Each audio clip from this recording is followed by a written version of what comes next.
clinical officers regarding alleged discrimination, interference, and violation of the clinical officers' practice rights by the Ministry of Health and the County and the Council of Governors and the Social Health Authority.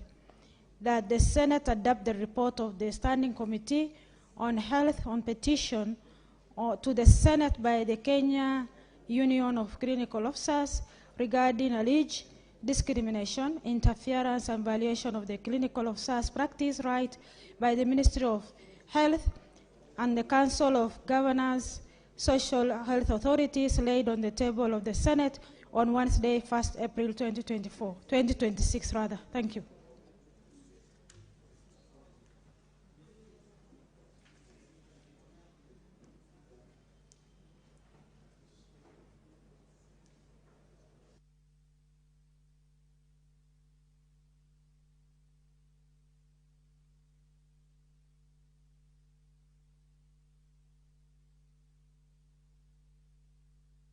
Next order, clerk. Order number 7, questions and statements.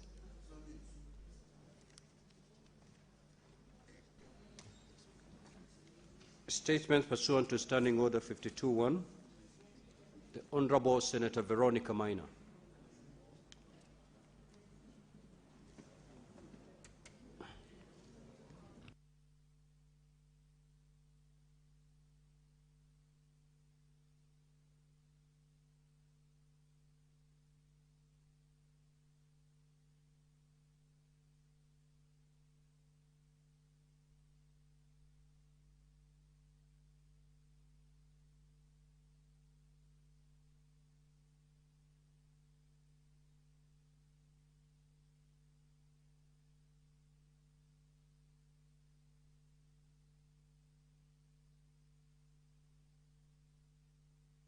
Statement pursuant to Standing Order 53-1,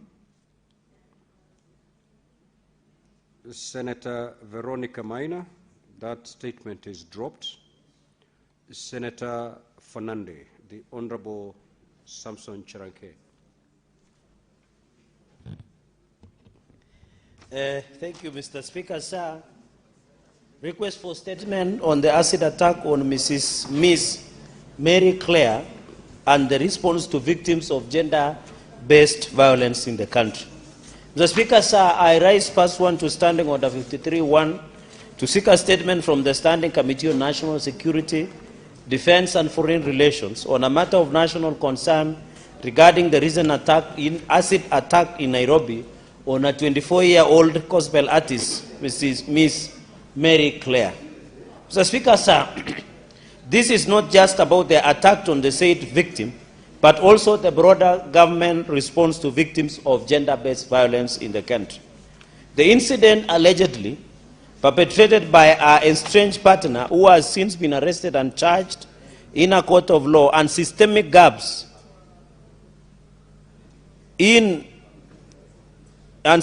by estranged, arrested and charged, has raised grave concerns about law enforcement, responsiveness, victim protection, and systemic gaps in addressing gender-based violence. The fact that the victim had previously reported an earlier assault involving the same suspect raises serious concerns regarding the adequacy and timeliness of action taken by law enforcement agencies and the effectiveness of existing mechanisms for the prevention of gender-based violence and protection of persons at risk. In the statement, Mr. Speaker, the committee should address the following. 1, the identity of the perpetrator, the status of investigation, and charges preferred, including a detailed report on how the prior assault report against the same suspect was handled, actions taken, and why preventive measures failed. Number 2, Mr. Speaker, details on Ms. Claire's Mary current condition and medical, socio-psychological, and financial assistance extended or planned by the government. So, Speaker, number 3, existing controls on the sale and distribution of corrosive substance and an assessment of the adequacy. Number 4, Mr. Speaker, a review of the existing penalties and enforcement mechanisms under current gender-based violence laws and victims, and identify gaps requiring reform in gender-based violence. Mr. Speaker, finally, detail mechanisms for victim protection, such as shelters, restraining orders, emergency services, coordination among agencies, and reforms to ensure timely investigation, prosecution, and accountability on the perpetrators of gender-based violence, or GBV, in the country. I thank you, Mr. Speaker, sir. Senator Edwin Sifuna, the Senator for Nairobi City County.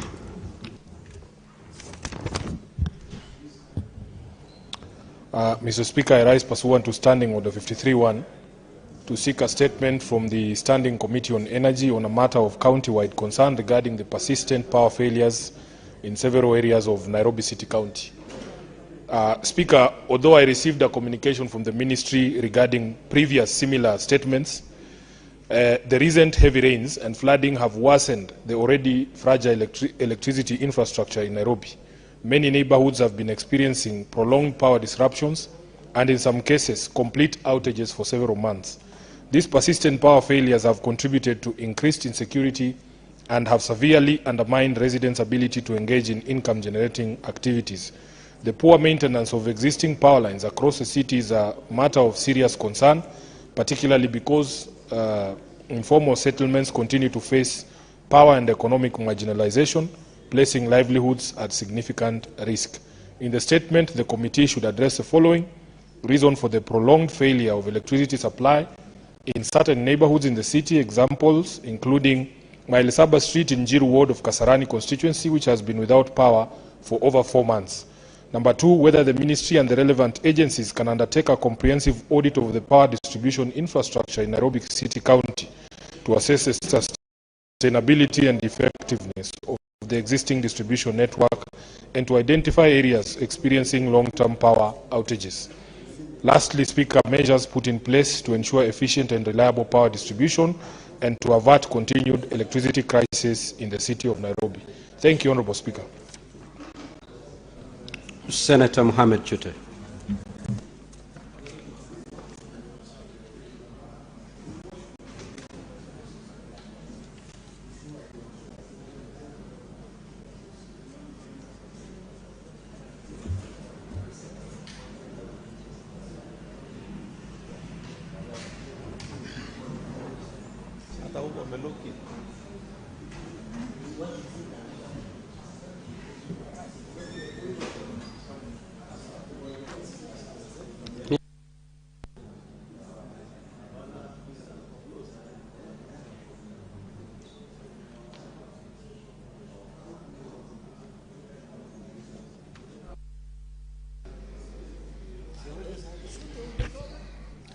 Thank you very much, Honorable Speaker. Honorable Speaker, I'm requesting for a statement on the recent medical equipment supply initiative launched by the President. Mr. Speaker, sir, I rise...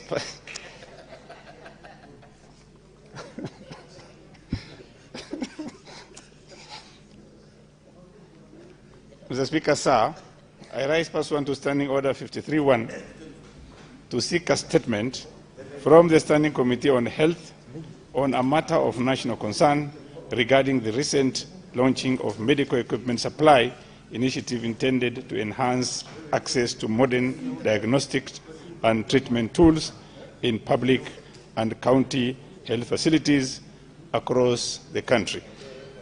Mr. Speaker, sir, the government recently announced a medical equipment initiative under the National Equipment Service Project, NESP, aimed at supporting health facilities within modern machines, with modern machines without requiring counties or hospitals to make upfront purchases. Mr. Speaker, the initiative is presented as a measure to expand access to essential health technologies and ease financial constraint in the delivery of healthcare services. However, matters relating to the nature of equipment, procurement arrangements, financing framework, implementation across the counties, and the long-term sustainability of the program remain of public interest. Honorable Speaker, in the statement, the committee should address the following. 1, the categories of medical equipment included in the initiative and the number of units already ordered or delivered to the health facilities. 2, procurement arrangements, including overall cost of the equipment, the suppliers engaged, the country of origin, and warranty terms attached to the supplies. 3, the counties that have received equipment so far, any payment already made to suppliers, and the source of financing for the initiative, whether through government allocation, donor support, or combination of both. Number 4, initiative cost implication to counties, the payment structure under the scheme, and the timelines attached to any financial obligations relating to the equipment or associated services. Number 5, Honorable Speaker, the measures in place to safeguard transparency and value for money, as well as arrangements for delivery, servicing, and maintenance of these equipments to ensure improved health outcomes for Kenyans. Thank you very much, Honorable Speaker. Senator Veronica Maina, you had two statements. One, under Standing Order 52.1, and the second one, under Standing Order 53.1. You may take both of them.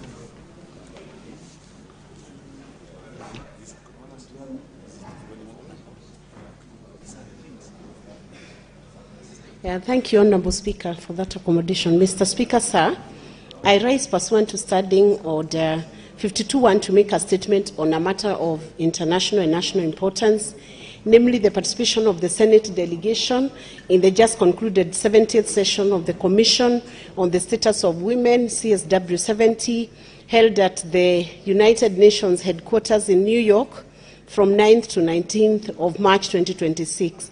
Mr. Speaker, sir, the Commission on the Status of Women, CSW, is the highest global authority dedicated to the promotion of gender equality. This year's session was particularly significant as it addressed a priority theme, ensuring and strengthening access to justice for all women and girls. The deliberations focused on dismantling structural, economic, and social barriers that continue to hinder women from fully realizing their rights despite existing legal protections. Mr. Speaker, sir, I'm proud to report that our delegation, led by myself and comprising Senators Catherine Muma, Senator Agnes Kavindu Mudhama, Senator Esi Okenyuri, and Senator Christo Asige, ensured that the Senate of Kenya was a leading voice in these global negotiations. Our engagement was defined by a commitment to showcase Kenya's progress in strengthening access to justice for women and girls who are advocating for solutions rooted in the lived experiences of our citizens. Mr. Speaker, sir, the key highlights of the delegation engagements included the IPU UN Women Parliamentary Meeting, and as a panelist, I informed the global parliamentary community of Kenya's legislative strides, specifically the Constitution of Kenya Amendment Number 2, Bill 2025. I highlighted how the proposed top-up mechanism seeks to resolve the decade-long two-thirds gender rule impasse, ensuring that our parliament is constitutionally compliant and representative of all Kenyans. Number 2, combating technology-facilitated gender-based violence, TFGBV. Senator Christo Asige served as a panelist in high-level session on scaling solutions for digital violence. She articulated the urgent need for robust regulatory framework to address emerging harms such as the AI-generated deepfakes and online harassment, which disproportionately targets women and persons with disability. Number 3, realizing maternal justice through accountable health systems, Senator Catherine Muma participated as a panelist in a critical session on building accountable local systems to realize maternal health justice. She shared Kenya's experience in decentralizing health oversight and emphasized that access to justice for women must include the right to safe, dignified, and accountable maternal health care at the county level. And number 4, the judiciary flagship event, our delegation supported the Honorable Chief Justice Martha Koome at the Ford Foundation Center, where discussions centered on Kenya's multi-door justice model. This model anchored in the social transformation through access to justice, STAJ blueprint, which was celebrated globally for its focus on moving justice from distant courtrooms into local communities through alternative justice system, AJS. Mr. Speaker, sir, the session concluded with the adoption of the agreed conclusions. Member states reached a powerful consensus on a roadmap to dismantle structural barriers to justice. These conclusions provided a comprehensive framework for member states and for us as a House of Oversight to ensure that justice systems are well-resourced, that legal aid is expanded, that recognition and support is given to community justice workers, and that we prioritize the development of human rights-based framework for digital justice and AI governance. Mr. Speaker, sir, in conclusion, the lessons from CSW 70 reinforce the fact that rights on paper mean little without the power of enforcement. The key takeaways underscored that justice is not merely the absence of discrimination, but the presence of accountable systems. I therefore urge this House to maintain its oversight of the health and justice sector and to fast-track the implementation of the 2/3 gender principle. Parity is not a favor, it's a constitutional benchmark. We as the Senate must ensure that justice gap for women and girls across our 47 counties is not only identified, but decisively closed. I thank you, Mr. Speaker, sir. Senator Veronica Maina, CBS MP nominated senator. Mr. Speaker, sir, I have another request for statement on the ongoing construction activities within Karura Forest. Mr. Speaker, sir, I rise pursuant to Standing Order 53.1 to seek a statement from the Standing Committee on Land, Environment and Natural Resources on a matter of national concern regarding the ongoing construction activities currently taking place within the Karura Forest Reserve. Mr. Speaker, sir, Karura Forest is not merely a green space, but the ecological lungs of our capital city and a global symbol of conservation, safeguarded through the legacy of the late Nobel laureate, Professor Wangari Maathai. It is therefore of grave concern that as of March 2026, heavy machinery was deployed, an indigenous canopy cleared to erect container barracks for National Youth Service personnel, despite a subsisting court order halting such works. The matter demands urgent accountability and clarity. In the statement, the committee should address the following: intervention from the Cabinet Secretary for Environment, Climate Change and Forestry to ensure there will be no further destruction or excision of any part of Karura Forest for infrastructure or residential purposes, whether the ministry has complied with court order of 25th March 26, halting construction at the Rangers Village site, and explain why NYS personnel are still present on site despite the public outcry and legal stay. 3, why Kenya Forest Service permitted construction in a zone designated for indigenous forest restoration under Karura Forest Management Plan 2021 to 2041. Immediate restitution measures by the ministry to remove the machinery and barracks, and the strict timeline for replanting indigenous species and restoring the cleared area while ensuring the site is returned to its natural state as a core conservation zone.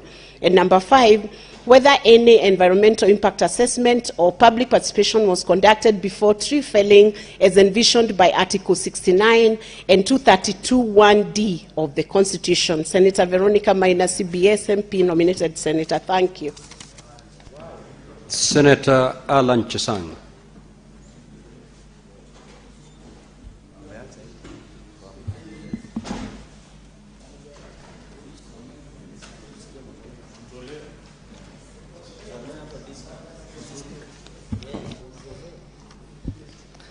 Mr. Speaker, sir, I rise pursuant to Standing Order 58-1 to make a statement on a matter of concern regarding a publication by Standard newspaper under the sensational headline, "The Mastermind of Harambee House Tender Scam," made on March 20th, 2026.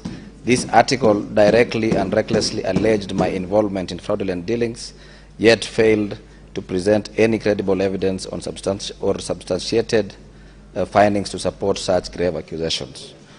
Mr. Speaker, sir, the Standard Group PLC, as an institution, enjoys the freedom and independence guaranteed under Article 34 of the Constitution of Kenya.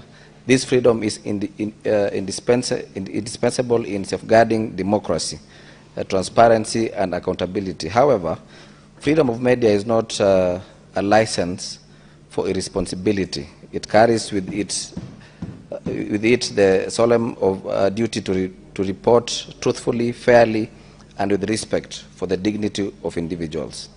There exists a clear line between legitimate journalism and the defamation of character, a line which this newspaper has crossed, and not for the first time. Mr. Speaker, sir, the article in question explicitly named me, associating me with alleged fraudulent activities purportedly linked to Harambee House, yet no documentary evidence, investigative report, or official confirmation was provided to substantiate these claims. This reckless approach is not an associated incident. For instance, in 2023, the Standard Group PLC was found liable by the Nairobi High Court for publishing defamatory material against former police officer Linda Okello, resulting in damages and a mandatory apology. Similarly, a retired judge successfully sued the newspaper for false corruption allegations, with the court awarding over 7.6 million in damages. These are just a few of the cases that demonstrate a disturbing pattern of repeated lapses in responsible journalism. In view of the very malicious and defamatory allegations against me, I am proceeding to legal action against Standard Group PLC. Mr. Speaker, while I uphold and defend the independence of the press, I must equally assert that the repeated publication of unsubstantiated allegations is harmful, unjust, and unacceptable. The line between holding leaders accountable and defaming them exists to protect both the integrity of public institutions and the reputations of individuals.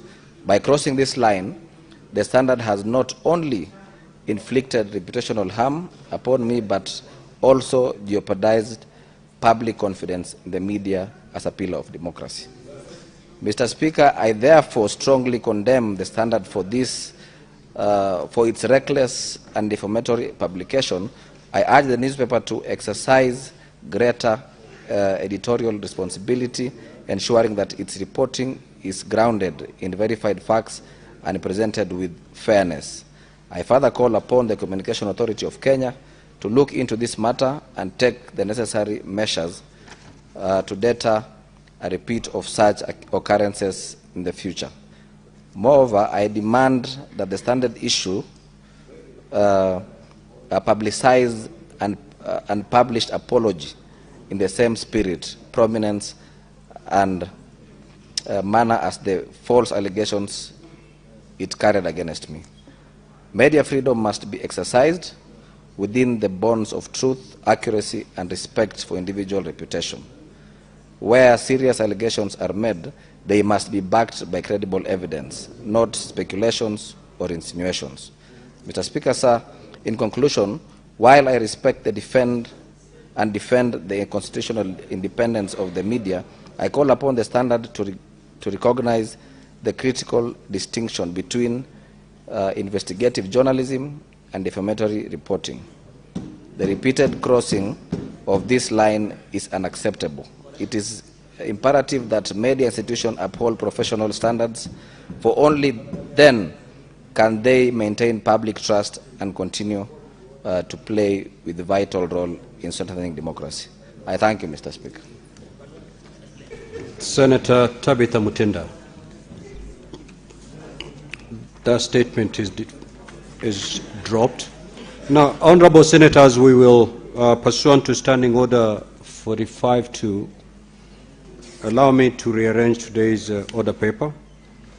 We will move to order number 15.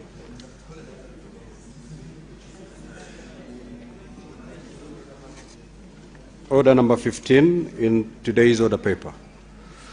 Clerk, kindly call that order. Yes, Senator for Nairobi City County.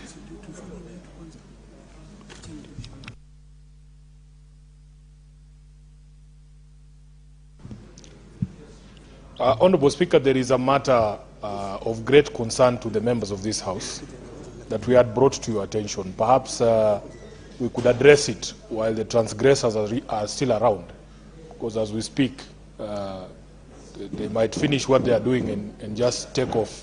Very disrespectful to this House, Honorable Speaker. So, should I say something or you will guide us? What exactly this matter that you brought to my attention? Mr. Speaker, you know there is a spectacle that we witnessed yesterday in the precincts of Parliament. When I was elected to this House, I was guided that there are rules of admission to Parliament. Speaker, when our clerk, on behalf of our committees, writes to governors to appear before a committee of this House, they are told to appear on a specific day, before a specific committee. There is a specific room and for a specific mission. That invitation by the clerk is not for the governor to pick a time and place of choosing and come and have tea in the office of the clerk. Speaker, yesterday I saw the governor of Nairobi here, and whilst I respect him as a former senator, what we witnessed yesterday was an abomination, Honorable Speaker, and I feel like as a House, we have to address this matter. You see, Speaker, even if you go to the rules, there are school children who come here every day. All these school children have a pass. They have been admitted to Parliament by the Speaker and by the administration of the Senate. How is it possible that people can just decide to come, enter the precincts of the Senate, take pictures, address the media out there saying, oh, you are looking for me, now I am here? Honorable Speaker, I think we need to put a stop to this circus. We are a serious House. We are a serious institution. We must be respected. So even this afternoon, there is a governor who has been, is the subject of a warrant of arrest. And the warrant of arrest was very specific. The IG of police told us as a committee of the Public Accounts Committee, give me a day on which you want me to produce this governor before you. The order is to produce the governor before a specific committee of this House on a specific day. Is it in order? Is it in order, Speaker?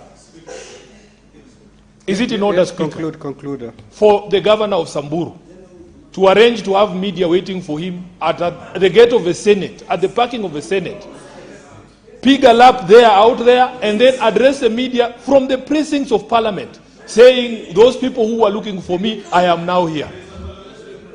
Honorable Speaker, even for us, we don't address the press here. You directed us that if we have press conferences like we did this morning, we go to the press room. What sort of disrespect is this, Honorable Speaker? And as a person who's supposed to defend this House, I want you to stand very firmly and kick these characters out of Parliament who have no business being here today. He must come to this House before a specific committee on a specific day for specific business. I have just familiarized myself with Rule 3, Honorable Speaker, that in fact a senior member or a senior member of government, a senior government official, can be allowed to come, but only when in line with his duties. Not to come and dramatize things here. We are a serious institution, Speaker. At this rate, I think that we are being taken for a circus. Thank you, Speaker. The Senate Majority Leader. Mr. Speaker, I have two quick things to say. Number one, even the Senate, we are sometimes our own worst enemies. Our processes take far too long. The reason I have not raised that issue with you is because you assured us at around 2:40 that a statement was being prepared, and after which something will be done. It's now 3:20, Mr. Speaker, more than an hour later, and a statement is being prepared. Surely, how long does it take, Mr. Speaker, to type a statement just saying there are parliamentary procedures that people need to follow? This House, Mr. Speaker, if we don't have enough communication officials, Mr. Speaker, we are willing to assist, Mr. Speaker, if the clerk doesn't have enough drafters to draft some of these very simple matters. Secondly, Mr. Speaker, you know, for the last 2 days, I was wondering what is happening. Curiously, when you drive into the Senate, there are journalists, there's a battery of journalists that have coalesced around the main entrance to the Senate. So I thought maybe yesterday there is something that they are doing, and this afternoon I have found them as well. Of course, as people that I know, I just said hi to them and walked to the house, only for me to realize that they are part of a scheme to do what governors are calling setting. They want to show the country that, oh, this institution summoned me, but you can see I'm here, nothing is happening, Mr. Speaker. How can you allow that to happen, Mr. Speaker? Mr. Speaker, in the past, Mr. Speaker, let me tell you your powers. Son of Kamale, a very powerful human being. I have seen the Speaker of the Senate order police out of the precincts of Parliament. Police officers. What about journalists, Mr. Speaker? What about governors, Mr. Speaker? This House and Parliament must be respected. You cannot have a governor who has an active warrant from the House loitering around the streets and sipping our tea, Mr. Speaker. Mr. Speaker, I want to urge you this afternoon, can you immediately order, first of all, the journalists to retreat to the press booth, because that is the reason that it exists. And secondly, any governor who has an active warrant of arrest, it is good because as a criminal they have brought themselves here, they should be proceeded to be taken to the parliamentary police station, Mr. Speaker. So that, and they should stay at the parliamentary police station until the next sitting of the committee. Mr. Speaker, and you know they have made a fatal mistake, because PAC has no meeting tomorrow. The next meeting will be after Easter. So the governor of Samburu can spend his time at parliamentary police station, Mr. Speaker, until next week. Lastly, Mr. Speaker, you know, I have to address something also, because I don't want to appear disrespectful to my colleagues. We were seated with my counterpart, the leader of minority, in my office, Senator Stewart Matai. We were trying actually to discuss the things that are happening. Then the governor of Nairobi walked into the office. As a former colleague, Mr. Speaker, of course I could not have kicked him out, but we had no prior arranged meeting. What I found curious though, Mr. Speaker, is that he had a camera in tow, and he said, oh no, I just want to have a good photo. Only for me to see the same photo in blogs later, saying that me and Mazayo, we have done what we call dry cleaning services for him, Mr. Speaker. I can swear Mazayo is here. There is no business that we transacted with that gentleman.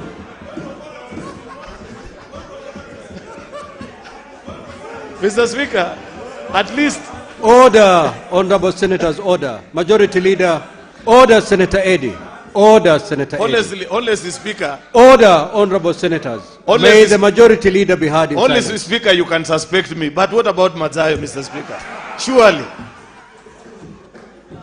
Completely unfair, Mr. Speaker. Therefore, this is a serious matter, Mr. Speaker, which we require your urgent attention to this matter. And because I know these proceedings are being followed live, issue directions before the governor of Samburu disappears. Let him be taken to the police station here in Parliament, Mr. Speaker. Senator Wambua.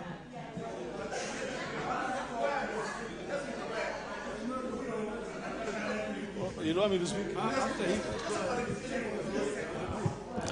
So, thank you, Mr. Speaker.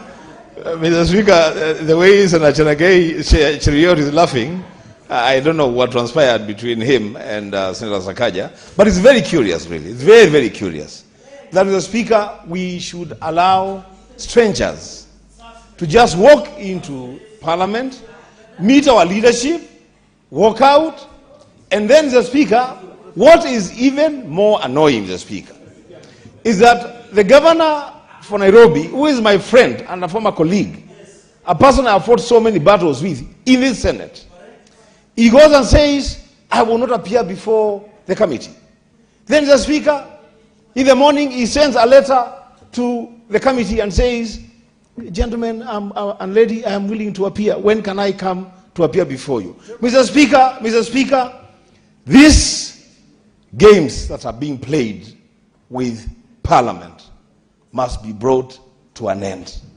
Mr. Speaker, the only person that can bring that game to an end is the Speaker of the Senate of the Republic of Kenya. Mr. Speaker, stand your ground. You cannot have people coming from Samburu to address the media inside Parliament. We don't do it ourselves, Mr. Speaker. As a leader in this House, I cannot go out there and address the media inside Parliament. I can't. You have directed where I can talk to the media. That's where I go to talk to the media, Mr. Speaker. How can a fugitive, a person, Mr. Speaker, who has a warrant of arrest hanging on his neck, come to Parliament, address the media, and call our bluff? How can that be allowed, Mr. Speaker? Mr. Speaker, my request is very simple. Mr. Speaker, direct Major Sorobit, the Chief Sergeant at Arms, to personally get the governor of Samburu arrested and locked up in Parliament until the next time CPAC will be sitting. Then he can be produced to us. We can have a conversation, Mr. Speaker. These games must come to an end, Mr. Speaker. I thank you. Now, honorable senators, I think you've made your point. Senator Eddy, I think the point has been made. Which clarity are you seeking, Senator Eddy? Mr. Speaker, this is a very serious matter. He will run away, Bwana. We want to go and arrest.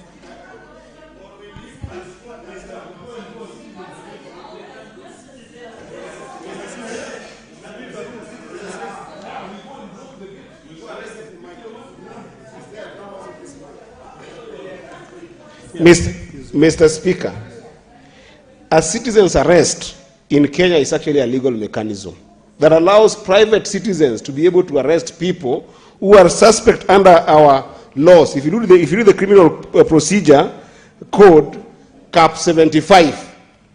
Mr. Speaker, how comes these two governors have appeared before this Parliament precinct and were not arrested by the majority leader, Mr. Speaker? I want to request, Mr. Speaker, if you can allow us to go and do a citizen arrest to these people and take them to the police. If that is allowed, Mr. Speaker, you can do it because it's allowed by the law. That's the credit I wanted to make. I rest my case so you can make the ruling very fast. I want to go and arrest this governor of Samburu. Honorable senators, I think I had indicated earlier on that I was going to make a communication on this matter. And that communication is being prepared. In the meantime, Senator Fernande, I'm speaking. In the meantime, I will order the Sergeant at Arms to escort the governor for Samburu, if he's still within the precincts of Parliament, to the nearest police station.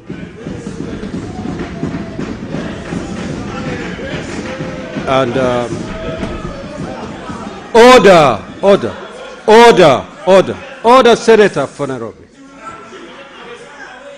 Order, honorable senators. And I'm saying that because the governor of Samburu is under a warrant of arrest.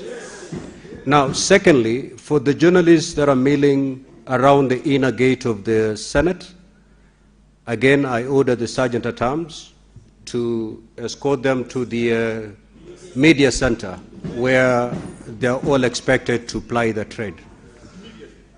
I will give a detailed communication on this particular matter. Let's proceed. Let's proceed.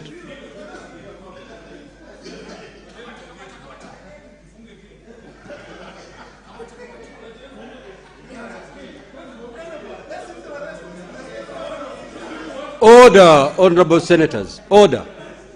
Clerk.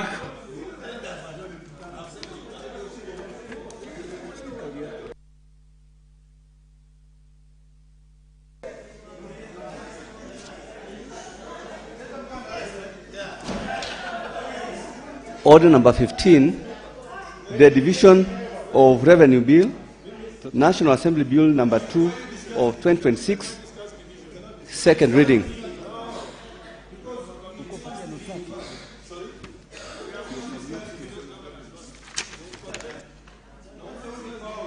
The Senate Majority Leader.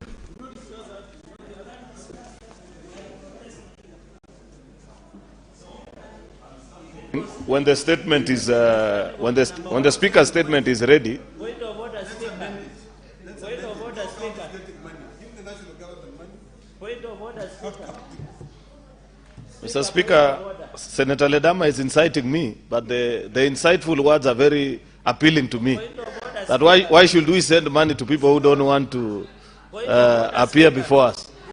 No, what we can do, Mr. Speaker, we can progress this bill until the point where we need to vote. Then we hold it until the time they appear first before us. You know? What is the point of order? And I don't know. Mr. Speaker, I'm standing on standing order number 1 of the Senate standing orders. We need your guidance, Mr. Speaker. The issue of division of revenue, Mr. Speaker, is it in order for the Senate to discuss and pass the division of revenue, allocating to resources to governors who have failed and shown impunity to account for the public resources that we allocate to them as per Article 210 of the Constitution, Mr. Speaker? Is it in order that you direct the majority leader to stand down the division of revenue bill until and unless the governors account for the resources that we are doing, Mr. Speaker? Remember, Mr. Speaker, there are 2 governors who have warrant of arrest. You saw the governor of Nairobi, but I was later informed he came to sign a condolence book. He did not appear before the committee. There is the governor of Samburu, who our colleagues have gone to arrest him, Mr. Speaker. Is it in order that we discuss division of revenue until the issue of warrant of arrest is addressed, Mr. Speaker, and cleared? Is it in order that 11 governors were named and shamed for failing to appear before the committee? 29 governors refused to appear to account for money, Mr. Speaker. If, Mr. Speaker, we allow division of revenue, we shall be complicity in passage and participating in corruption and impunity that will allow the governors to use resources without accountability. Not to mention Kericho County, which got an adverse opinion. In fact, Mr. Speaker, as a House, we should be invoking Article 225 of the Constitution to order stoppage of funds, because the intention is likely to be misuse and abuse of resources, Mr. Speaker. So, Mr. Speaker, understanding order number 1, we need your direction that the majority leader of the Senate withdraws and stops division of revenue until the governors account for the resources that we give to the people, Mr. Speaker, and that is the message across the country. However they run, Mr. Speaker, they must stop it, and they must be held accountable, Mr. Speaker. Now, Honorable Senators, who is out of order? Because the Senator Fernandi was on his feet on a point of order. Now, Senator Fernandi, the majority leader, is quite in order to move that business. You have to understand that quite a number of governors appeared and accounted for the resources that are given to them. There are other consequences under the law for those who did not appear for purposes of accounting for the resources that were made available to them. It is those consequences that shall follow. Not debating the division of revenue is not one of the consequences for governors not accounting. So, Senate Majority Leader, you may proceed.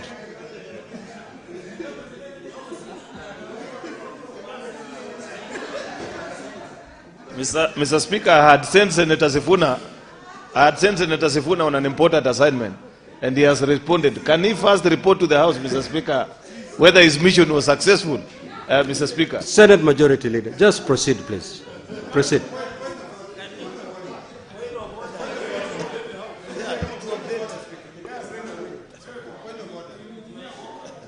What is disorderly about the Senate Majority Leader?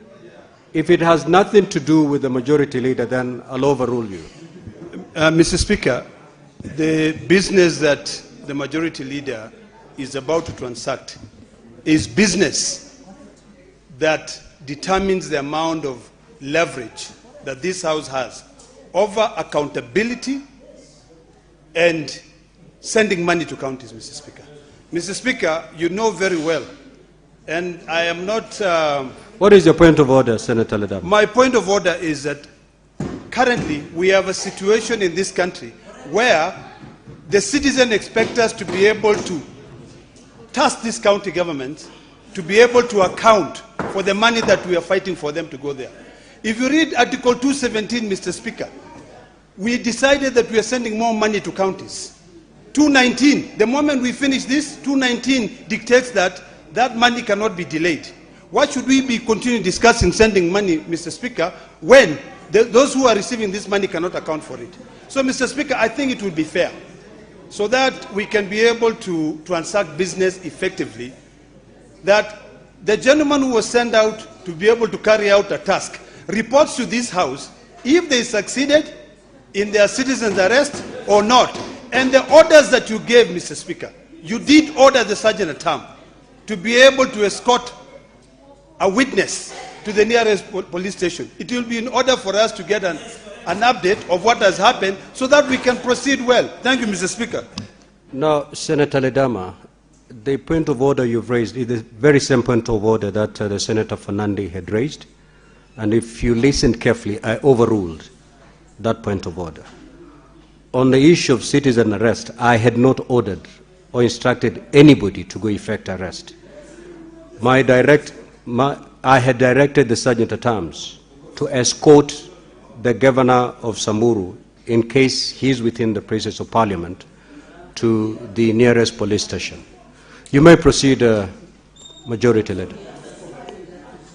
Mr. Speaker, the governor has run away, but you know the police warrant of arrest is active. So we want to tell the IG that he is somewhere within the CBD, and he should be located immediately, because, Mr. Speaker, it is clear that he wants to do business with this House, only that he does not want to come on his own volition. He wants to be brought here, Mr. Speaker. So maybe, I don't know, later you can amend your guidance and instruct the IG to locate him within Nairobi, so that it's easier.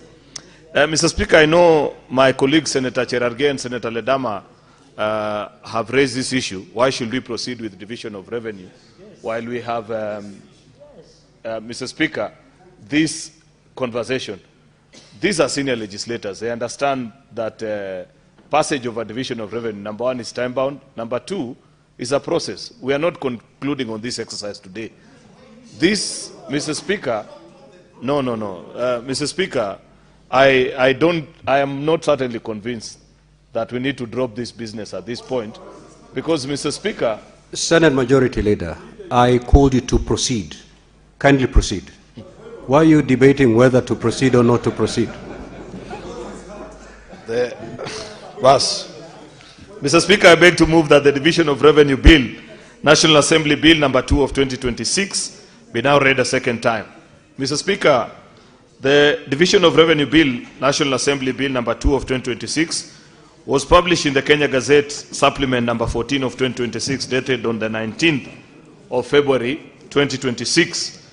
The bill was passed by the National Assembly on 10th of March, which is 2 weeks ago, and referred to the Senate for consideration.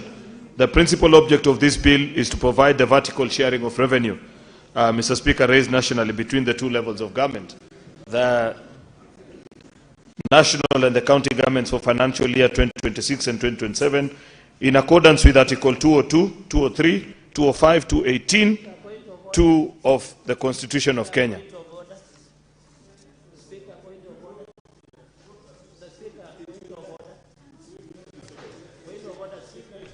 Proceed. Have you concluded? No, there's somebody shouting point of order, Senator Fernandi. What is it a clarification or a point of order? It's a point of order, Speaker, just for purposes of procedure. Mr. Speaker, I raise understanding order 159 on withdrawal of bills. Standing order 159.1, either before the commencement of business or on the order of the day, for any stage of the bill being read, the senator in charge of the bill may, without notice, claim to withdraw the bill. If the Speaker is of the opinion that the claim is an abuse of the proceedings of the Speaker shall decline to allow the withdrawal of the bill A bill that has been withdrawn may be subject to Standing Order 130, which means it can be reintroduced, and republication to be introduced again. Finally, Mr. Speaker, sir, number 159.4, if a senator in charge of a bill desires to withdraw a bill before it is introduced in the House, the senator shall in writing, of course, in comparison. My only concern under 159 on withdrawal of bills, the senator of Kericho, who is the distinguished majority leader, has the power as per this standing order to withdraw this bill of division of revenue, because what we are discussing, Mr. Speaker, sir, is under Chapter 13 on principles of public finance on accountability and transparency, under Article 10 on national values and principles of governance, under Article 174 on objects on principles of devolution, on accountability and transparency of resources, Mr. Speaker. That is sufficient constitutional provisions that suffices, Mr. Speaker, for the majority leader. I hope he would be listening through you, Mr. Speaker. The Senate majority leader, you know you are very wise and you have Solomonic wisdom. It is in the interest of this country that you withdraw this bill pronto, so that the Kenyans can see we are serious on accountability and transparency, Mr. Speaker. I yield back. Majority Leader, the floor is yours.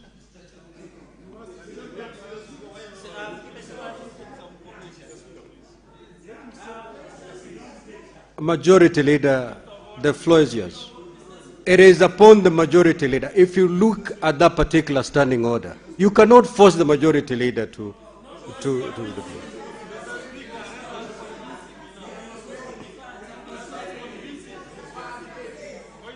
Mr. Speaker, What is the point of order, Senator Kathuri? Majority Leader, take your seat. Yeah, Mr. Speaker, I wanted to plead with you that given that you I are have not... the floor, Honorable Majority Leader. Okay. Just 10 seconds. Mr. Speaker, I wanted to request you, given that you cannot be a leader without followers, Mr. Speaker, I want to listen to the wisdom of my colleagues before proceeding. So if you could allow for a few interventions, then I'll make the decision. Senator Mogeni. The Senator for Nandi has spoken from this side. Let's move this. Then I'll come to you. I'll come to you, Senator for Meru. Yes. Yeah, Mr. Speaker, I think we need to send a statement to these guys calling themselves their excellencies, governors. In fact, Mr. Speaker, there are some of our former colleagues, like the one who was here this afternoon, Honorable Lelelit. You know, Mr. Speaker, as PSC, we normally allow our former colleagues to have access to this house, but as long as they conduct themselves in an honorable manner. Our information that has reached Mr. Speaker indicates that the moment you made a pronouncement, Mr. Speaker, Senator Lelelit has been captured running like 100-meter stag. Yeah, Governor Lelelit. He has run faster than Omanyala out of the precincts of this house to escape the implementation, Mr. Speaker, of your directive, Mr. Speaker. I've never seen somebody run like the way Lelelit has run from Parliament, Mr. Speaker. I think, Mr. Speaker, we must, this gives us an opportunity to sit down, Mr. Speaker, and consider whether, as a House, we should relook at our standing orders, Mr. Speaker, and give these House powers to pass a resolution to bar some of these characters from getting access to Parliament. Because it's a shame for that governor to walk to Parliament, line up media, without even the permission of the Speaker. You know what happened to former Speaker of the House of Commons, John Biko? He's the only Speaker in 200 years who was denied the power of peerage. He's not called a lord, and he does not get access to the House of Commons. People like Senator Sakaja should not come to take not photos. He frequents our bar here. We should bar him. He cannot come to take a drink in our beautiful bar here, but he cannot appear before a committee, Mr. Speaker, to answer to the audit questions that have been raised by the Auditor General. Mr. Speaker, on the issue of the bill that has been moved by the Majority Leader, We have said, President the Speaker, there are times we request for a few minutes to go and consult and reflect before we proceed with an order that is on the order paper. And the Senator knows, Senator Cheragei leader knows, that we went through that motion. Senator Cheruiyot, sorry. We went through that motion when we were discussing the fourth formula. We could adjourn for a few minutes, Mr. Speaker. We go, share among ourselves, then we come back. So I'm requesting you, Mr. Speaker, sir, that you allow the House to adjourn for a maximum of 20 minutes. We retreat as senators to consult before we transact on the business that has been moved by Majority Leader Speaker, sir. He has just introduced the motion. Senator for Meru County. Thank you, Honorable Speaker, for this opportunity also to weigh in on this matter, which is actually a matter of national interest. Mr. Speaker, when I was following up the proceedings from 2:30 p.m., as now a citizen, I was not in this floor. But, Honorable Speaker, all radios, all televisions are watching the Senate today. So, Mr. Speaker, when I approached the Senate as I was coming in, what is happening at the gate of the Senate is total shame, Mr. Speaker. Yesterday, when I was at around 4:30, when I was walking out of this Senate, Mr. Speaker, I think all the international media, all local media, were just focusing. I even asked, who is this VVIP who is coming out of the Senate? All cameras were glaring at this gentleman. Then I talked to one of the journalists. He told me we are waiting for Senator Sakaja to leave the Senate. Governor Sakaja to leave the Senate, former senator. Mr. Speaker, what is happening today again?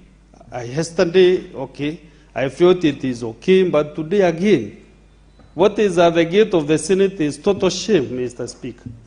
And if we allow all these shenanigans to continue, then the Senate of the Republic of Kenya is in total shame. How can 29 governors fail to appear to the Senate CPAC committee? How? How can this happen? And they are walking the streets, appearing before, coming to the Senate to portray that they are even stronger, they are powerful than the Senate of the Republic of Kenya. Who is this giving senators access to the Senate? These governors. When you are invited as a governor and you fail to attend the Senate sessions, and then you are given opportunity to come to offices, Mr. Speaker, this is total shame, Mr. Speaker, and I think you, with your authority, because you are our Chief Executive Officer, Mr. Speaker, we want to convince the majority leader to drop this discussion today. I'm aware, Mr. Speaker, I'm aware there are counties that did appear before the CPIC. There are governors who appeared before CPIC. There are counties that are doing well, Mr. Speaker, but because of the national interest, the governor for Meru appeared before CPIC and CPAC and attended all those sessions, and they are really trying to see how they can also, Mr. Speaker, come. I even shared with them today that the CPIC, these are the observations and the conclusions that they have done, including CPAC, they have done the same, Mr. Speaker. Some counties have complied. But for the interest of this country, I cannot allow also Meru to be given this money when Nairobi is suffering. So, or Nandi, Kericho also did not comply. It's worse. Even senators that have come before us and impeachments are still out there trying to be embraced. So, Mr. Speaker, for the interest of the Republic of Kenya, and so that also we can be seen as the Senate of the Republic of Kenya, that is truly taking care of the interests of the counties that we have. Mr. Speaker, any business that belongs to the county governments, we put it down, and then we agree or disagree. Because the governor for Nairobi, Senator Sifuna, when he walked to the media, which he brought the media to the Senate. How can the governor bring media houses, Mr. Speaker, to the Senate? Who has given him these powers to bring media houses to the Senate? How can he come? Mr. Speaker, also I was very frustrated today when Senator Sifuna was speaking to the media, and at the back of his, I saw him, the media is the National Assembly. He is a senator. Can we have also media house for the Senate? Media center for the Senate. So that when we are also discussing issues, yeah, Madam Commissioner, can we have media house for the Senate? As we have also the media house for the National Assembly. So, Mr. Speaker, I want to convince my brother, my younger brother, Senator Cheruiyot, let us suspend, even if it means suspending Senate business in totality, so that we can be able to handle these governors. We need to really, we can't massage these governors, I'm telling you, honorable senators. Let us deal with them. Where's the Senator Okomundu? Man to man, Mr. Speaker, sir. Thank you very much, sir. The Minority Leader.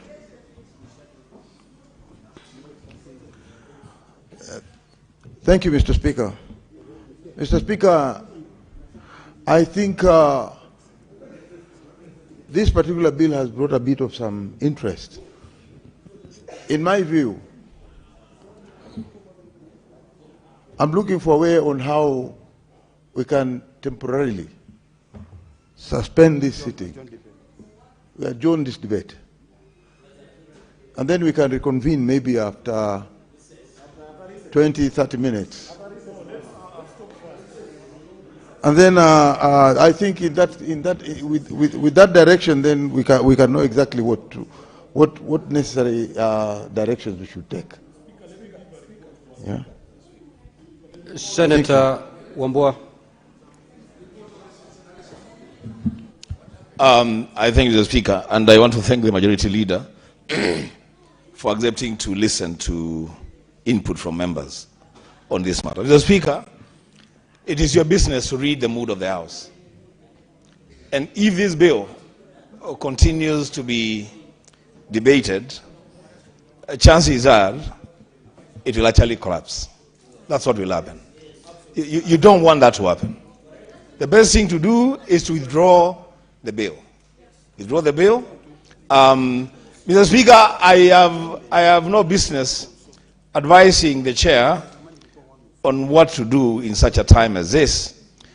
But I know there is a motion that is coming up by Senator Ledama Olekina, which is very, very relevant to the issues that we are discussing on the behavior of the governors. Mr. Speaker, that would be the best motion to be brought here for us to deal with the wayward behavior of the governors. Secondly, Mr. Speaker, I accompanied Senator Sifuna and a number of my colleagues out there. And Mr. Speaker, it's really a shame. It's really a shame what is happening in the precincts of Parliament, Mr. Speaker. That the governor of Samburu has the audacity to bring together more than 50 media houses to Parliament, Mr. Speaker, to Parliament, to speak ill about senators.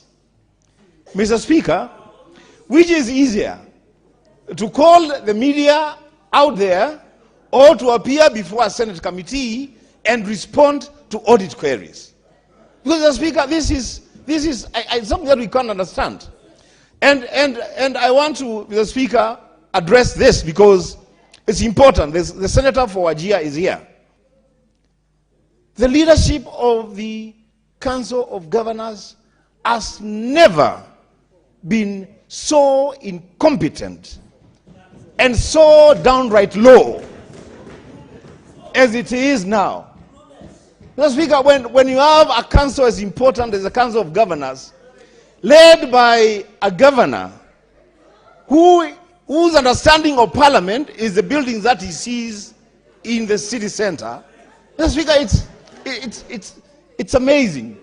The people of Wajir Mr. Speaker, I am embarrassed on behalf of the people of Wajir. Mr. Speaker, it was a great honor for the people of Wajir that the Council of Governors gave them the opportunity to lead this institution.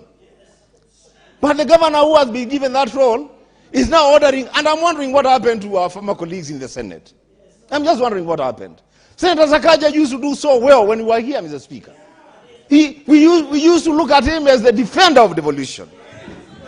Senator Irungu Kangata was very, very firm on devolution. Senator James Orengo was so firm on devolution. Senator Kiika Susan was doing so well.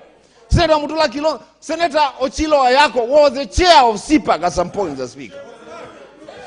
Mr. Speaker, it's amazing.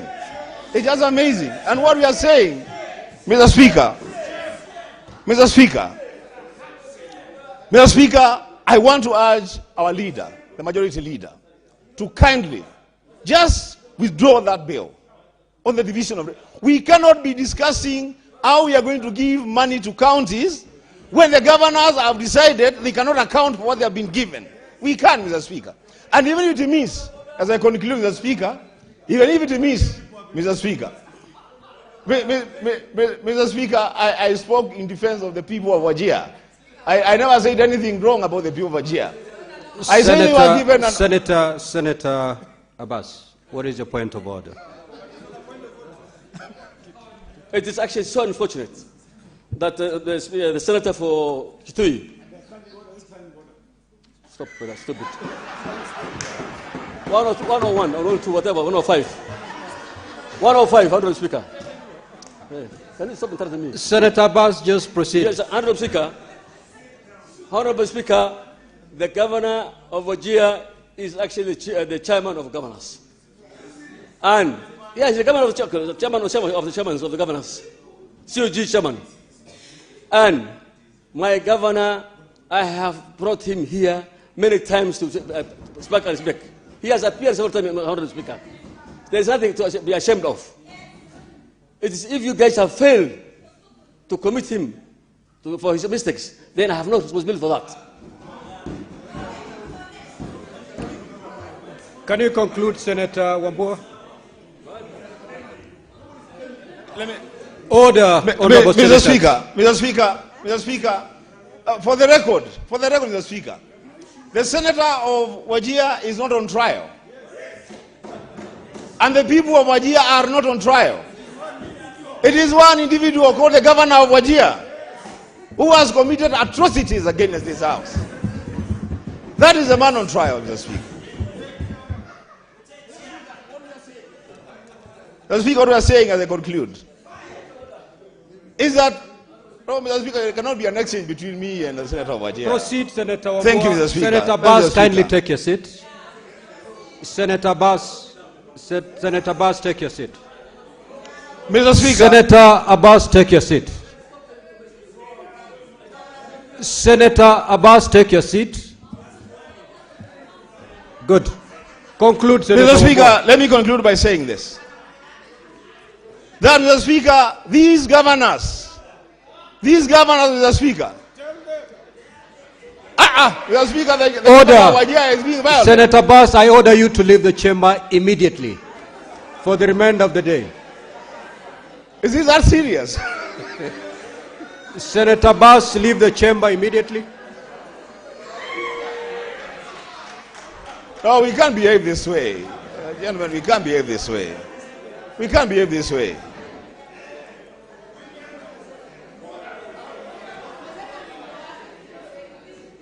Colleagues, we can't behave this way. We can't do this. We can't do this. Mr. Speaker, as I conclude.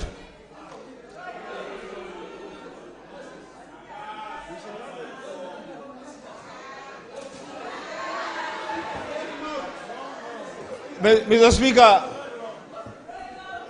Speaker. Sergeant at Arms, kindly escort the Senator for Wajir out of the chamber.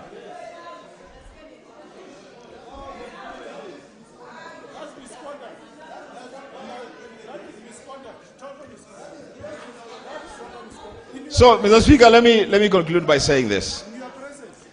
that, Mr. Speaker, there is a serious concern. There's a serious concern, Mr. Speaker, on the matter of the funds that the governors have been put in charge of. That, Mr. Speaker, I think my point is made. Majority Leader, please withdraw the bill. Let's retreat and have a conversation about this bill. At a later date, we can debate it. Mr. Speaker, I submit.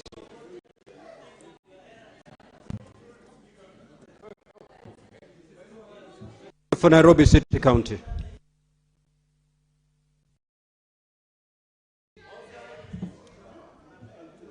You know, Honorable Speaker, the majority leader had requested me and a small group of senators to proceed to the place where the governor for Samburu was addressing the press, so that we can escort him into the precincts of Parliament, our offices here, put him somewhere. Please, Honorable Speaker, I would not like to be heckled this afternoon. I'm in a foul mood. Tahazana. May the Senator for Nairobi City County be heard in silence. You'll have your moment. Thank you, Honorable Proceed. Speaker. Speaker, the reason I am saying I'm in a foul mood, I've actually been assaulted at the gate there, and I was going to get there.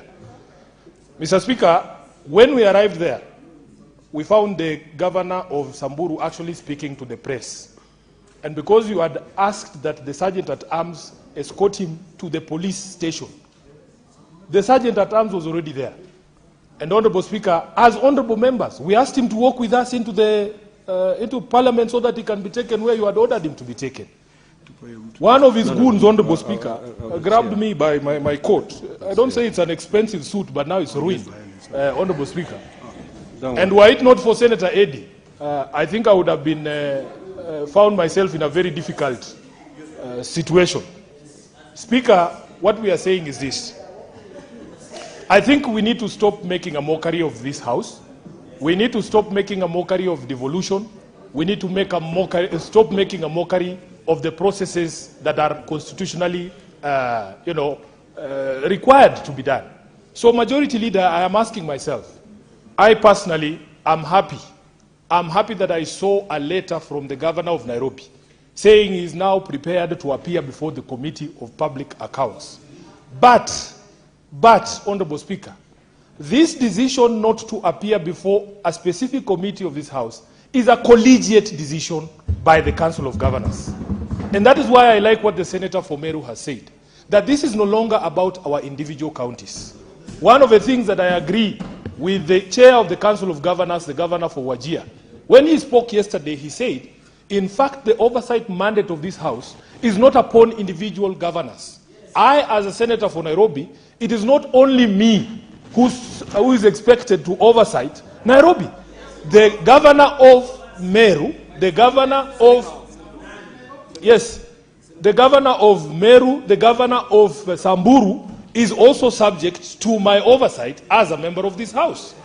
But where we differ is that the responsibility to account for money is an individual responsibility for them. My responsibility is to account to the people of Nairobi how I have been able to execute the mandate they gave me at the ballot. Honorable Speaker, the people of Nairobi have seen that I have exhausted everything, every single tool, including sending the IG of police to present my governor before the committee so that we can have conversations about those matters that we were highlighting yesterday.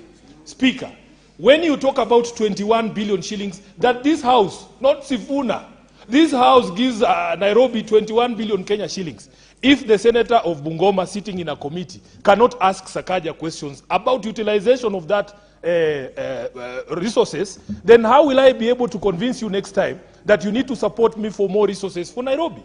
So what we are saying is this. I think, honestly speaking, what is required now is some level of sobriety, some level of maturity, not from this House, but from the Council of Governors. We have had enough. You cannot subject this House to the sort of ridicule that we are seeing, that you come, you know very well, you are invited to a specific committee at a specific time, at a specific date, to discuss a specific matter. Then you bring a battery of journalists out here to tell them I am here and these people, there's nothing even I'm doing here. There's no one has asked me any question. That is not how we are supposed to relate. And intergovernmental relations are not supposed to be these acrimonious. So, Honorable Majority Leader, you have said you wanted to hear our wisdom. I am also saying, as the Senator of Nairobi, I am willing to say, let us drop that business of today so that we can be able to sort out all these problems. And Mr. Speaker, I just want finally to remind everyone that this House has not been intransigent in this impasse. In fact, I remember the Speaker of this House directing the Council of Governors that we are prepared to have a meeting as the leadership of this House with the leadership of the Council of Governors to iron out any concerns that they have. And the only condition was you cannot suspend a constitutional provision. All they needed to do is to attend those meetings for that week, and then we would have the meeting. But, Honorable Speaker, we cannot countenance a situation where somebody sitting somewhere can suspend a constitutional imperative. It is something we cannot do. So, I am hoping that the other governors will follow. And I've spoken to the chair of the County Public Accounts. I don't see him in the House today, but he's on his way. The vice chair is here. We are ready to issue a schedule as soon as tomorrow for people to come and account for the monies that they have done what? They have been given as county governors. And immediately that process is going on, we can come to this House and say, now, as the leadership, if they want to sit with you, the Speaker, if they don't like Sifuna's face, it's fine. This is not about Sifuna. And I have said and I've repeated here, there is no senator here who cannot do the job that Sifuna does. That's the reason why all of us were elected here. So, if Sifuna's face at County Public Accounts Committee is somewhat unpleasant, we can try Senator Mundiki's face. I don't have a problem. Let us try Senator Joyce Korir. If they think Senator Joyce Korir will not ask about money being taken from Kipes to go and throw a bash for border borders, they are very mistaken. If they think Senator Korir will allow them to withdraw money from the county coffers so that they can throw a housewarming party like they did in Vihiga, it is not going to be possible. Mr. Speaker, can you imagine? They say we embarrass them there. A governor comes and his records are so bad that when he is asked to read them, he says he has forgotten his glasses at home because he knows if he reads that thing, he's going to be so ridiculous. Speaker, who is embarrassing who? Who is embarrassing who? This House only operates on two things, two reports. The report from the Auditor General is brought to us, and the responses from the governors. Your responses are so bad, you are embarrassed to read them. But somehow, Sifuna is the problem. So, Speaker, I agree with my colleagues who are saying... Sifuna, would you wish to be informed? By all means, this is Anjuri Ncheke, Elder. He has some information. Thank you, Honorable Speaker. You know, Mr. Speaker, Senator for Nairobi is my good friend. And what has happened before that, the first yesterday, the report, the CPK report, the CPAC report has already departed from those committees. That report is now in this House, Mr. Speaker. So I want my friend, Senator for Nairobi, Senator Sifuna. Already the reports are property of the Senate. They have already departed from the committees. So, Mr. Speaker, what we need to do is to discuss these reports now as the Senate. Whatever we want to do with them, whatever we want to do with the governors, they should appear now before the Senate. They have already left the committees, Mr. Speaker. And if any governor should appear here the way CSCs appear before us, so that we can also interrogate them, we can be able, especially the 29, just a minute, especially the 29 governors who have really shown us the middle finger. We really need to deal with them perpendicularly, Honorable Speaker. Senator for Nairobi City County, conclude your thoughts, please.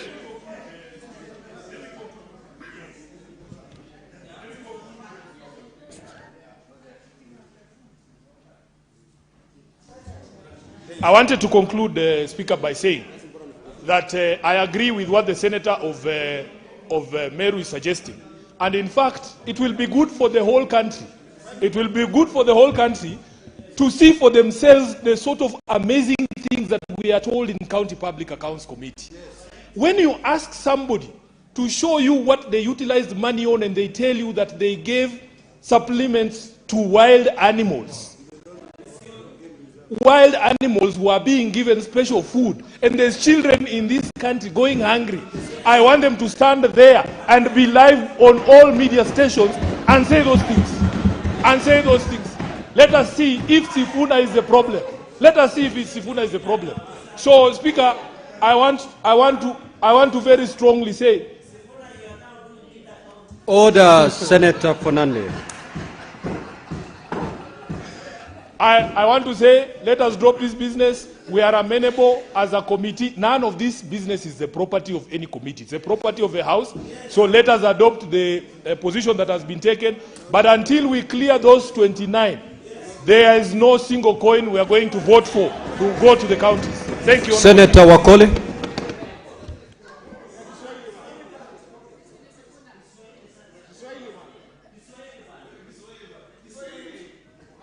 Order, honorable senators. Asante Mheshimiwa Spika kwa nafasi hii ambayo leo gavana ameponea chupu. Ndugu yangu Sifuna, ndugu yangu Eddie walikuwa wamembeba hobela. Gavana miguu ilikuwa imening'inia hewani ili wachukua maafisa wake kumuokoa mikononi mwa maseneta. Lakini jambo linalosisitizwa Mheshimiwa Spika ni kwamba mtu hawezi kuoka mkate wake na kaula mwenyewe pasipo kuchungwa na kudadisiwa na tume ama taasisi kama jumba la Senate. Yale viongozi wanataja kuhusiana na usambarishaji ama kupora kwa pesa za kaunti, kupanda miche isiyohesabika, kulisha mifugo ambayo haitunzwi na watu ambao wako timamu mchana katika boma zao. Nimeshangaa Mheshimiwa Spika, sikujua kuna kaunti ambayo inafanya kazi kama idara ya wanyama wa misitu Mheshimiwa Spika, kwamba gavana huyu anawatunza fisi, mbweha, anawalisha na anaacha watoto wa Kenya wakipaza vinyo wakipiga mea. Mheshimiwa Spika, sitakubali, na wengi wamesema, na wengi wape Mheshimiwa Spika, tusiwape shilingi, ndururu ama noti. Wacha wakaukiwe kule kwenye kaunti, na Wakenya wajue tumewanyima fedha kwa sababu hawawezi kuwajibika na fedha za kaunti. Mheshimiwa Spika, wengi wamening'inia katika vazi la Mheshimiwa Rais. Mheshimiwa Rais anazindua miradi mingi katika kaunti. Hao magavana kila mahali wamenyosha vidole viwili, lakini mfukoni wamejaza pesa za Wakenya. Kile maseneta wanasema tutapekua mifuko yote, hata kama ni kuwavua nguo tuwavue, ili wabake uchi wa mnyama, ndio tujue wao ni waaminifu. Iwapo wanaweza kuja kwa malango ya Senate kwa kiburi, kedeli, madharau, Mheshimiwa Spika, hawa watu wakikutana na Wakenya usiku watawachinja peupe. Hatupaswi kuwahurumia, hatupaswi kuwapa nafasi yoyote kujidhihirisha kwa kwamba hawa ni watakatifu wakati huu mgumu wa kiuchumi. Na Mheshimiwa, kuna muasisi alisema, ukiona dikteta, ukiona mtu dhalimu, ukiona aliyekuwa mwizi anageuka na kubeba Biblia akisema njooni nyote, ufalme wa mbinguni umekuja, nitawatangulia niwafungulie njia. Mheshimiwa, jipange. Wao ambao wanakuja wakisema jinsi Mheshimiwa Sifuna akisema na Mheshimiwa Seneta Kio ati kwamba ati niruhusu tu nije kama Nikodemo. Mheshimiwa Spika, tusiwakubali. Waje tu mchana jinsi wanavyopora mchana, na sisi tuwanywe mchana kwa sheria za jumba la Senate. Naomba niungane na wengine, hatuwapi pesa, lazima wakamatwe. Na nimeshukuru Mheshimiwa kiongozi wa wengi, kwa mara ya kwanza Wakenya wamejua katiba inawaruhusu kukamata wezi na kuwakabidhi mikononi mwa taasisi za dola. Wakenya popote mlipo, mkiona hawa magavana, tusaidieni, muwakamate mwapeleke katika kituo cha polisi kilicho karibu. Asante sana na Mungu awalinde. Asante Mheshimiwa Speaker. Now, Majority Leader, honorable senators, if you look at your supplementary order paper, there is a motion that you will have to speak to it, and it touches on the matters that you want to speak. Senator Kavindu, there is a whole motion that awaits you. So that contribution you want to make now, reserve it to be made in that particular motion. Majority Leader, you wanted to tap the wisdom of your colleagues. I hope you are now wiser than it started. You may proceed. Thank you, Mr. Speaker. I want to thank my colleagues because this is not a simple matter. Mr. Speaker, Senator Kavindu, the bill has not been moved. So proceed, Senate Majority Leader. Mr. Speaker, I was saying this is a very serious matter, and these are moments that call for serious introspection. As a House, Mr. Speaker, why I requested that I be advised by my colleagues is because this is not just an issue about one or two governors. Mr. Speaker, when you have governors seated in Kilifi, enjoying expensive drinks, and perhaps doing things that you cannot mention even on the floor of the House, Mr. Speaker, then incite themselves that they shall cease appearing before the House of Parliament, Mr. Speaker, that is not a matter to be treated lightly.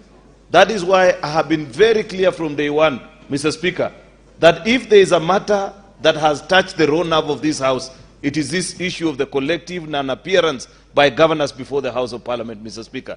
And I want to tell the governors, it doesn't matter which office you seek intervention from, and they know what I mean, Mr. Speaker. This is something that is non-negotiable for us, Mr. Speaker.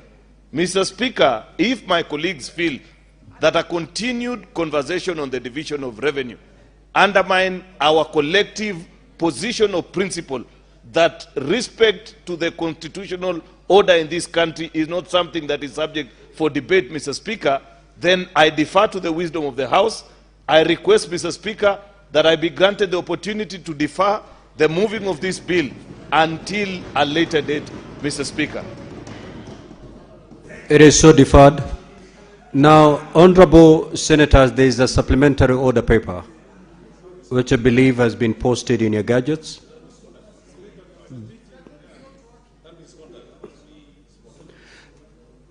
The chair will make a communication in that regard. Don't worry about it.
Order, honorable senators, before I ask the clerk to call the next order, I have this communication to make. Senator Eddy and Senator for Kitui, kindly take your seat.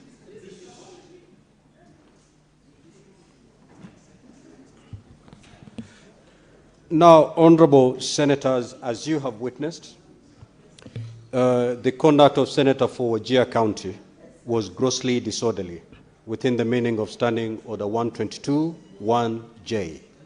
In this regard, I invoke the provisions of Standing Order 122(2)A, which provides that a senator who commits an act of gross disorderly conduct on the first occasion, that senator shall be suspended from the presence of Parliament for a maximum of 3 sitting days, including the day of the suspension.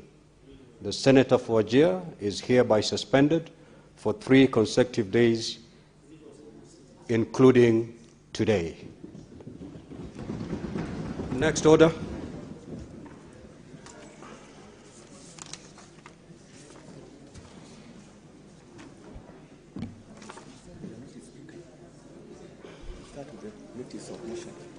Now, I want to believe that you are in receipt of the supplementary order paper. Senator Ledama, you may proceed to give notice of a motion.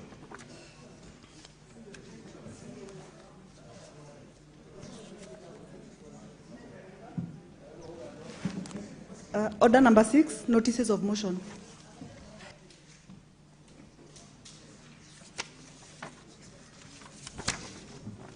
Thank you, Mr. Speaker. Mr. Speaker, sir, I rise to give notice of a motion, implementation of recommendation by Select Committee of County Public Accounts and County Public Investment and Special Funds on Auditor General Report for financial year 2024-2025. Mr. Speaker, aware that Article 96(1) and 3 of the Constitution mandates the Senate to represent counties, protect their interests, and oversee national revenues allocated to county governments, and that Article 2298 and the Public Audit Act require Parliament to debate audit reports and act within 3 months. Concerned that, despite repeated invitations and summons, 15 county governors define the Select Committee on CPAC and CPI-SF by refusing to appear and answer for financial management and accountability failures in the Auditor General Report for financial year 2024-2025 reports. Appreciating that CPAC and CPIC diligently interrogated the Auditor General issues, filed reports within constitutional timelines, and secured Senate approval on the 31st March of 2026. Noting that urgent needs for rigorous follow-up on these recommendations and ongoing Senate oversight of implementation. Now, therefore, Mr. Speaker, notwithstanding Standing Order number 225, the Senate resolve that the Select Committee on CPAC and CPIC immediately track implementation of the Senate-approved recommendations and table monthly progress report detailing compliance status. 2, fast-track the next audit cycle by prioritizing Auditor General reports and county financial statements for the year ended 30th June 2026, tabling committee reports promptly to enable thorough senatorial scrutiny.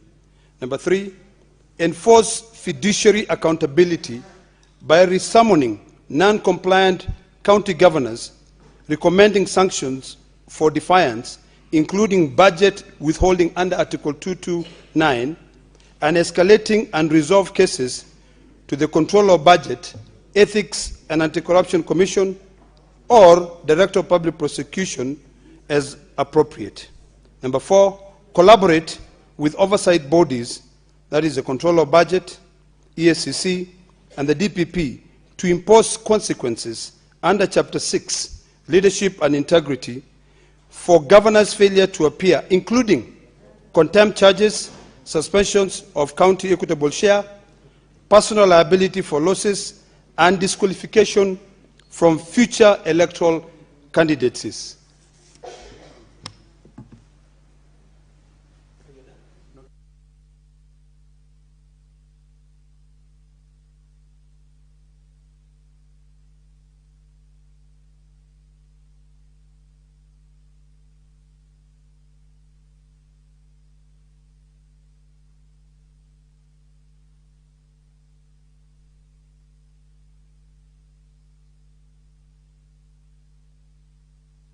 Next order, clerk.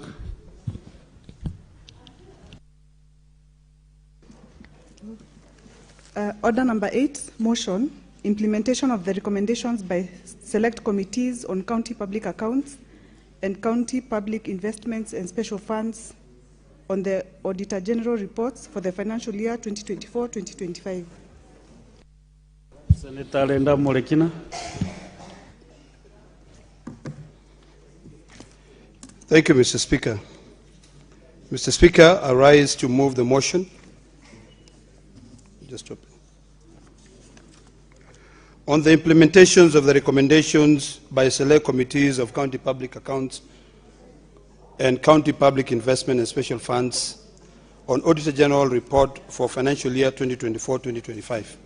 Mr. Speaker, aware that Article 96, 1 and 3 of the Constitution mandates the Senate to represent counties, protect their interests and oversee national revenue allocated to county governments, and that Article 2298 and the Public Audit requires Parliament to debate audit reports and act within 3 months, concerned that despite repeated invitations and summons, 15 county governors defied the Select Committee on CPAC and CPIC by refusing to appear and answer the financial mismanagement and accountability failures in the Auditor General financial year 2024-2025, appreciating that CPAC and CPIC diligently interrogated the Auditor General issues, file reports within constitutional timeline, and secure Senate approval on March 31, 2026.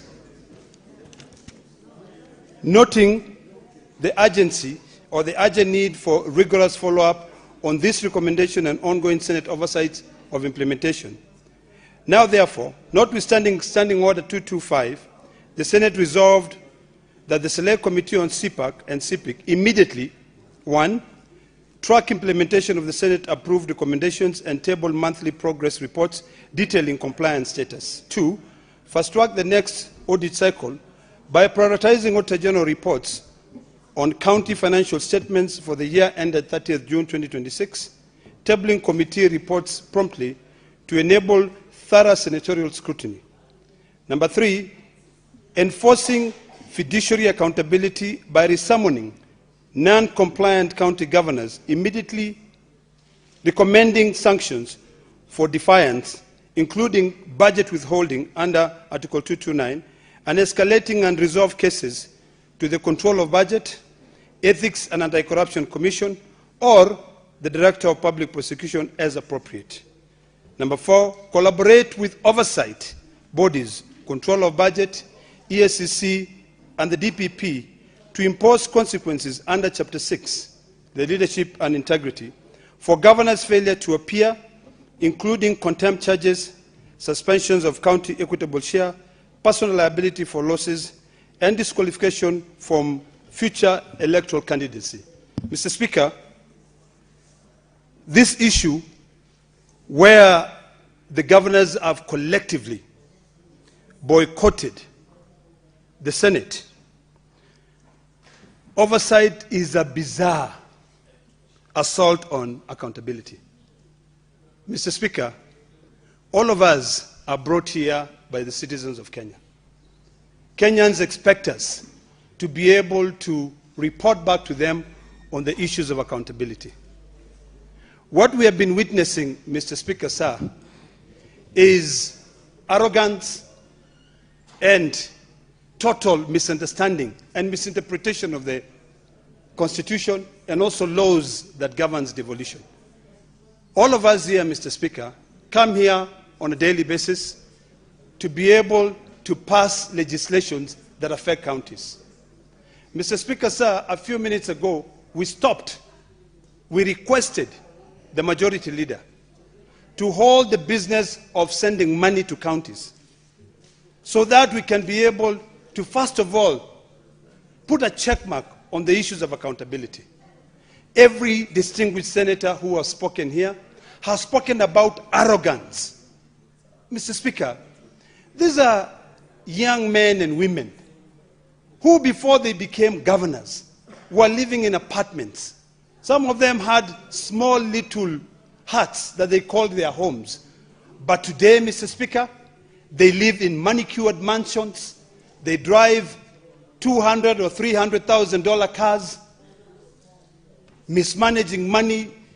They traverse the entire country with helicopters, but when they are called to account for the money, they cannot. Mr. Speaker, this Senate only has this opportunity.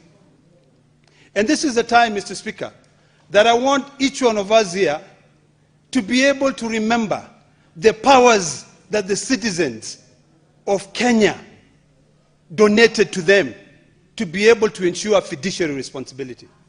When you look at the citizens of Nairobi as an example, Mr. Speaker, there are over 800,000 who sent the distinguished senator of Nairobi, Edwin Watenya Sifuna, here to represent their interests. When you look at the citizens of Narok, there are over 1.5 million who sent me here to be able to represent their interest. Nairobi, there are over 4 million, but those who elected the distinguished senator were about 800. What do we go tell these people when the one person who has been tasked with the fiduciary responsibility failed to come to account for that money? You know, Mr. Speaker, this issue of governance, forgetting that leadership is a sacred trust which has been bestowed by the people, is something that we must remind them on a daily basis. And this is the occasion for each one of us here to be able to take their public audit records, they look at their Auditor General records in the executive, look at the special funds account to see how money is being utilized in the counties.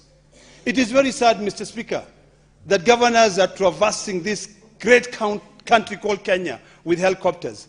Yet our people cannot be able to get their goods from the market, from their farms to the market.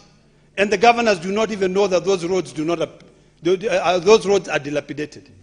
So, Mr. Speaker, this is an opportunity. And I want to speak to my colleagues that today, it doesn't matter whether we spend the night here, we burn the midnight oil, we must resolve to demand accountability from these, I don't even know whether to call them honorable anymore, 47 governors who has been tasked with a fiduciary responsibility. Mr. Speaker, one of my biggest pet peeves is that most of those governors do not even understand the Public Finance Management Act.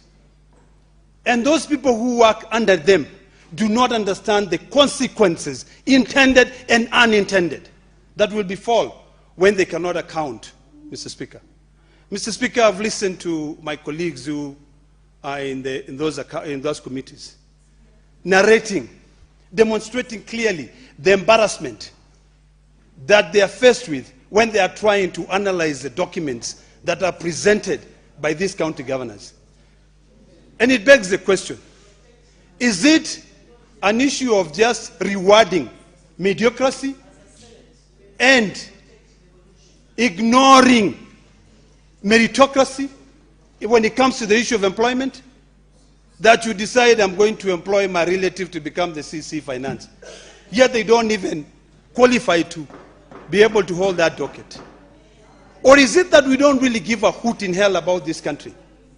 Mr. Speaker, today, for the sake of the future generation, I want to call upon all senators to be able to remember that the responsibility that you have been tasked with is to ensure accountability. Nothing else, Mr. Speaker. You know, there are a lot of stories that we hear. And, Mr. Speaker, I want to go on record and state here that when the governors made that statement, I did speak to the chair of COG. I spoke to him myself. And he said to me, there are so many issues that the governors were raising regarding the manner, the way they were treated. But what I deduced from my entire 30-minute conversation with my friend, the governor of Wajir, was that the issue was about respect. And in fact, I told him, my brother, smell the coffee. The moment you decide to put yourself out there to become a leader, the one thing that is required of you is to grow thick skin. If you cannot grow thick skin, you might as well just resign and go home and take care of the camels. All of us on a daily basis are insulted, Mr. Speaker. In fact, today, if you open your social media page, you will hear all manner of things that are being said. If I was to listen to that, Mr. Speaker, my blood pressure would be at 300 over 120 or 150. And I'll be sent to the morgue. But I remind myself that I am here. And the fact that I put myself out there to be scrutinized, all those insults will come. So I want us to divorce the notion that this so-called Council of Governors collectively can be able to support one individual. Mr. Speaker, when my brother Sifuna walked in, he narrated to me the way my other brother took off, you know, and I wondered what kind of a warrior my brother is to run off and take off instead of facing the consequences. Mr. Speaker, I would have stood there and faced the consequences, Mr. Speaker. You know, the challenge we have, Mr. Speaker, is the issue that we forget what, Mr. Speaker, the problem with us, Mr. Speaker, is that we forget that. No, honorable senators, Senator Olekina Ombiand in silence, total silence. This is a matter of national importance.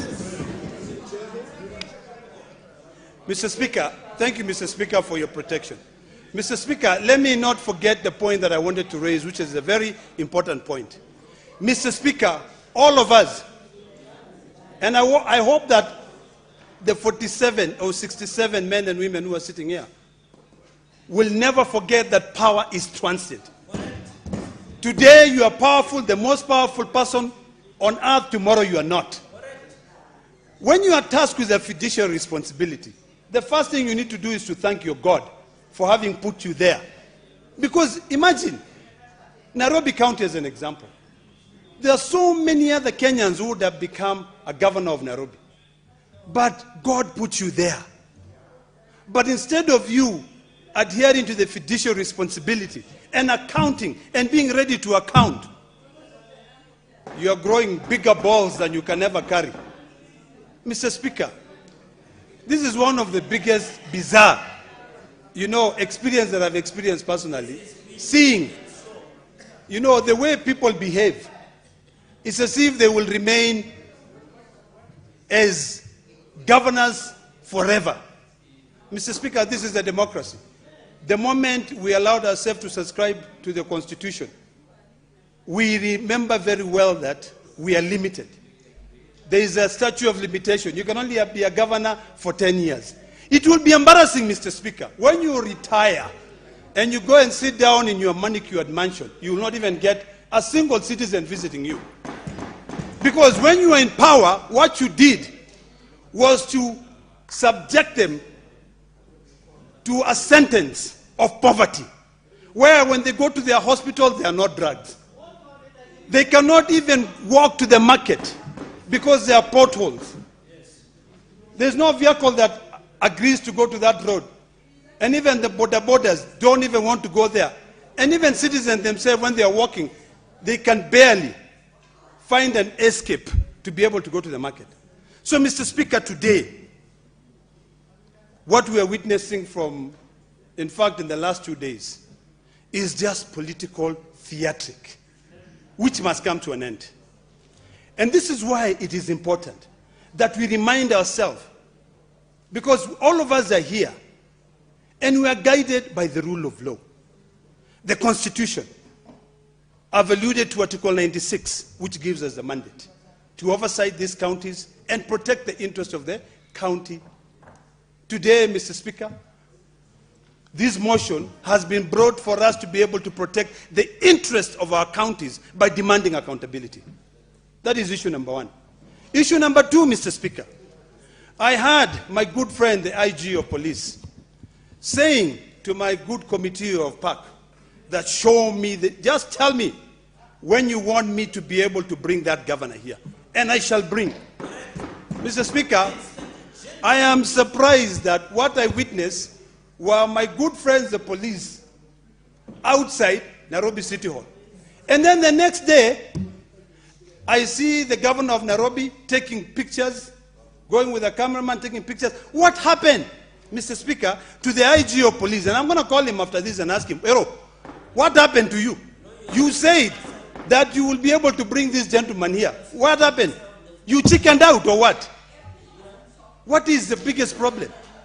You know the problem, Mr. Speaker, is that all of us, and I'm not saying that I'm a saint, but sometimes we have to remember that we have a fiduciary responsibility.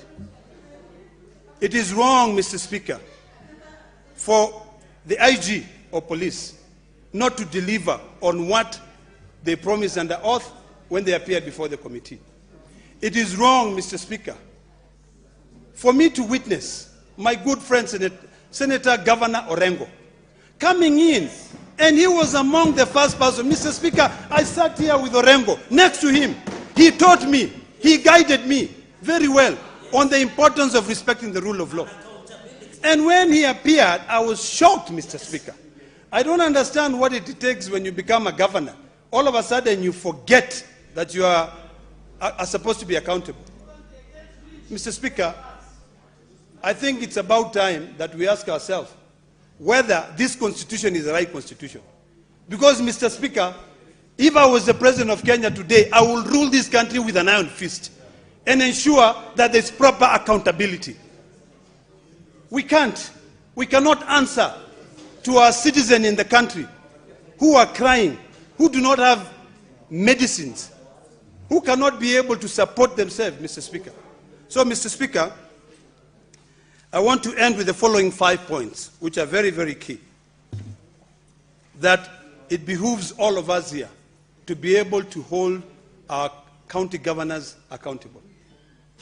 I want to request ESCC, because recently I met with the ODPP.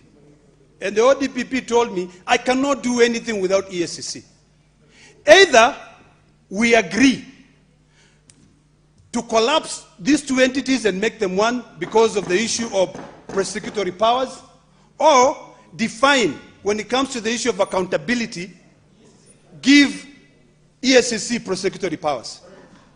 Mr. Speaker, point number two, and this is something that all of us must be able to think today. When you look at other jurisdictions, Mr. Speaker, there are so many appropriations acts.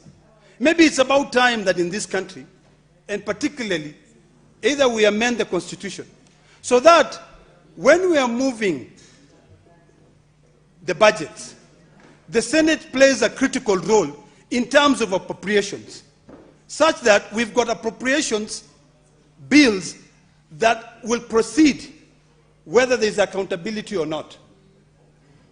This issue of collapsing all appropriation into one form of budget is what is taking us back to the dogs. Because the county knows that even though we fight so hard and say that we will stop money from going, the Constitution bars, it limits the period to 3 months. So we need to rethink the issue of Appropriations Act in this country.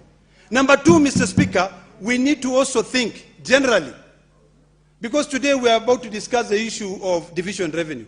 We need to relook at Article 223 of the Constitution of Kenya when it comes into the issue of money being spent without approval of Parliament. It is about time that we take this opportunity, distinguished senators from both sides of the aisle, to be able to redefine this country for future generations. Look at the Constitution, see the loopholes which are there, which these guys are easily able to bypass for them to be able to get what they want.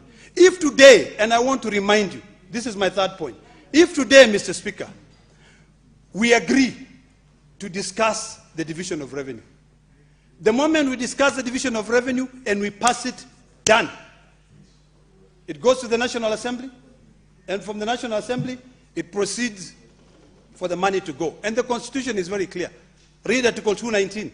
A share of revenue of a county shall not be, delayed it has to be released.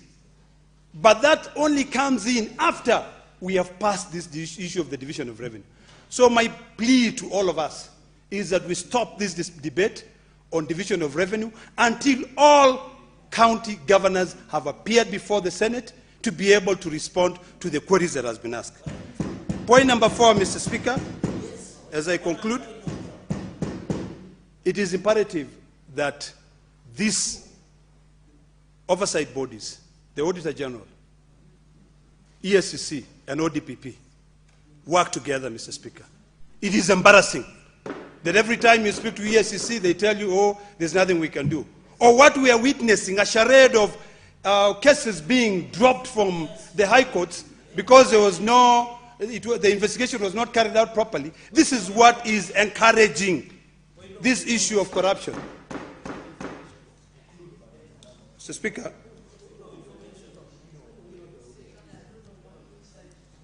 Speaker, in conclusion, this House must send an unmistakable message that accountability is non-negotiable. The Senate powers of the past must be exercised, and this is the opportunity that we have. Without this opportunity, I don't know how to spell it out. Maybe I'll speak in Swahili and Kimasai for you to understand.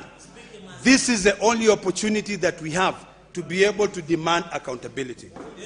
With all those so many remarks, Mr. Speaker, I beg to move and request the Majority Leader to second. Before the Majority Leader seconds, I want to make this communication of the visiting members of Maendeleo ya Wanawake from the constituency in Homa Bay County. Honorable Senators, I would like to acknowledge the presence in the Speaker's Gallery this afternoon of a visiting delegation of members of Maendeleo ya Wanawake from the constituency in Homa Bay County. The delegation is in the Senate on a courtesy call to Senator Beatrice Ogora MP.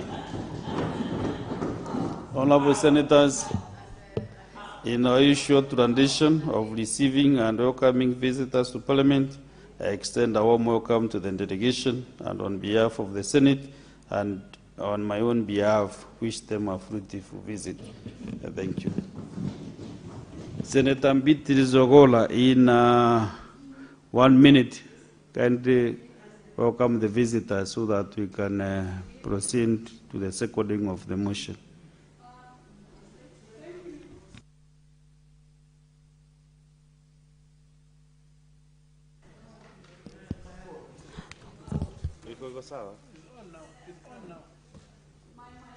Leader has just stated that I come forward.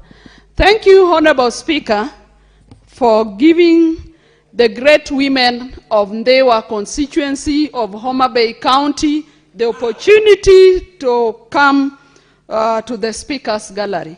Honorable Speaker, the illustrious women that are here this afternoon are women of this country who believe in this country going forward. And Honorable Speaker, these are women who believe in the leadership of even this House, and that is why they have been patient here. I want to recognize that these are great leaders from my constituency, led by Councillor Dorcas Matunga, who was the chair of the County Council of Homa Bay then, before the coming of the counties. We have Councillor Dorcas Atito, we have Councillor Caroline Oguta, we have the chairperson Grace Awidi, Roslyn Ogada, Doris Obondo, Margaret Odongi, Siprosa Apopo, Millicent Anyango, Helida Otieno, and Rusula Odida.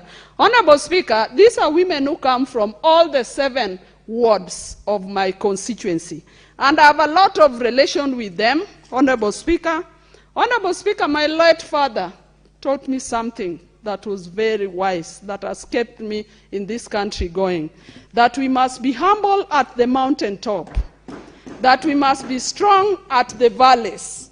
In between, you have to have faith. And Honorable Speaker, the women you see today of women we have worked with in the valley, strong together. And so I celebrate them and I welcome them to the Senate, and I still believe in you, and I'm one of you, and I'm proud of you, and the Speaker equally is proud of you.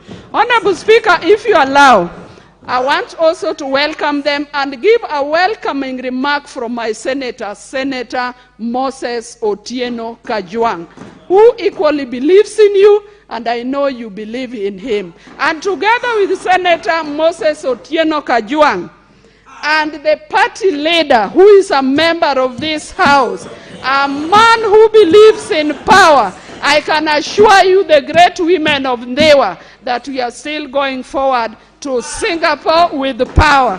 Honorable Speaker, allow I donate 30 seconds to Senator Eddie Okech on behalf of Senator Moses Kajwang. Senator to welcome Beatrice them. Ogora. Thank you, and come again. Thank you, Honorable Senator Speaker. Beatrice Ogora.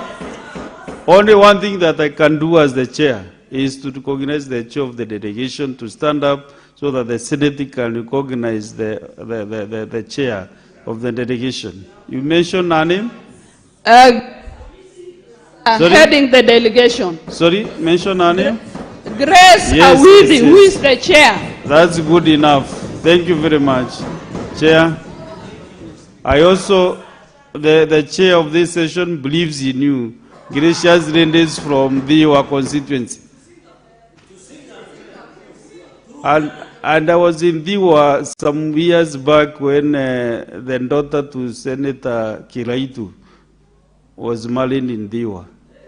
Also the Member of Parliament for South Imantwe represented as the Senate, as the Member of Parliament.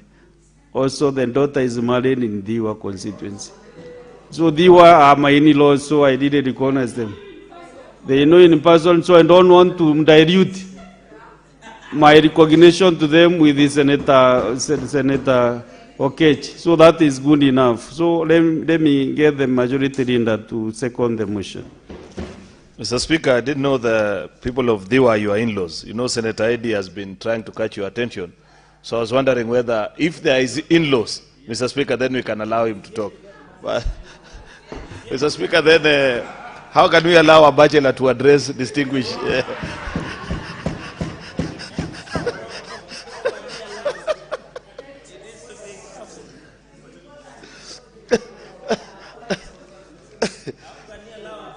Mr. Speaker.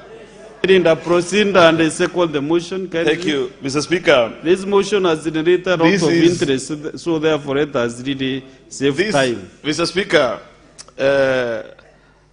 this is a very important motion brought by my colleague Senator Ledama, which every senator that minds the affairs of this House and values devolution should take time to speak to, but not just speak to, reflect about it and what it means for this House. Mr. Speaker, we must first begin by asking the question, how did we find ourselves here? We found ourselves here, Mr. Speaker, and I'll repeat for the 18th time, because governors went on a whirlwind trip in Kilifi, and while they were enjoying whatever they were enjoying, incited themselves and said that there is a committee of the Senate that is not treating us with the dignity that we deserve. We feel they are unkind to us, and so many other things that they have mentioned. And they came with the silliest ideas that has ever left the minds of Council of Governors, that they shall not appear before the County Public Accounts Committee. And since that particular day, things have not been okay, Mr. Speaker. I read it for what it is since that particular day, Mr. Speaker, that this is a direct attack to the very heart and soul of the Senate. And as leader of majority, Mr. Speaker, I have been fairly consistent on this matter, perhaps more than anything else, Mr. Speaker, that this is not something that we can even countenance, Mr. Speaker. Because, unfortunately, for some of us, for the little years that we have lived on this earth, the only institution that we've had the very rare opportunity to infuse our thoughts and share in the philosophy of what it will become in years to come by, it is this House of the Senate, Mr. Speaker. And some of us are not in a hurry to leave this House, so long as the people continue to have the trust and the will to allow us to come into this house, Mr. Speaker. Therefore, we must guard this institution by everything that we believe in. Mr. Speaker, when the Council of Governors raised the issues that they raised, we responded like diligent citizens are expected to do. We mentioned to them and said, while we hear what you're saying, that is not the procedure. Appearance before a parliamentary committee is not a buffet, Mr. Speaker, where you pick what you like and you leave what you don't like, Mr. Speaker. This is a mandatory exercise to which you must undertake so long as you interact with public resources, Mr. Speaker. And there is sufficient backing constitutionally, Mr. Speaker, edits of law, Mr. Speaker, and even advisories from the highest courts of the land, Mr. Speaker. Because this is not the first time that we are finding ourselves here. Governors have even attempted to go all the way to the Supreme Court. It took the judges of the Supreme Court to remind them that appearance before the Senate, Mr. Speaker, is mandatory and expected of any individual that interacts with public resources, Mr. Speaker. And so we responded in kind and said, good people, we don't know what it is that you feel so much offended by our colleagues who serve in County Public Accounts Committee, but be that as it may, as a principle, we cannot allow you to select which committee of the House you appear before. I have spoken more than 5 or close to 10 times to none other than including the chair of the Council of Governors, my good friend Governor Ahmed. And I have told him that there is a principle that I'm willing to die for. We cannot allow any individual, Mr. Speaker, to dictate and direct the operations of this House other than the decisions that are made on the presence of this House. And therefore we asked our colleagues, governors, that come, appear, respond to the queries, then later on present your petition to the leadership of the House. We will listen to you. Many times people do this. Mr. Speaker, for your information, every Wednesday morning, just like today, we have cabinet secretaries appearing before this House. Mr. Speaker, there are days in which for one reason or the other, they are not able to appear. And they send in letters. Sometimes even those documents come in fairly late. But because we are leaders and we understand the demands of the high office that many of them hold, Mr. Speaker, we grant them the latitude. Therefore, we are not an obstinate institution. Nobody can accuse us, Mr. Speaker, that we are unreasonable in this exercise. We told our colleagues, appear, then we will have this conversation. Unfortunately, Mr. Speaker, some of them cheekily saw a silver lining and an opportunity for them. And I suspect, dear colleagues, that the 29 governors who chose not to appear are actually the originators of this silly idea of non-appearance, Mr. Speaker.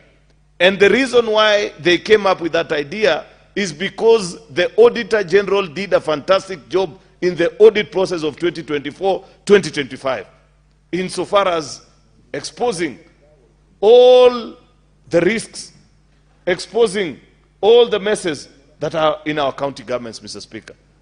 And therefore, many of them saw this as the perfect opportunity to run away from accountability. And they use this excuse saying, oh, we had a collegiate agreement. Mr. Speaker, those are the gentlemen and the ladies, Mr. Speaker, that incited their colleagues and said, we shall not appear, because they knew what awaited them. Each of our colleagues that serves in that committee, together with us that attend every time a governor from the counties that we represent in this House are appearing, Mr. Speaker, we're waiting for the opportunity to listen to county governors give an explanation of how they have interacted with public resources. I said here yesterday, Mr. Speaker, that some of us believe in doing oversight differently. For all the years that I have served as a senator, in fact, to the detriment sometimes of my own political career, Mr. Speaker, I avoid discussing public finances and audit queries, Mr. Speaker, in public gatherings in my county. I try and rise above board. Many times, in fact, people submit or observe that as a weakness. But I have always known that there is granted to me a premium platform here in Parliament where the governor comes, appears, and there are questions based on a document that we didn't originate as a Senate. The Senate does not audit county governments. We only respond to issues that are raised by auditors, Mr. Speaker. And therefore, we were waiting for this perfect opportunity. Unfortunately, Mr. Speaker, what happened happened. This matter is now considered settled, in my humble opinion. Because if you don't respond to queries that you have been asked, it simply means you agree with the findings of the Auditor General. And that is a report that we passed yesterday at 6:30, Mr. Speaker. It is now upon the various state agencies, Mr. Speaker, and if you read Resolution 4 of this motion, Mr. Speaker, that the Senate resolves to actually collaborate with other institutions of oversight, the Controller of Budget, the Ethics and Anti-Corruption Commission, the DPP. The only one that we forgot to add, Mr. Speaker, is the judiciary. Because the judiciary is also part and parcel of the institutions of oversight, Mr. Speaker. I personally believe that the only day, Mr. Speaker, for which this madness that exists in our county will come to a stop is the day governors will get a pictures of one of their colleagues, Mr. Speaker, getting fit to dress in those prison uniform, Mr. Speaker. That is the day people will realize that this is not a matter of child's play, Mr. Speaker. But so long as people know they can go to the ESCC, they explain themselves. If it moves to the DPP, you can have some political interference with it. Once it gets to the court, you understand how all these things happen, Mr. Speaker? You are not a stranger in Kenya. Therefore, we need to call upon all these institutions of oversight that we must work together to protect public resources. Devolution is so premium and dear to the people of Kenya, Mr. Speaker. Devolution is perhaps the only best gift that the people of Kenya gifted themselves in 60 years since independence. It's the only meaningful thing that many parts of this country, perhaps the remotest parts of this country, the closest thing that they interact to government services is the little resources that we send to them, Mr. Speaker. And so long as we continue to read the reports that are being presented before us, Mr. Speaker, you must be worried. Mr. Speaker, we must get concerned. And I say this as somebody who has served in this house for quite a long time. When we came here in the first Senate, Mr. Speaker, I don't recall reading the kind of absurd audit reports as what I'm reading today. Mr. Speaker, in the first Senate, we only used to joke every afternoon, Senator Mazai will remember, about the golden fingerlings of Tharaka Nithi, where Governor Rangwa, Mr. Speaker, if you recall that particular moment, he is rumored to have bought fingerlings in somewhere, Mr. Speaker, worth millions of shillings. And when the auditors visited the county, he directed them to the river. I don't know what was the name of the river. If the senator for Tharaka Nithi was here and told them, please go and check if the fish are still there. And perhaps the non-carcinogenic wheelbarrows of Bungoma. And those remains to be the only absurd things that you'd hear during that first 5-year cycle. And when we came hard on oversight, the next phase, Mr. Speaker, you could see that governors were beginning to take shape. They were beginning to behave as expected, Mr. Speaker, of people interacting with public resources. And so many of the absurd things that you'd seen in the previous years, these are matters that we had forgotten. But to read this report that is being presented to us today, Mr. Speaker, where you're being told that there are governors that are feeding wild animals, and when auditors visiting them, they're saying go and interact and check how many kgs of meat they fed on, Mr. Speaker. That there are people hosting house parties using public resources, Mr. Speaker. That there is diversion of funds, wanton disregard, Mr. Speaker, to the provisions of public finance, Mr. Speaker. It is something that must concern us. Yet, look at how the governors are behaving when they come before these committees. That somebody can easily joke and say, I have forgotten my reading glasses. Mr. Speaker, surely we cannot allow this kind of nonsense to continue. Much as we know, Mr. Speaker, that we engage each other as leaders level, surely the kind of conduct, and these are the things that we are waiting to raise, because I believe at some point we will get that opportunity where we will sit down with the Council of Governors and they'll say these are the issues that we have. And we will also tell them that these are the very issues that we equally have with you people. Do they speak to themselves as colleagues? Do they reason together and tell each other that this is not expected of you as a county governor? In the things that when you come before the Senate, you must prepare well. You must at least know a few basic issues. I have seen governors, Mr. Speaker, who the only response that they give to their Committee of Public Accounts Committee is to turn in the chair and say, oh, ask that one, ask this one, ask the other one.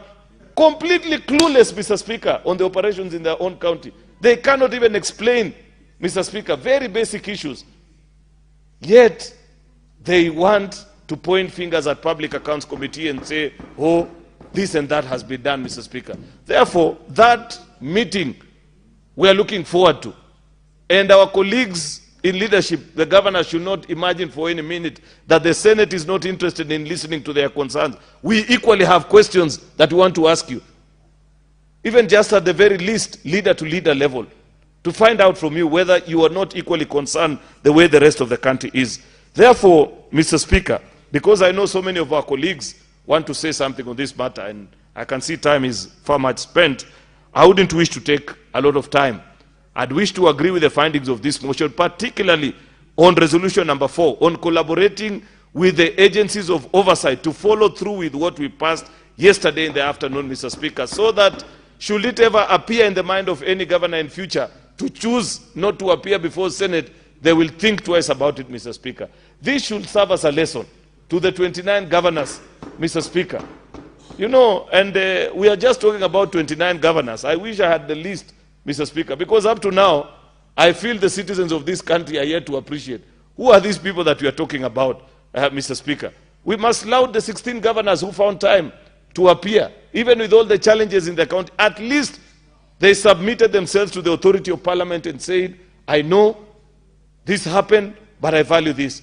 But to the 29 fugitives, Mr. Speaker, the day of reckoning must surely come. With those many remarks, Mr. Speaker, I beg to second. Honourable Senator Ososi. It's okay. No, freeze. You know you are a seasoned legislator. You don't need to run up and down to sit down. Honourable Senators, I propose the question that aware that Article 96(1) and 3 of the Constitution mandates the Senate to represent counties, protect their interests, and oversee national revenue allocated to county governments, and that Article 229, Subarticle 8, and the Public Audit Act require Parliament to debate audit reports and act within 3 months. Concerned that despite repeated invitations and summons, 15 county governors defined the select committees on CPAC and CPIC by refusing to appear and answer for financial mismanagement and accountability failures in the Auditor General's financial year 2024-25 reports. Appreciating that the CPAC and the CPIC diligently interrogated the Auditor General's issues, found the reports within constitutional timelines, and secured the Senate approval on that 1st March 2026. Noting the urgent need for rigorous follow-up on these recommendations and ongoing Senate oversight of implementation. Now, therefore, notwithstanding Standing Order 2025, the Senate approves that the select committees of CPAC and CPIC immediately 1. Track implementation of the Senate-approved implementations and recommendations and the table monthly progress reports detailing compliance status. 2. Fast-track the next audit cycle by prioritizing Auditor General's reports on county financial statements for the year ending 30th June 2026, tabling committee reports promptly to enable thorough senatorial scrutiny. And 3, enforce fiduciary accountability by resummoning non-compliant county governors, recommending senators sanctions for defiance, including budget withholding and Article 229, and escalating unresolved cases to the Control of Budget, Ethics and Anti-Corruption Commission on the Director of Public Prosecutions as appropriate. And 4, collaborate with oversight bodies, Control of Budget, EACC, and DPP to impose consequences under Chapter 6, which is leadership and integrity for governors' failure to appear, including contempt charges, suspension of county equitable share, personal liability for losses, and discrimination from future electoral candidates.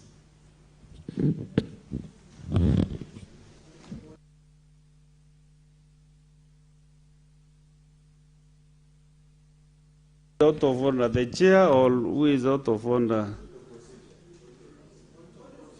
Proceed, yeah, fine. Proceed, Majority Whip. Thank you, Honorable Speaker. Standing Order 111, limitation of debate.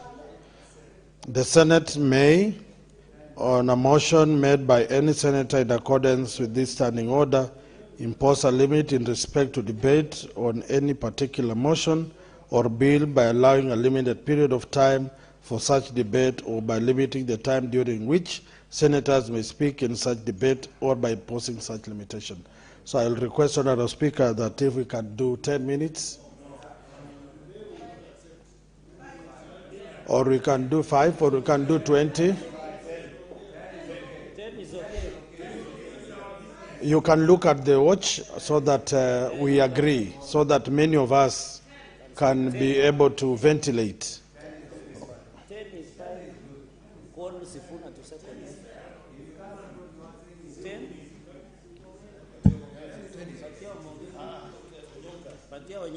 Senator Onyonka, I request that you do second.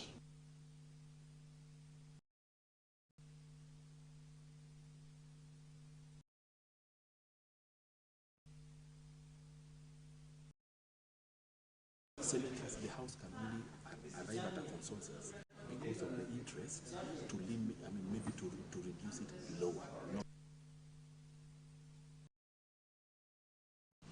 On this specific motion of this nature, sponsored by a member, the House didn't resolve that we do 15 minutes each member. But if we agree on any other minutes, time that you might decide, then what is the mood of the House? 10 minutes? Yeah, because most senators would really like to speak on this important matter. So if we have consensus, yes, Senator Sifuna? Speaker, we had also agreed that those of us who had previously spoken earlier, we don't speak again, so that we allow our colleagues to also speak. Yeah, sure. So 10 minutes, we don't need to put the question. That is a matter that we have beyond consensus. So next is Senator Omogen, Congo Omogen Eric. 10 minutes. Thank you, Mr. Speaker. And as much as possible, senators, every senator should use the 10 minutes without any interruptions. Yes. Mr. Speaker, I want to go on record that I support the motion that has been moved by my good friend, Senator of Narok.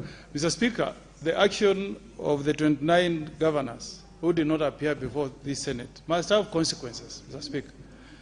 Mr. Speaker, this House, under Article 125 of the Constitution, has been given powers equivalent to the High Court of Kenya, Mr. Speaker.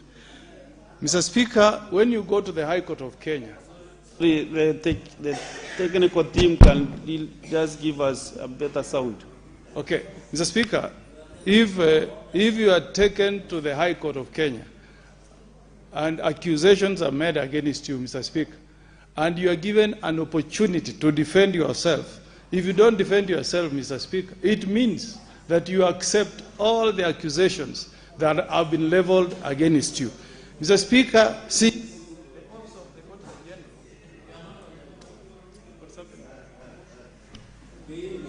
Okay. Thank you, Mr. Speaker. Yes. Mr. Speaker, I take in, Mr. Speaker, that the office of Auditor General is an office that has been created by our Constitution, Mr. Speaker. This house is a creation of the Constitution, Mr. Speaker, and therefore all the governors that did not respond, Mr. Speaker, to the accusations that were leveled against them are guilty as charged, Mr. Speaker. For my count, for example, Mr. Speaker, the county government of Nyamira, Mr. Speaker, and I want the people of Nyamira to hear this. The governor, Mr. Speaker, collected a total of 606 million shillings for Facilities Improvement Fund, Mr. Speaker. The findings of the auditor, Mr. Speaker, are to the effect that the governor was all only... senators, can you kindly consult in low tones? Mr. Speaker, the governor was to allow only the able... Senator for Nyamira to prosecute his 10 minutes. Thank you, Mr. Speaker. The governor of Nyamira, Mr. Speaker, was only able to account for 549 million shillings, 78,722. Meaning, Mr. Speaker, from the findings of the Auditor General, the governor of Nyamira, Mr. Speaker, has stolen or misappropriated from the poor patients who went to hospitals and paid money to be treated a total of 57,528,831, Mr. Speaker. And I'm urging the people of Nyamira, Mr. Speaker, to give these governors sleepless nights. They should proceed to court and sue him to refund this money, personally, to the county government accounts of Nyamira, Mr. Speaker, because he has not offered any explanation, Mr. Speaker, to this Senate. Mr. Speaker, you will be shocked, Mr. Speaker, that the auditor has made a finding, Mr. Speaker, that the governor of Nyamira, Mr. Speaker, has paid a contractor duplicate payments, Mr. Speaker.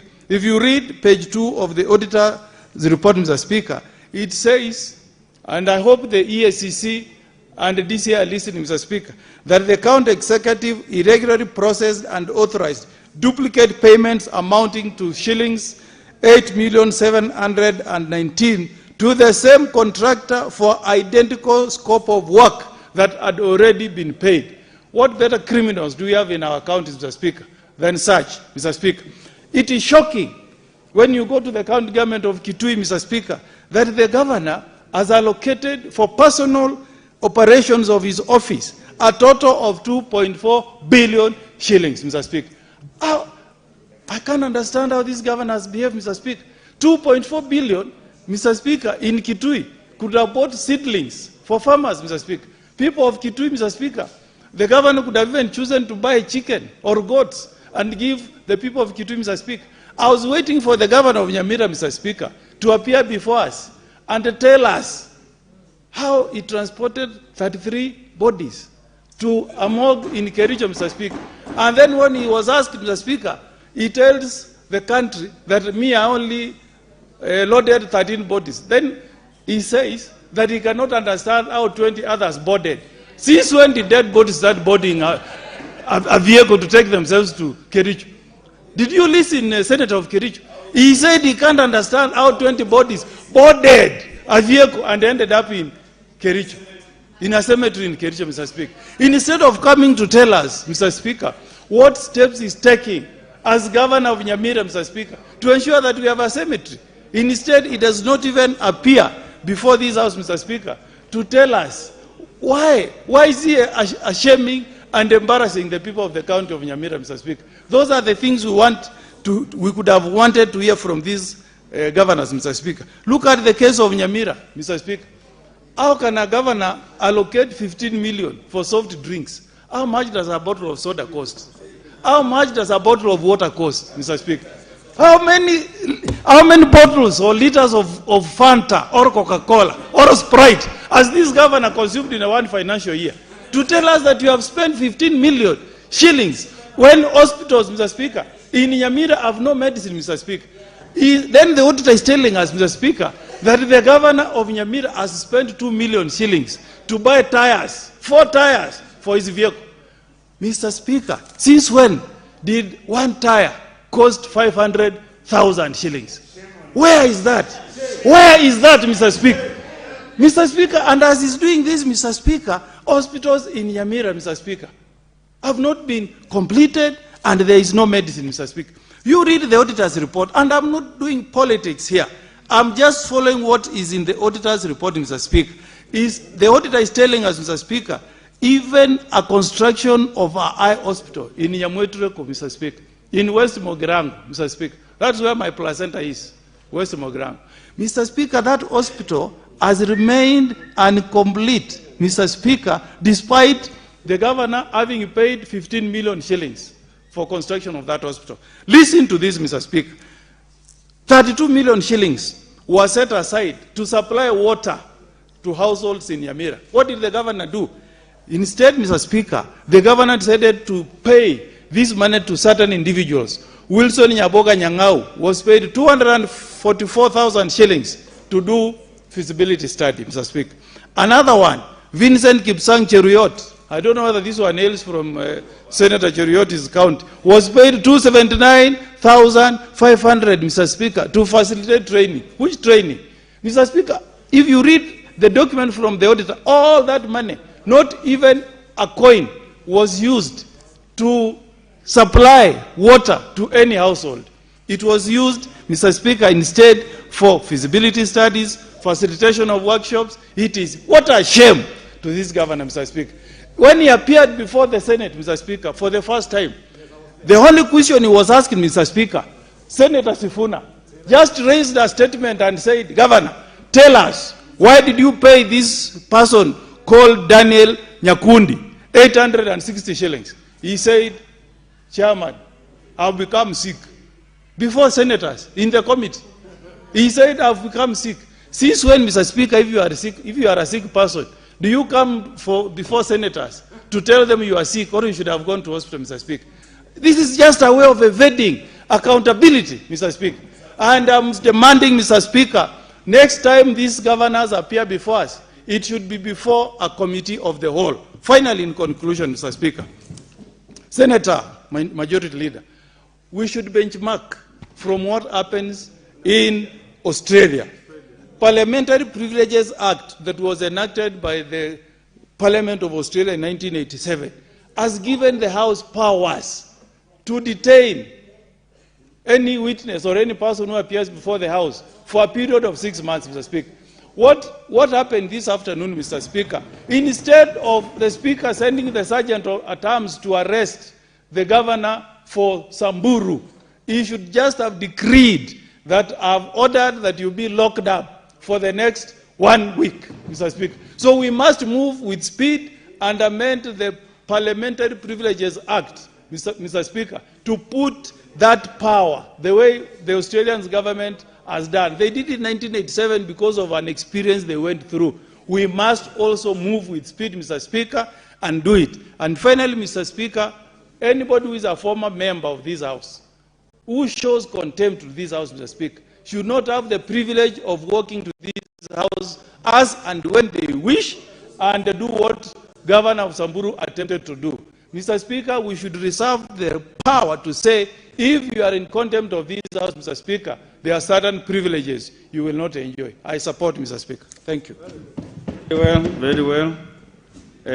Next is Senator Chalagay Samson.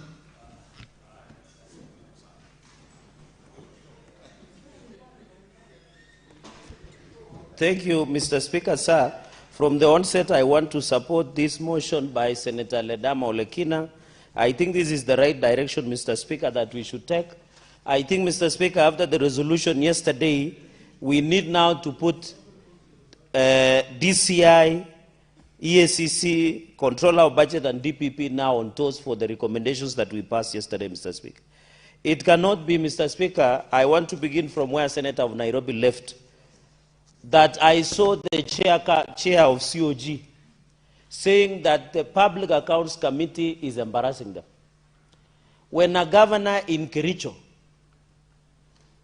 who is called Dr. Krom locally there, says that he bought a tissue paper, a single tissue paper for 3,000 shillings. Is it right? When a governor of Kericho buys, and this is according to the Office of the Auditor General report, buys a soda of 500 ml with 2,000 shillings. Is it in order, Mr. Speaker? Is it in order? Are we embarrassing them or they are embarrassing themselves, Mr. Speaker? If a governor does a housewarming of 5 million Kenyan shillings in Vihiga, Is it not they are embarrassing themselves, not us, we are embarrassing them, Mr. Speaker? If a governor in Bungoma in November buys 3.6 million worth of Christmas tree, is he embarrassing himself or embarrassing us? Shame on them, Mr. Speaker. If a governor in Mandera purchases seedlings of 55 million in a dry area instead of doing water tracking, is it himself embarrassing himself or us we are embarrassing him, Mr. Speaker? Mr. Speaker, if a governor in the COG get monthly, every financial year, and that is why all the close of the chair of COG was coming out. Are you aware, in our reporters pack, we found that every county is paying 5 million illegal subscription fees to COG, a club of blunderers, a club of gossip, a club of impunity against the law and fugitive of justice. Do you want us to celebrate them? Are we embarrassing them, Mr. Speaker? If a governor in Migori is hiring what we call sangwenyas to be the cheerleaders in a function, Mr. Speaker, do you want us to celebrate? In Machakos, a young man by the name Kyoko, who is being owed by the county 19 million for supplying uniform, is lying in bed for simply demanding for justice. Mr. Speaker, counties are owed, and the chair of PAG yesterday said, close to 30 billion to most of our businessmen and women in our counties. Businesses are dying, Mr. Speaker. Do you want us to be nice to governors? Do you want us to give them Christmas cards or love cards, or them to send them emojis of beauty, Mr. Speaker? We cannot, we should not allow, Mr. Speaker. When a governor, Mr. Speaker, in Wasingishu, Mr. Speaker, employs 765 casuals, ghost workers, who are paid manually, and most of them are used as political goons. You want us to treat them and call them the excellencies?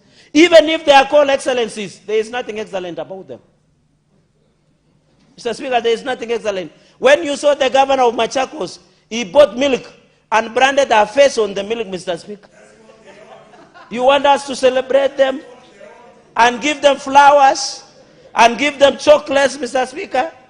When the governor of Siaya, who used to pride himself as the working constitution, violates Article 10 on national values and principles of good governance, Article 172 on objects of devolution, Chapter 13 on principles of public finance, Mr. Speaker, and Chapter 6 on leadership and integrity, and comes and say, I will not speak before the committee. I don't want to be held accountable because some illegal outfit called COG has said they will not appear before the Senate. It's embarrassing, Mr. Speaker. And when you go to such counties, for example, in Wasingishu, Mr. Speaker, just quickly, they put 10 parcels of land worth 129,150,000 Kenyan shillings without verification. A direct, outright rip-off of the money in Wasingishu, Mr. Speaker. Not Kitui. Kitui, they are stealing sand. How do you steal things that God gives? The curses that will strike some of these governors are still doing press-ups in heaven, Mr. Speaker. Because what they are doing is very unfortunate, Mr. Speaker.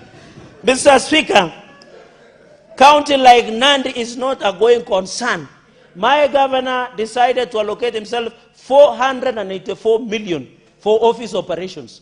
Most of those are Christian as operations, but they are used for personal escapades, chai and mandas, Mr. Speaker, and buying gazettes. Mr. Speaker, they go to Masai Mara, and I have information. While they are allocating 60 million for bursary, what are you telling us, Mr. Speaker? Mr. Speaker, we must call it, and I hope the country is watching. I hope EACC, the ODPP, Mr. Speaker. I think, Mr. Speaker, even, for example, I visited Chepterwai on 28 February. That project worth 41.5 million is stalled in Chepterwai, Masab sub-county, Mr. Speaker. Mr. Speaker, my governor decided to leave official vehicles and use car hire services of 41 million in that financial year. Why? Because the vehicles from county are marked. He wanted a car hire for personal escapades to go to 411 or some of the clubs in Eldoret and Kisumu. And I'm told if you are a girl and you are dating some of these governors, you will live large like you have never done. Mr. Speaker, Homa Bay, in conclusion, Mr. Speaker, Homa Bay, even young boys, I'm told, the Ben 10s, also, Even Homa Bay, Mr. Speaker, they were to construct a county headquarters worth 500 million. But corruption and public rip-off of county pension scheme, they constructed a county headquarters worth more than 800 million. What are you telling us? While I celebrate Mama Gladys Wanga for being a good supporter of broad-based, that is not justification to steal from the public. They can never hide. And I know where they are going to hide, Mr. Speaker. Even Abdul Samad, Mr. Speaker. Even Garissa, Mr. Speaker, where 731 million was paid to ghost workers, Mr. Speaker. And I want to ask my beloved president, should these people be spotted at the gate of State House? They should be chased away, arrested promptly by the Inspector General of Police, and be frog-marched before the House for accountability. They have tendencies on El Chapo Guzman. You remember the story of El Chapo Guzman, Mr. Speaker? He ran away, but it was finally caught up, Mr. Speaker. I want to say, as protectors of devolution, Mr. Speaker, that we must agree as a country. Look at Elgeyo Marakwet County. They purchased semen worth 273 million bioassets.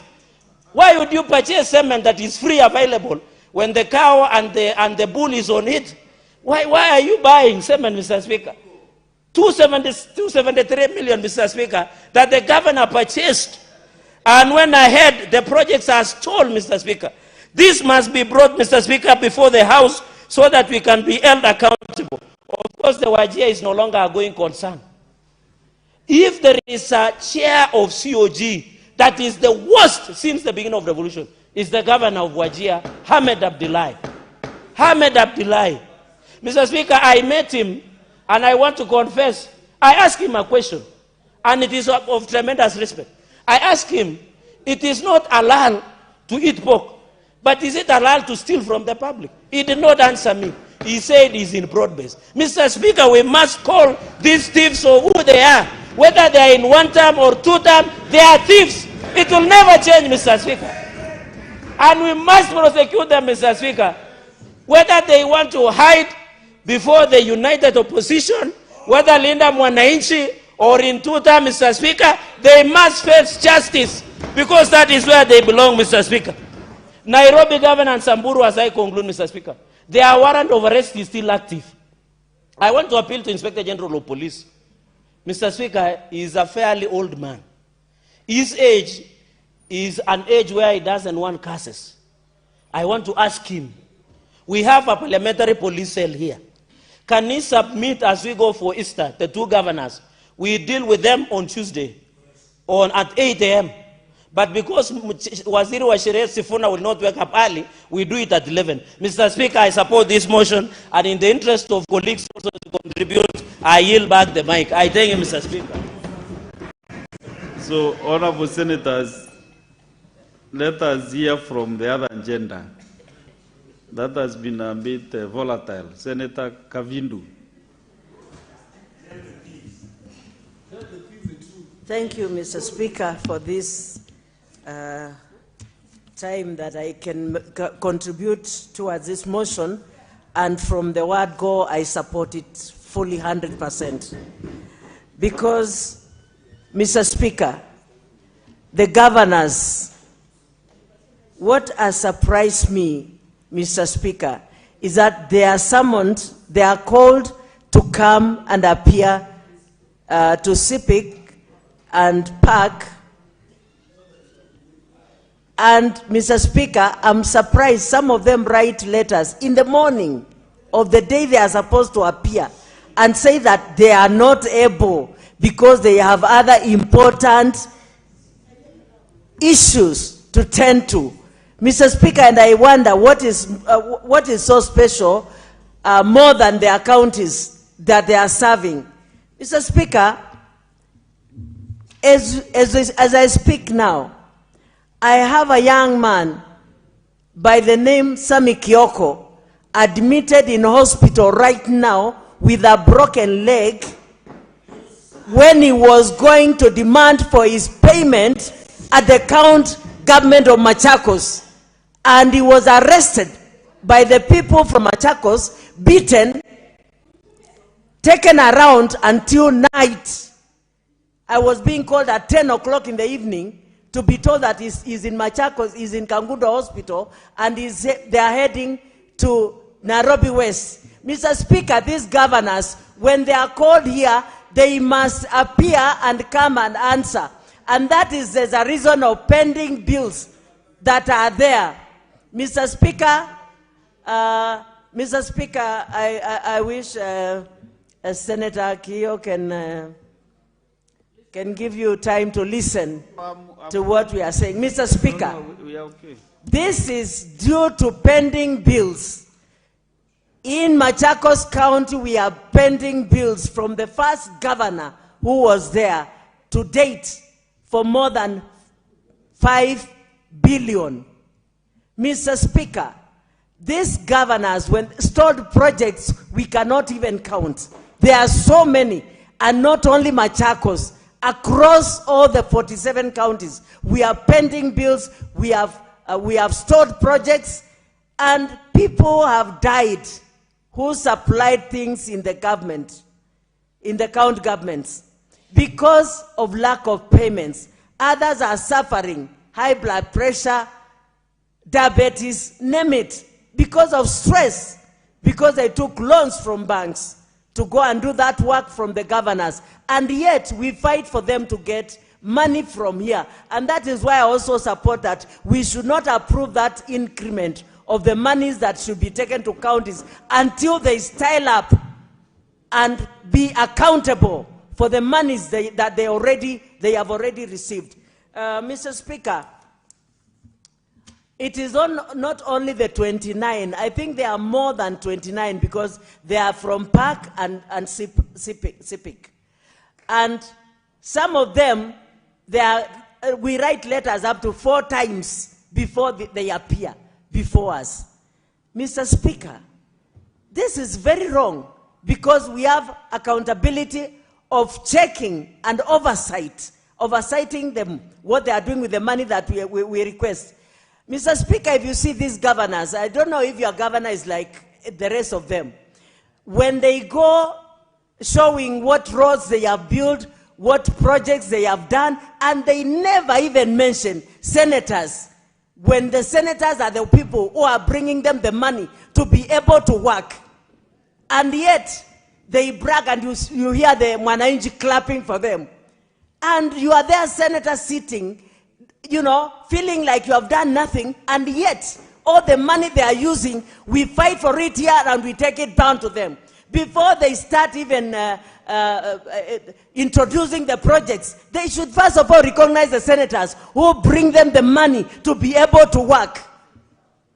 Mr. Speaker, these governors must learn how to behave and how to deal with this Senate and even with the senators down at the ground.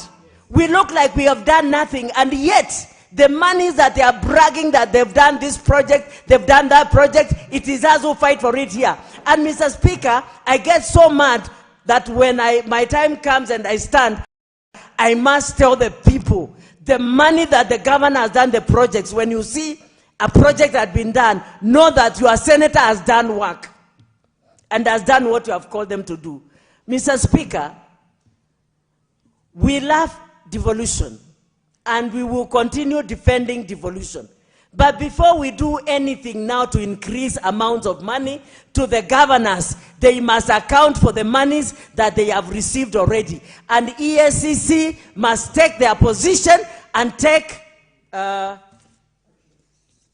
the governors who did not appear to us, because the queries from the Auditor General, then they've agreed and accepted that it is the true record of what is there on the ground. So, Mr. Speaker, I plead with the governors to pay pending bills and even to be able to finish the stalled projects, because that is taxpayers of MATIANG'I that is lying there doing nothing. And I also plead with my governor to pay Sami Kioko the dues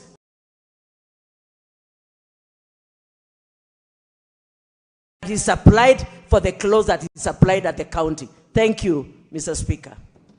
Very well. Senator Maina Veronica.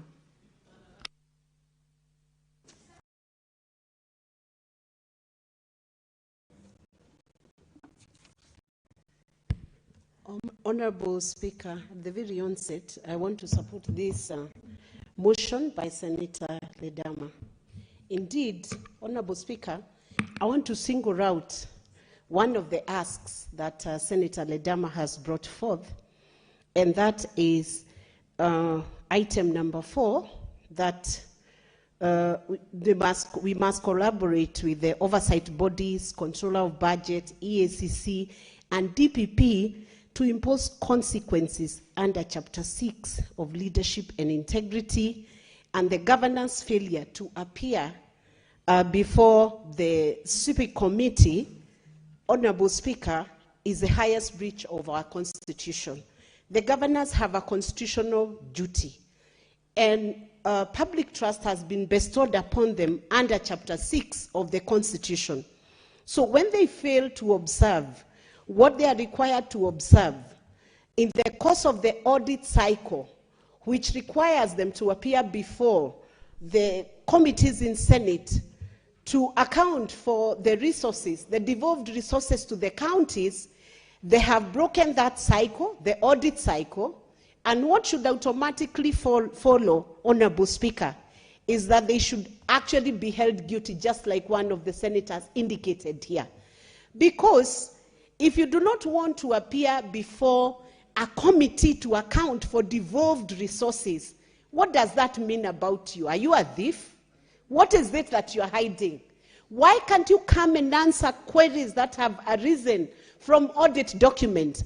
Honorable Speaker, nothing is as easy as EACC to take action against those governors and hold them accountable for those funds they have not explained to the public. And I want to request, first of all, the county assemblies to take note of the 29 governors. I mean, I am even asking myself, is it possible that in a country where there is a constitution, in a country where there is a functional parliament, that a governor chooses not to appear? Is it optional? Do they even understand the mandate? I want to ask the county assemblies to take that list of shame of all the governors who failed to appear, because it is contemptuous to the voter, it's contemptuous to Parliament, it's contemptuous to the people of Kenya, that you have received resources in billions, Honorable Speaker, and people are not blind to the fact that we have seen apartments mushrooming in estates, allegedly owned, and developers being the governors themselves, Honorable Speaker. That somebody does not want to account for the resources devolved to a county, and they are the ones in charge of those resources, Honorable Speaker, cannot appear before Senate. This can only maybe possibly happen in the Republic of Kenya. Nowhere else in the whole world. It has never been heard that you are summoned by Parliament and you opt and even actually come into Parliament and hold a press conference where we have no right ourselves as members of Parliament to hold a press conference, Honorable Speaker. I want to say this. If that governor who was holding a press conference today, if no action is taken from the Speaker's seat, we need to ask ourselves whether we are exercising our mandate under Article 96. The first function of Senate is oversight over the counties. Oversight over the counties. Is it possible that Kenyans struggled so much, sweat so much, to enact a constitution which devolved power from a central government, put it back to the people, and then somebody subjugates that power and chooses to run it the way they feel like, as though it's their mother's kitchen or their wife's backyard? That is out of order, Honorable Speaker. Indeed. Honorable Senators, I know this matter is very emotive, especially failure to appear before the CPAC. But let us at least be fair to... Honorable Speaker, it's not a light matter, and I do not want to portray it. At least we be fair to other members of their families. I know what I mean, and I mean to say exactly that, Honorable Speaker. That it's not a personal space, Honorable Speaker. Point of order, Senator Kadri.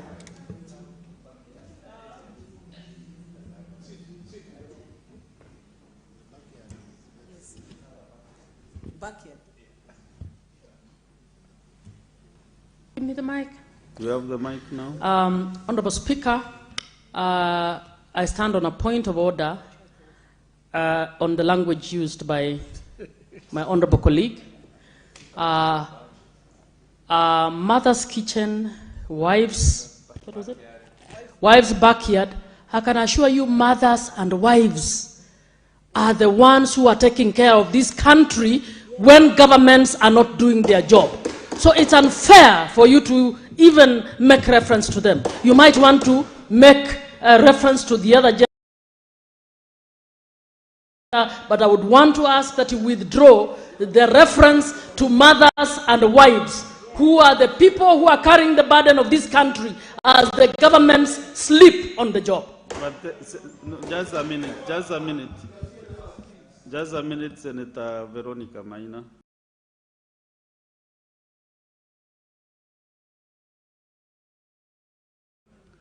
Senator Kadri Muma, did the chair question the member? You know the chair, of course, is managing the House, and I did question the member that you should not trend on that manner. Maybe I'm the one who has prompted you also to think that... but then, since I did the question, I think it's fair enough that... No, since I did question the member, I don't think now it is again important to do that. President, conclude kindly.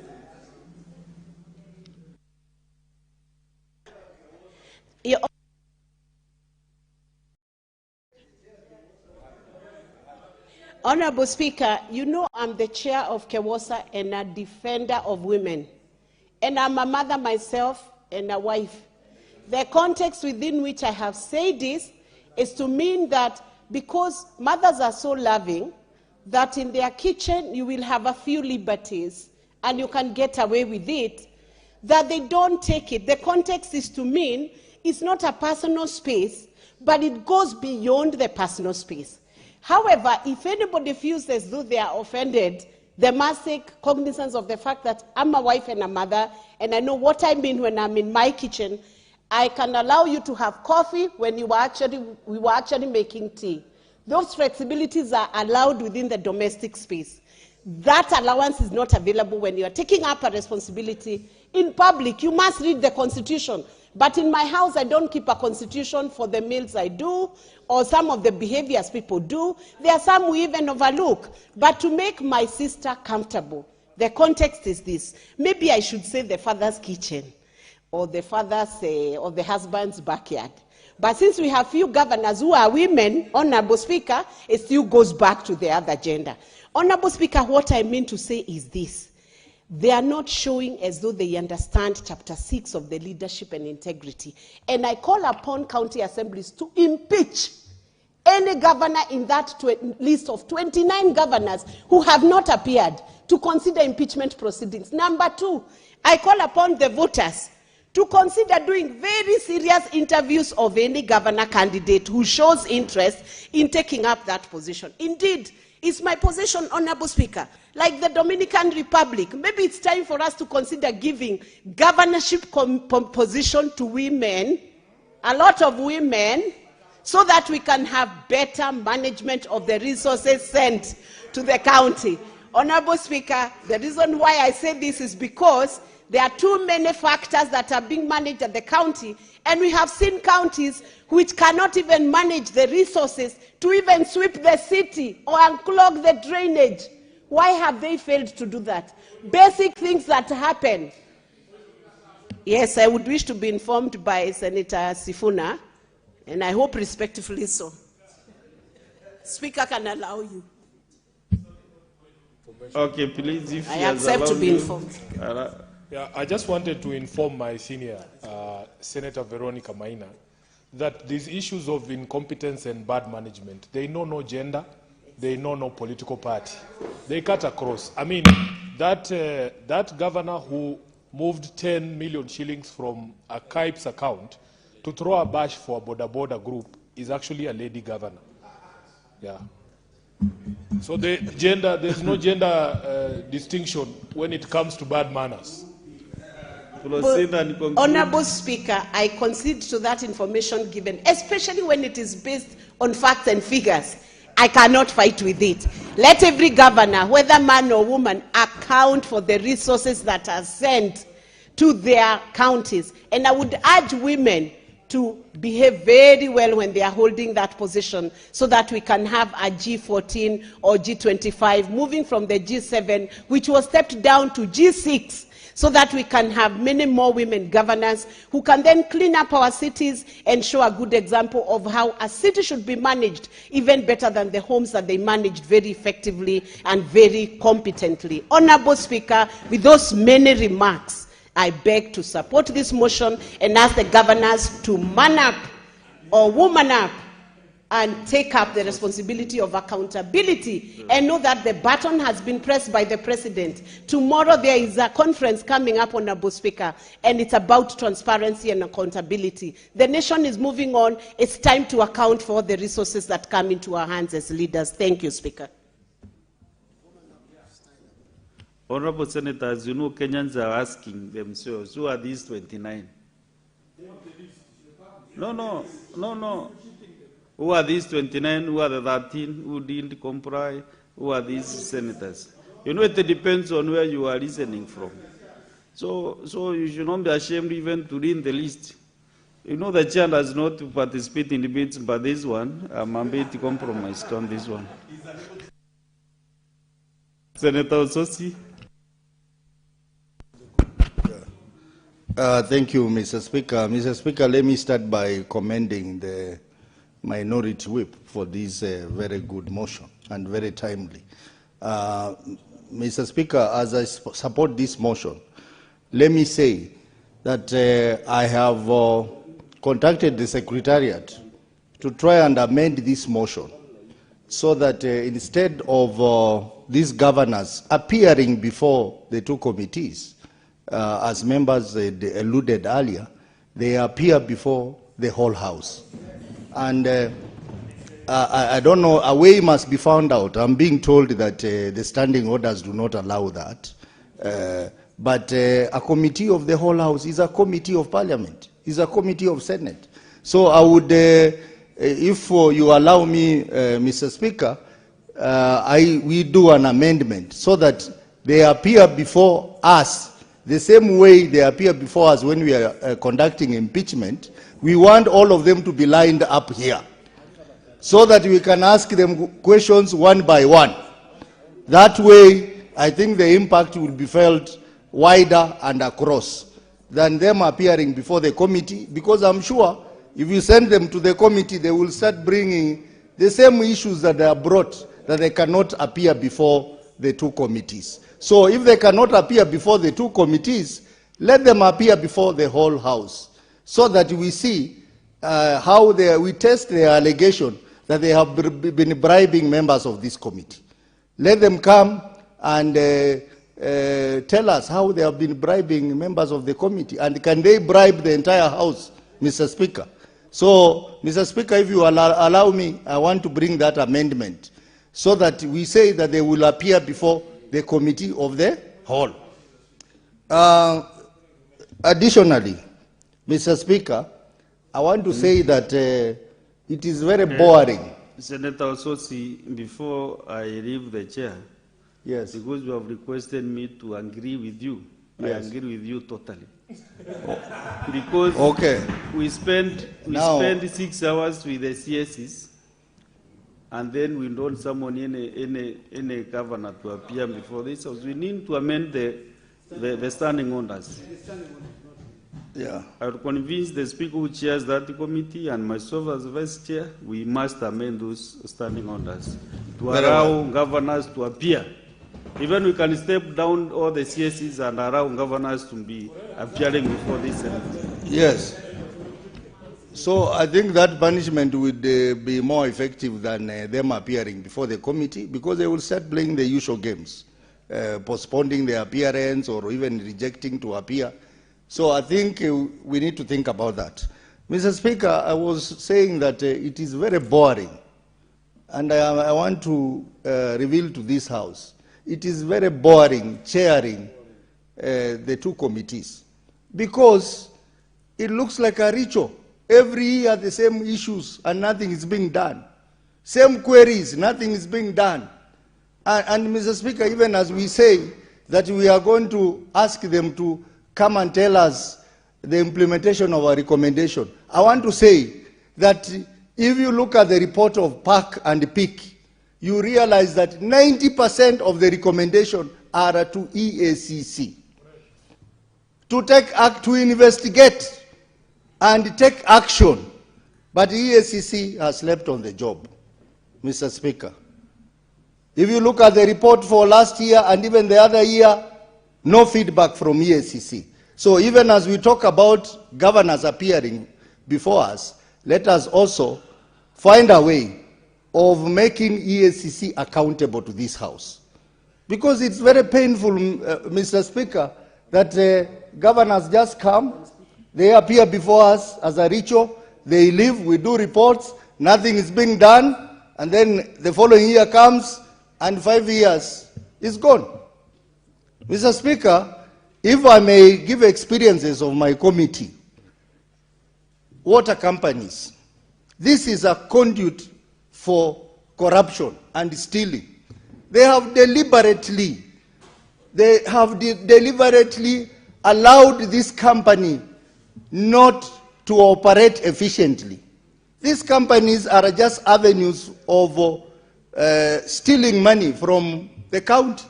They pump money into these companies saying, oh, they want to help them pay salaries, they want to help them pay electricity bill, and then they find a way of going to collect that money again. These companies sell water, and most of that water is not accounted for, Madam Speaker, because most of that water is non-revenue water, because there are a lot of companies selling water in our counties. We went to Bomet last year, and it is very surprising that in Bomet, the water company is actually insolvent. The water company is insolvent, but the staff are there working. They are looking very healthy. They look like people who make money, and there are a lot of water companies selling water here and there, Madam Speaker. Madam Speaker, something has to be done. If you look at hospitals in our counties, Madam Speaker, they are barely functional, Madam Speaker. It is sad that we were told Busia County, imagine a referral hospital that is even thinking of being upgraded to a level 6, has no ambulance. And they appeared before PAC, and PAC gave them a timeline to buy an ambulance by November. They came to CPIC the other day, and they have not bought the ambulance, Madam Speaker. They have a small mortuary with so many bodies, a capacity of 12 bodies, but now the bodies which are there are more than 30. And they have nowhere to take the bodies. The machines are non-functional in these hospitals, Madam Speaker. Not just Busia, many other hospitals. And yet they are collecting money. FIF, they have refused to implement FIF according to the law. They are still, the FIF Act is very clear that the money that is raised in the hospital must be used within the hospital. But that money is still being taken away, Madam Speaker, because they are finding loopholes for corruption. Madam Speaker, when you talk about funds, there is one particular fund that is now being used as a conduit for corruption. The empowerment funds, the Women Empowerment Fund, the Youth Fund, Enterprise Fund, all these funds are criminal enterprises, Madam Speaker. Because in all the counties, they give out loans and are unable to recover the loans, Madam Speaker. And they come before us and they complain, they say how difficult it is to recover the money. And most of these loans have been given to the friends, girlfriends, and relatives and boyfriends in some counties of the governors, Madam Speaker. If you look at our report, look at the amount of unrecoverability of loans, you will be surprised. It's running into billions of shillings, Madam Speaker. And we have recommended to EACC to take action. Madam Speaker, nothing is being done. Nothing is being done. So, Madam Speaker, I want to recommend that before we invite the governors here, can we also invite the EACC to appear before us, the Committee of the Whole and DCI, to ask them why have they not taken action on our recommendation? I think that should be the beginning. And Madam Speaker, I'm beginning to think that this House, we need to rate our governors. Because I know there are some governors who are working, Madam Speaker. I am so impressed by the reports of Makueni County, Governor Mutula Kilonzo. I'm also impressed partially by the reports of Murang'a County and even Nyeri County partially. Madam Speaker, there are some governors who are also doing a good job. Let us have a way of rating these governors so that we don't leave this task to some funny guys outside there, where governors pay money and they are rated. You hear someone is the best governor. And when you go on the ground, there is nothing. This House should also conduct the rating, so that every year, let us have a list of shame, Madam Speaker.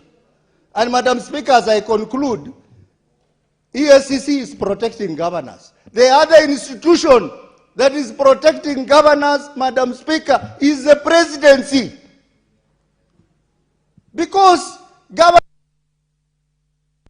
Time up. We have many senators on the line. Senator Dhangwa, please. Oh. Thank you very much, Madam Speaker. Madam Speaker, even as I rise to support the motion, you know, many who follow me, they always ask whether the substantive Speaker of the Senate is a madam, because whenever I speak, it's Madam Speaker, where the others are saying Mr. Speaker. But I tell them I think I find favor. So you should thank me Yes, for giving you I an thank opportunity to speak. I thank you, Madam Speaker. Madam Speaker, I think I will pick it up from where Senator Osotsi, my former chair, when I was a member of CIPIC, and to say that all counties have failed, and it looks normal, Madam Speaker, because all of them, according to this report, they all got a qualified opinion. And when you hear qualified opinion, sometimes it looks like a nice word, Madam Speaker, but that means there are errors, there are gaps, and there is no compliance, Madam Speaker. So whenever a county gets a qualified opinion, it means they never give the documents that were required to substantiate or to explain the expenditures that they had, Madam Speaker. Madam Speaker, 32 billion in pending bills. 115 debt when it comes to pensions, Madam Speaker.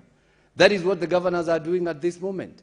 And when you hear a governor is invited to this Senate and cannot honor the summons, Madam Speaker, then it begs the question, are we toothless as a House? Are they not even afraid of the Speaker of this House, Madam Speaker? Because, and I can give this an analogy, Madam Speaker, whereby the police issues a warrant of arrest of a criminal. They even give a wanted, they issue a wanted post or poster. But the police do not arrest that criminal.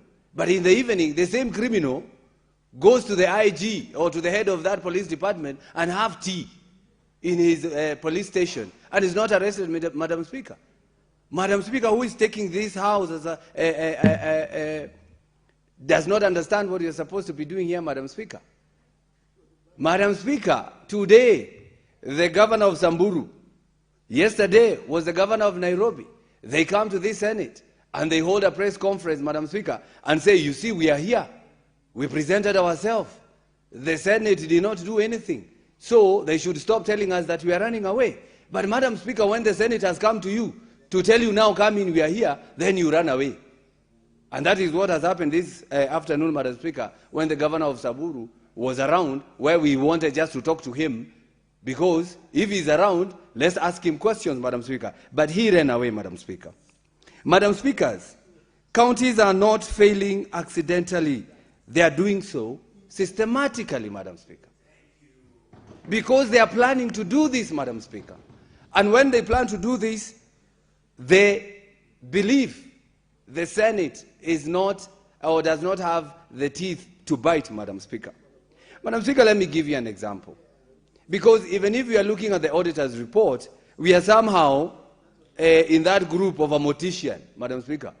Because we have to wait for the Auditor General to do the work, then we have to look into that issue, then we have to ask questions that the Auditor General probably had asked and never got the answers, Madam Speaker.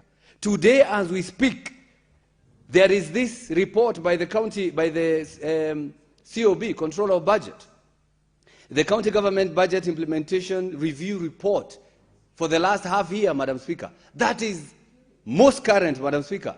But do you know what? We have to wait for the Auditor General to come and ask those questions.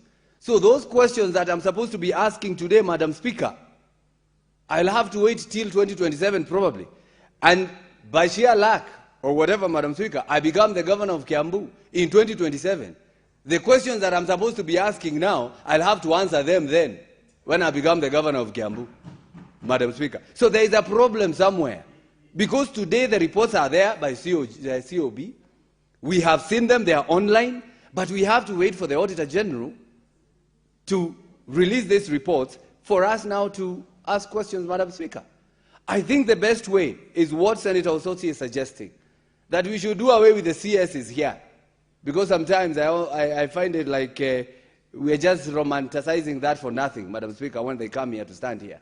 We should be inviting governors so that they can come and answer these questions, Madam Speaker. We ask, for example, Kiambu County, where I come from. The Senate, we help them here. We give them 13 billion as equitable share, Madam Speaker. But when we give them 13 billion, they do a budget of 26 billion.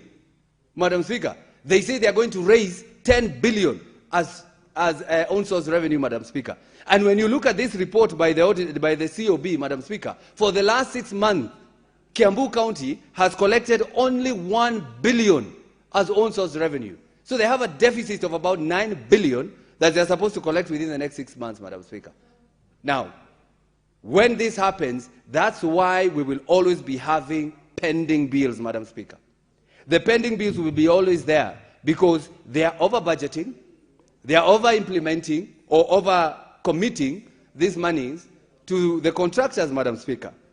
Madam Speaker, I want to finish by saying what we have witnessed from these reports, Madam Speaker, is that we have accounting without accountability. We have expenditure, Madam Speaker, without evidence. And we have governments without governance, Madam Speaker. So what we would say as the Senate, Madam Speaker, is that we do what other governments have been doing. And it happened in the UK Parliament in 2021 when the Parliament summoned somebody by the name Dominic Cummings, an advisor of the then Prime Minister, Boris Johnson. And when he refused to appear before the committee, and he was just a mere advisor, Madam Speaker, they did what we are supposed to be doing now, Madam Speaker, by providing sanctions, by even making non-appearance to the Senate to be an impeachable offense, Madam Speaker. Because if you cannot appear to the committee, you cannot appear to the Senate, you are obstructing unlawful oversight, Madam Speaker. And that is obstruction of duty. And if you obstruct even a police officer, it's an offense. So it would be an offense to obstruct the Senate, Madam Speaker. As easy as that. And it is a violation of constitutional accountability. And if it is a violation of Constitution, Article 181 of our Constitution gives it as a ground enough to impeach someone, Madam Speaker. So we should be giving governors some red cards. When they come here and we give them, they take to their counties, so that now the MCAs can pick up from there and say, if you did not appear to the Senate, then that means you have violated the Constitution. That means this is an impeachable ground, and so we remove you. And then they come here, Madam Speaker, and they will meet us now. That will be, their final a visit to the Senate, because if you do not appear to the Senate when we invite you to account, then when you are brought here, we should not even give you an ear. We should just send you home where the MCAs would want you to be, Madam Speaker. So, Madam Speaker, I stand here to support this motion, and especially the last sentence of that motion that says, and I read it, Mr. Speaker, we should disqualify them from future electoral candidacies. Madam Speaker. So if we find a governor is not appearing to the Senate, then why are you running again to be a governor? To do what, Madam Speaker? Because you cannot account to what you are spending. You cannot account to your deeds, Madam Speaker, in that county. So I support this motion, and thank you very much, Madam Speaker, and I will always be here when you are there, Madam Speaker, so that I get that opportunity. Thank you. Thank you, Senator Thangwa. Senator Munyihaji Faki. And if you are well-minded, Senator Faki, you can use less minutes than your allocation so that others can speak. Thank you. Mheshimiwa Speaker, sijui kwa nini umenichagua mimi kuongea kwa uchache zaidi kuliko wengine, lakini nitajaribu, Mheshimiwa Speaker. Kwanza, Mheshimiwa Speaker, ni mpongeze Senator Olekina kutoka gatuzi la Narok kwa kuweza kuleta mswada huu. Mheshimiwa Speaker, ni kweli kwamba maazimio mengi ambayo yanafanywa na bunge hili yanaachiwa taasisi zingine ambazo inafaa kuyasimamia na kuyatekeleza. Lakini tumeona kwamba kwa muda mrefu maazimio yao hayajafuatiliwa. Kwa mfano, Mheshimiwa Speaker, kulipotokea janga la Solai, kamati ya bunge hili ilifanya kazi kubwa kwa wale ambao walikuwa katika bunge hili wakati ule. Lakini baadaye ikawa hakuna jambo lolote la kutekeleza. Vile vile tulipoanza bunge hili, Mheshimiwa Speaker, tulipokwenda Shakahola, tulipendekeza mambo mengi, lakini hakuna hata moja ambalo lilitekelezwa. Hata ule mswada ambao Mheshimiwa Mungatana aliupendekeza, ilibidi baada ya kuonana na makanisa, ikabidi aregee nyuma na aweze kuondoa mswada huo. Kwa hiyo, Mheshimiwa Speaker, huu mswada utasaidia pakubwa kuleta usawa na uwajibikaji kwa zile taasisi nyingine za kiserikali kama vile ofisi ya ODPP, anti-corruption, na vile vile taasisi nyingine ambazo zinahusika na masuala haya. Mheshimiwa Speaker, swala la kupuuzwa kwa ripoti za auditor ama mhasibu mkuu wa serikali ni jambo la kawaida kwa magavana wetu. Kila mwaka, kwa mfano kule kwetu Mombasa, kila mwaka Mombasa Municipal Stadium ilikuwa iko katika ripoti, na kila mwaka tumeelezwa sababu tofauti kwa nini haijatekelezwa. Lakini ukiangalia, kuna pesa zimetumika labda milioni 100, milioni 80 za kulipa watu ambao zilikuwa pesa zile zinastahili kufanyiwa kazi nyingine. Kwa hiyo, Mheshimiwa Speaker, watu wengi wanasema kwamba kufa kwa wengi ni harusi, na hapa wale magavana ambao wamehusika na utepetevu huu wa kukataa kupuuza maamuzi ya kamati ni 29, Mheshimiwa Speaker. Na nipe fursa hii, Mheshimiwa Speaker, kabla ya kukaa niweze kuwataja wale magavana wahusika ili kila mtu ajue tunazungumzia nani. Mheshimiwa Speaker, tutaanza na kaunti 001 ambao ni kaunti ya Mombasa. Gavana wetu alipewa fursa ya kuja mpaka wiki iliyokwisha tarehe 24 nafikiri ya 23 ya mwezi huu alikuwa ameitwa na kamati hii ya uhasibu, lakini hakuweza kuhudhuria. Mheshimiwa Speaker, hawa 29 ni kama ifuatavyo: Turukana, Turukana, gatuzi la Turukana, Tana River, Makueni. Na Mheshimiwa Speaker, Makueni tunasikitika sana kwamba Mheshimiwa ama Governor Mutula Kilonzo Junior alikuwako ni senator kwa mihula miwili, na alikaa hapa kama kiranja wa wachache katika bunge hilo kwa muda mrefu. Kwa hiyo ni masikitiko, Mheshimiwa Speaker, kwamba amevaa joho jingine na anapuuza maamuzi ya bunge hili. Tharaka Nithi, Nandi, Siaya, Muranga pia, Mheshimiwa Speaker, Mheshimiwa Irungu Kang'ata alikuwa pia anakaa pale anapokaa Mheshimiwa Wakoli alikuwa pia ni kiranja wa wengi katika bunge la Senate lililokwisha. Mheshimiwa Spika, Seneta Nakuru alikuwa naibu wa kiongozi wa wengi pia katika bunge lililokwisha. Mheshimiwa Spika, Seneta Samburu, Marsabit, Nairobi, kiti cha gavana Sakaja ni kile ambacho kiko karibu na anachokaa Mheshimiwa Alan Chesang. Mheshimiwa Homa Bay, huyu pia alikuwa ni mwenyekiti katika ile National Assembly, bunge la kitaifa, alikuwa mwenyekiti wa kamati ya fedha kwa hata fulani. Mheshimiwa Spika, Wajir County ndiye mwenyewe kabisa, yule ndio kubwa kabisa wale ambao wanapuuza maamuzi ya bunge hili. Migori, Mheshimiwa Spika, Senator Ochilo Wayako alikuwa anakaa pale Mheshimiwa Spika, na yeye alikuwa anasema kwamba nguvu za fisi ni katika mafisi wengine.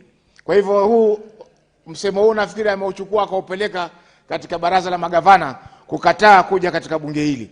Mheshimiwa Spika, Baringo County, Lamu County, Mheshimiwa Spika, gavana wa Lamu ni wakili mwenye tajiriba kubwa, lakini nashangaa ameingia katika kundi ambalo ni la mafisi na wengineo. Mheshimiwa Spika, Uasin Gishu, Busia County, Isiolo ndio baba wa wote hao. Kirinyaga County, Mheshimiwa Spika, huyu pia alikuwa ni mwenyekiti wa baraza la magavana. Kisii County, Kajiado, Mheshimiwa Spika, Kakamega, Kilifi County, Mheshimiwa Spika, Garissa na Taita Taveta County. Mheshimiwa Spika, yote haya ni kwamba ni lazima ripoti za bunge hili zichukuliwe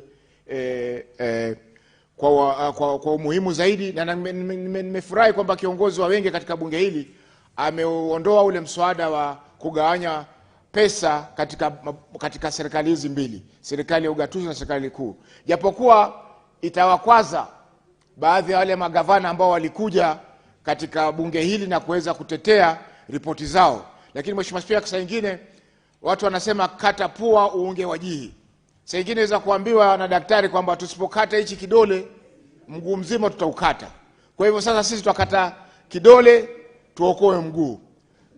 Twazuia hii mswada wa fedha, Mheshimiwa Spika, ili kuhakikisha kwamba magavana hawa wanawajibika. Na katika uwajibikaji si jambo la kupendelea, ama ni jambo ambalo wanatufanyia sisi kama tunaweza kusema ni mzaha ama ni favor, kwamba wanafanyia bunge hili kwamba mimi nikienda pale nitakwenda. Hii ni katiba, Mheshimiwa Spika, na ugatuzi tutaujenga iwapo tutaweza kuhakikisha kwamba wanawajibika. Mwisho kabisa, Mheshimiwa Spika, nakubaliana na Senator Aaron Cheriot alipozungumza kwamba uwajibikaji wa magavana wa pili wa muhula wa pili, yani kutoka mwaka 2017 mpaka 22, Mheshimiwa Spika, ulikuwa ni wa hali ya juu, kwa sababu wakati ule tulikuwa tunaangalia ripoti za miaka mitano ya kwanza, lakini sasa tunaangalia ripoti za mwaka ule ambao umekamilika. Kwa mfano sasa, Mheshimiwa Spika, kamati hizi mbili zitakuwa na wakati mzuri wa kuangalia ripoti za mwaka 2025-26 ili tuweze kuwa sawa kabisa, ambapo tukisema kwamba bunge la kitaifa lilete ripoti zake pia ziwe sambamba na za bunge hili, itakuwa ni bora, kwa sababu pesa nyingi zitaweza kuletwa katika ugatuzi. Kwa sasa tunatumia hesabu za mwaka 2021-22 ili kugawanya pesa kwa kaunti zetu, lakini ikiwa bunge la kitaifa litakuwa sambamba na kuangalia ripoti za mwaka 2024 na 25 kama alivyofanya bunge hili, Mheshimiwa Spika, itasaidia pakubwa kupeleka rasilimali zaidi katika bunge letu. Kwa hiyo Mheshimiwa Spika, naunga mkono mswada huu, na tungependa kwamba wale magavana ambao hawa 29 ambao tumewataja hapa, Mheshimiwa Spika, waje pale katika bunge zima hili, kama zile Jumatano za asubuhi ambazo twadili na magavana, twadili na mawaziri, Mheshimiwa Spika, wawe ni magavana wako pale, kwa sababu hizo ndio kazi ambazo tutakana kufanya wananchi wetu wapate huduma. Asante Mheshimiwa Spika. Thank you, Senator Faki. Senator Kisang. Thank you, Madam Speaker. Madam Speaker, I also want to take this opportunity. I support the motion to thank my leader, my brother, Senator Olekina, for bringing this motion. Because remember yesterday, Madam Speaker, many members wanted to speak to the two reports, but we didn't have an opportunity because of the timelines. That's why it was important that today we have this motion to contribute so that we can ventilate Madam Speaker, I agree that this 29 list of shame of governors be invited to come to the committee of the whole in this particular Senate, Madam Speaker. What I can note from the list of shame of 29, Madam Speaker, is it's unfortunate that majority of them either served in Senate or in National Assembly. Some of them were even cabinet secretaries, Madam Speaker. So these are people who had been put in positions of leadership. Some of them were members of National Assembly and Senate, and they are the ones who passed these particular laws, Madam Speaker, and they don't want to respect or even obey the laws, Madam Speaker. It's very unfortunate because people don't want to account. This particular Senate, Madam Speaker, as senators and as Senate, the relationship between Senate and senators and governors and county governments, Madam Speaker, our job is to ensure we do appropriation so that the resources can be sent to the counties. And then the next relationship that we have with them is oversight. They are working very, very well with us when we want to appropriate the resources. They are the implementers, but when it comes to the opportunity of doing oversight, they don't want to be accountable, Madam Speaker. You can have your cake and eat it, Madam Speaker. This is unfortunate. In fact, in the Committee of Civic and Board, CBAC, Madam Speaker, we have done so many rescheduling of meetings. Somebody says, I'm out of the country. Then you see them in the evening in the news. You wonder why this particular, you're out of the country, but you are in the news in the evening. Where are you? I mean, this is really lying. So that is why, Madam Speaker, they knew that we only have up to 31st of March of each year, Madam Speaker. So that's why they were trying to reschedule to avoid coming to Senate to answer to queries raised by the Auditor General, Madam Speaker. Madam Speaker, that is why as CIPIC and CIPAC, we said let us adopt the reports the way they are. And then from there, we pass them to ACC, to DCI, and then eventually they can meet the office of the ODPP and judiciary because they need to face the law. You cannot want to lead people and you don't want to be accountable to them, Madam Speaker. So, Madam Speaker, if you check those particular reports, you will be surprised. You can see a second-term governor, a report comes to the committee which is adverse. Adverse means basically there is nothing. There were no documents. Others is disclaimer. So it means there were no records completely, Madam Speaker. And this is somebody who is in the office. Auditor General's officers, they go there for initial meeting. They do management reports. They give them opportunity, but they don't. But by the time they are invited to come to Senate, some of them manufacture documents. Yeah, they manufacture documents and falsify to look like they have basically, they have complied. But all of them, if you check through them, Madam Speaker, you will be surprised.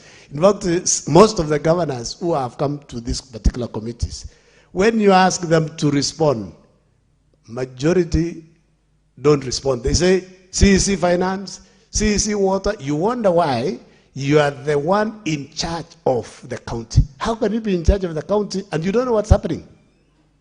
Even to read what has been written, some of them can't even read. Yeah, imagine. I mean, the accountants have written these things for you, but you can't respond. You can't read them. You have to ask somebody to read for you. So maybe it is important also for Kenyans.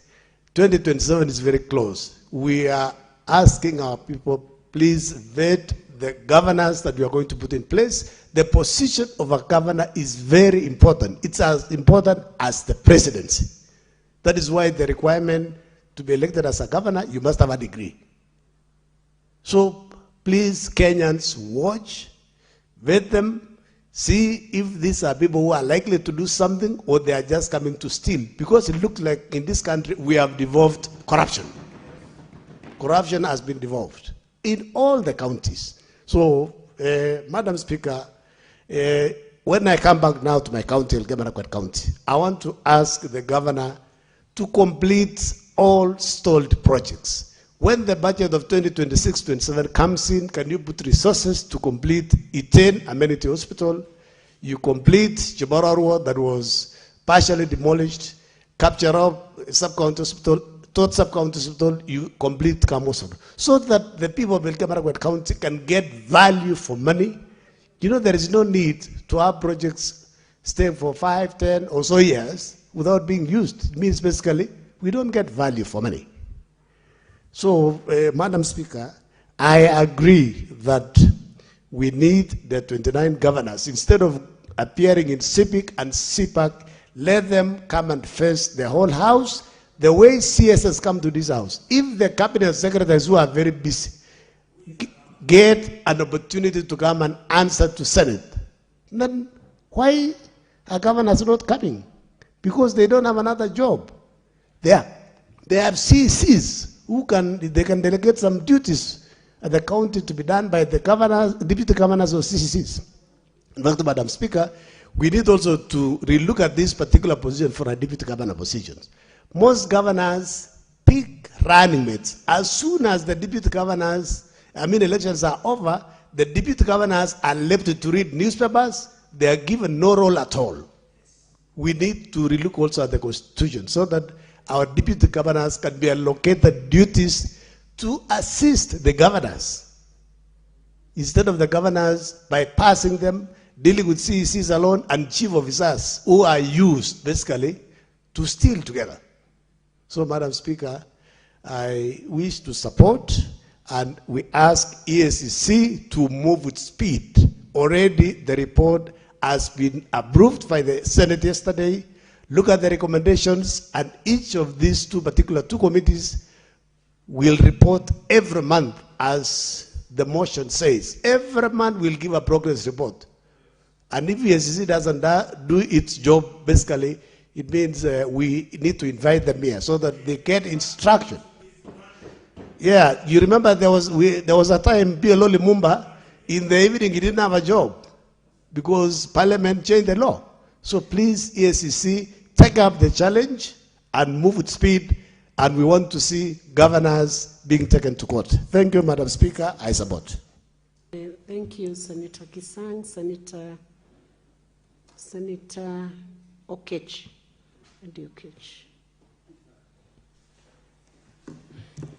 Mr. Speaker, I want to appreciate Senator Ledama because Senator Ledama, Madam Speaker, thank you so much for giving me this opportunity.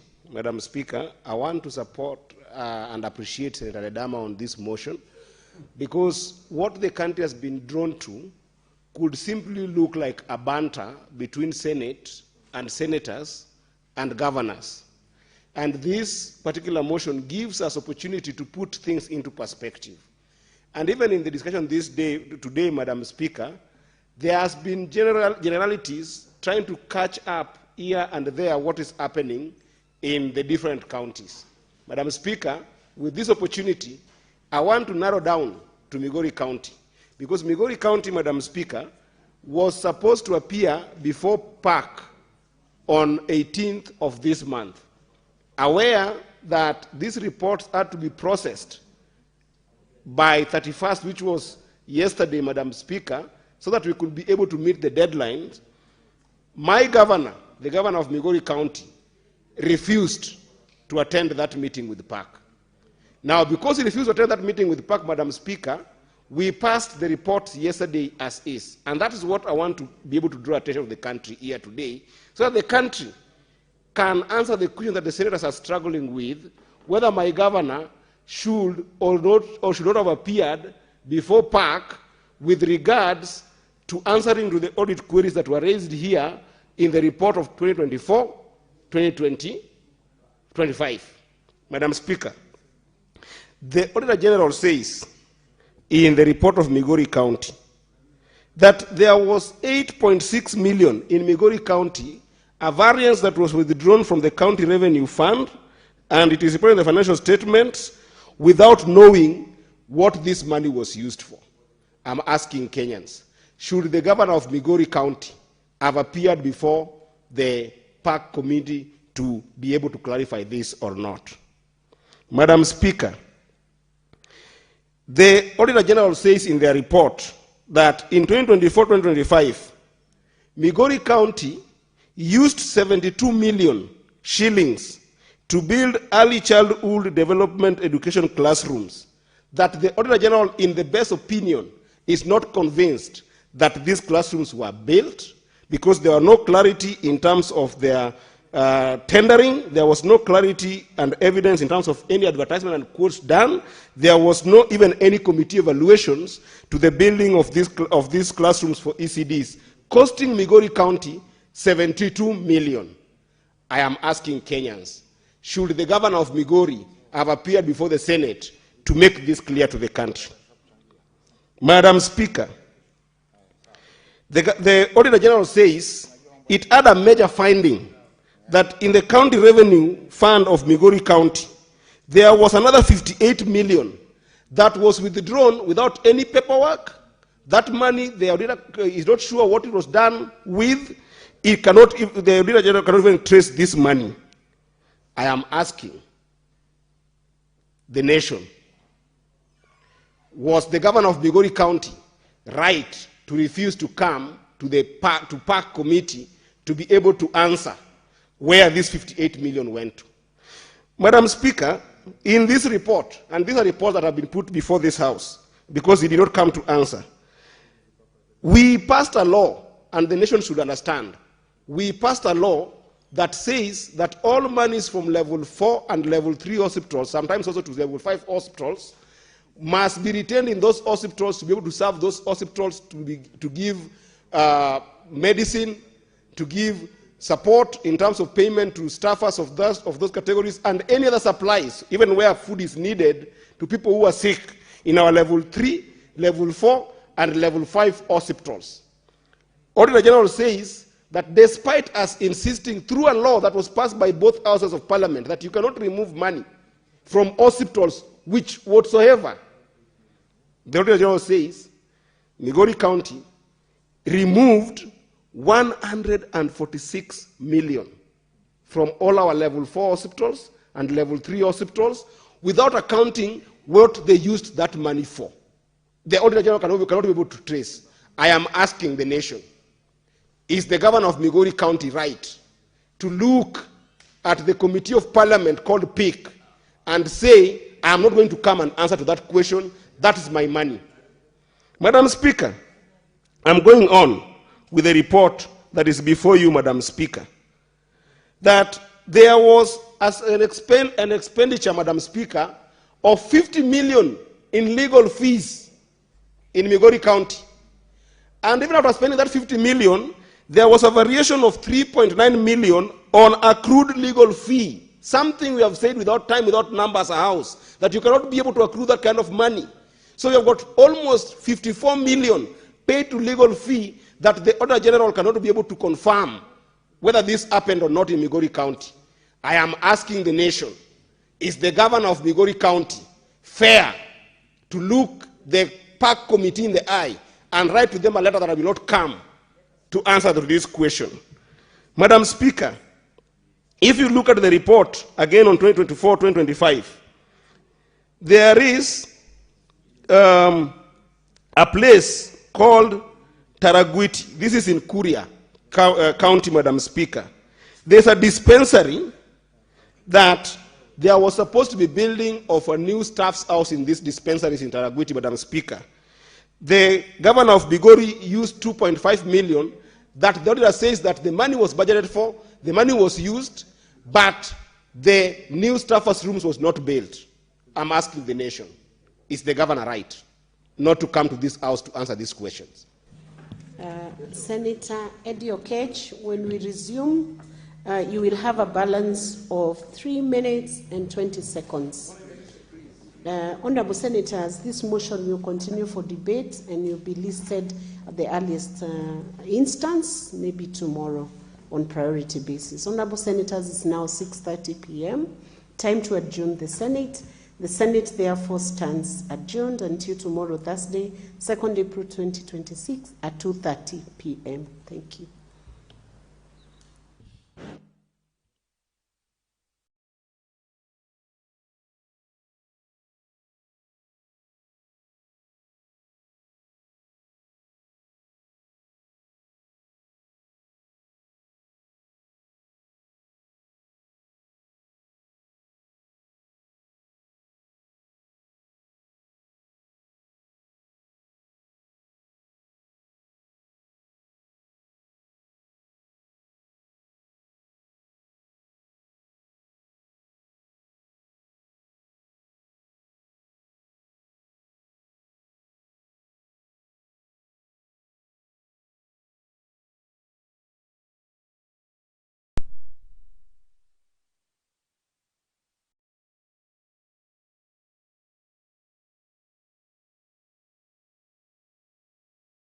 but we're also looking at other areas. Honorable Speaker, I was seeing very disturbing reports the other week when the president was in the Nyanza region and in the western region, and people complaining that why do we have the railway, why taxpayers will have to pay more taxation for the railway to go to the western and the Nyanza region. Honorable Speaker, this is very discouraging, because why are people upset when they see that development is also going to the western and the Nyanza region? And for us, Honorable Speaker, and we've made this known even to the President, is that we also want the SGR to pass by Ikonge and have an actual station that passes through Nyamira County, so that we can also be beneficiaries of this. Honorable Speaker, when development projects are being allocated to areas that will support Kenyans, I think this is something that we should really support. We cannot be people who just want one area to have development. Honorable Speaker, another example I want to cite, and I'm glad that I've also seen the energy sector taken this into consideration, is that in places like the Gusii region, we only have 45% of electricity coverage, while some areas in this country have much more than that. And so when we have a location that is going to actually make a significant increment in terms of this, for us that's very exciting. Honorable Speaker, another area that I've seen is a key beneficiary, and it was mentioned here before, is in terms of the personnel welfare of the KDF. And this is very encouraging because they do a very good job. Honorable Speaker, the other area that is very significant is the revenue projection that has increased by 3.4 trillion, which is also should also be an accolade, because we want to encourage and be in an environment where we are not just an expenditure space, but that we are also encouraging revenue streaming. Honorable Speaker, some of the key priorities and directives that are part of the supplementary are in the areas, for example, of existing ongoing projects that need additional financing so that they can be able to be completed. Another area that I've alluded to is infrastructure, and especially roads. We've seen already the Mau-Rironi road is underway, and this is going to really open up the western frontier and the Kavirondo belt. And Honorable Speaker, also in the space of agriculture in terms of fertilizer and irrigation, and the health space additionally. Honorable Speaker, another significant milestone and increment in this supplementary estimates is in the space of affordable housing. Again, for me, very exciting, because Nyamira is going to be one of the beneficiaries where we're going to have additional affordable housing projects. We're going to have the KMTC, which is very significant for the people of Nyamira, having hostels for the students there. But Honorable Speaker, my only concern, and I think this is something that I've mentioned here before, as Chair of Regional Integration, it gives me a lot of concern to note that the State Department of East African Community does not have any allocation. And I really wish that the Honorable Chair for Budget would listen to me, if Honorable John Kiare would allow him to listen to this, because it's a concern. And Madam Speaker, we were with you in Arusha during the summit of the heads of state. And one of the things that really came out from the State Department of EAC was the fact that they do not have adequate allocation for them to be able to support any projects that they are doing within that space. Honorable Speaker, why for me this is very concerning is because we are all aware that the one area where Kenya does a lot of trade in terms of import and export is within the East African Community Corridor. And therefore, if you're not supporting the State Department that seeks to actually engage and interact with the other members of the EAC, then we're not really supporting that space. And so, Honorable Speaker, I really want the budget chair, and as a committee, we've actually made a decision that we'll actually call him to engage him so that he can understand why it is very important for the EAC State Department to be given additional budgetary increment.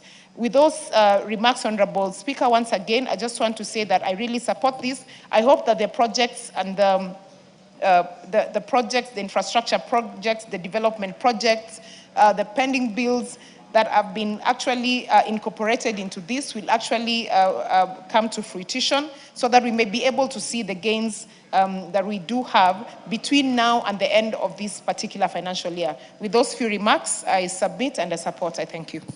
Thank you. Chair, Finance Committee. Thank you very much, Honorable Speaker, for this opportunity. I stand to support this report by the Budgets and Appropriations Committee. As a Committee on Finance and National Planning, we've had great inputs on this particular report, Honorable Speaker.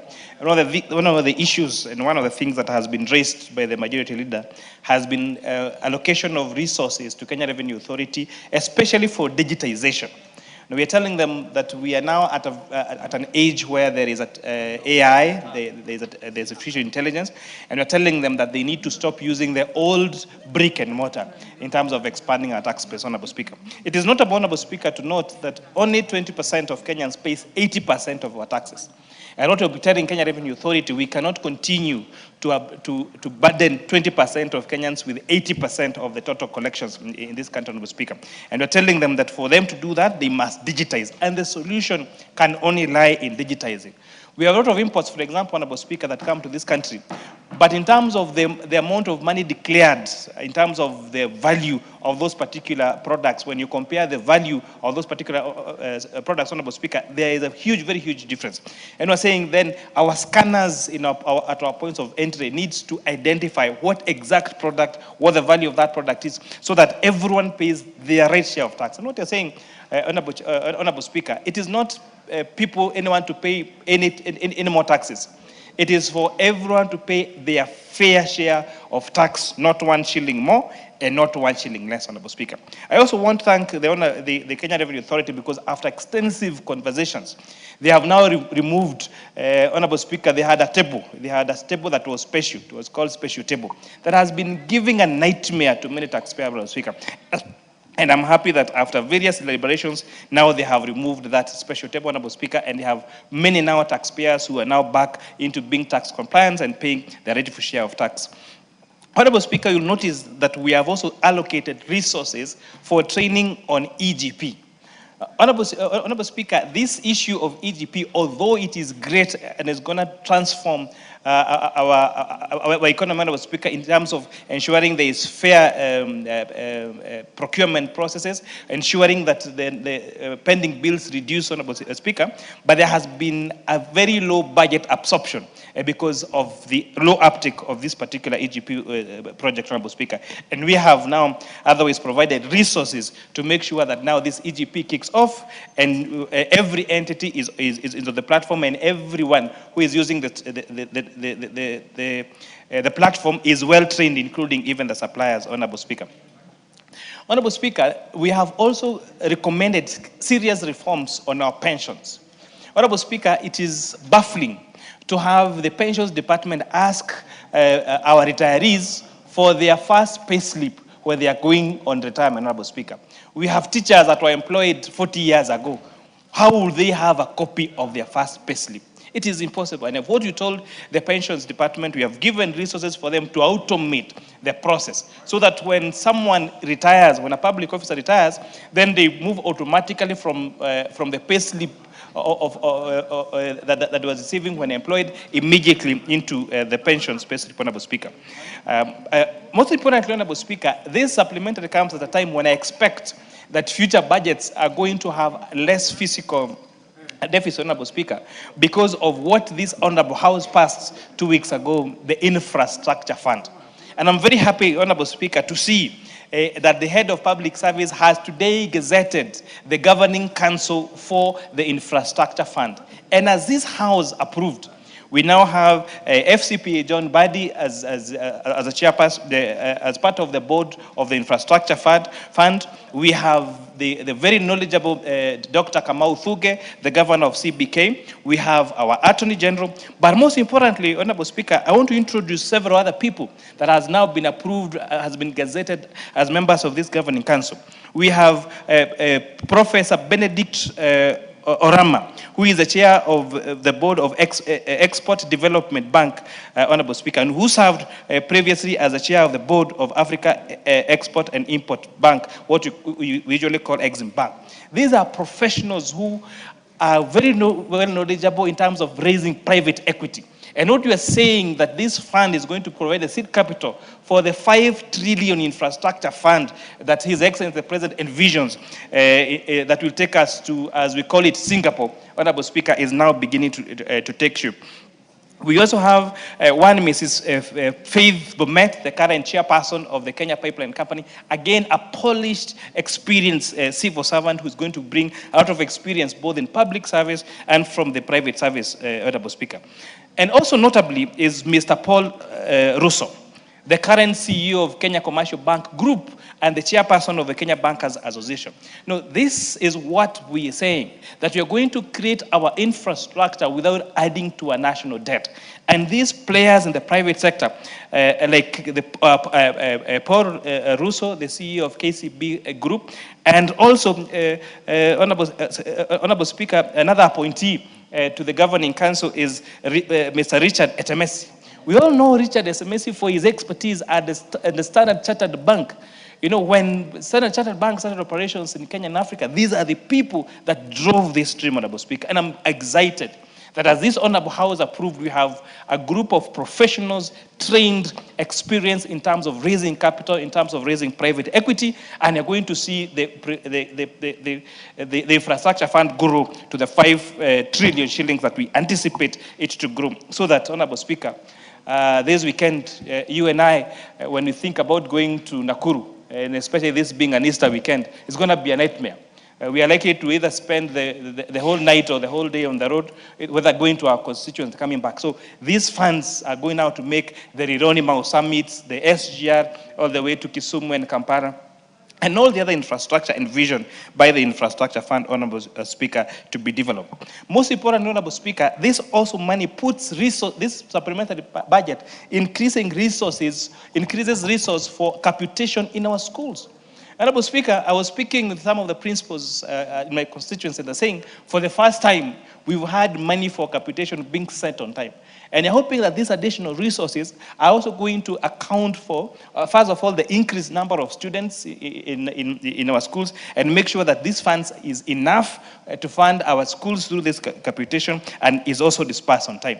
Honorable Speaker, we are also looking at a crisis with higher education, because the amount of resources that we're able to allocate in the main budget was not sufficient to support our students in higher learning.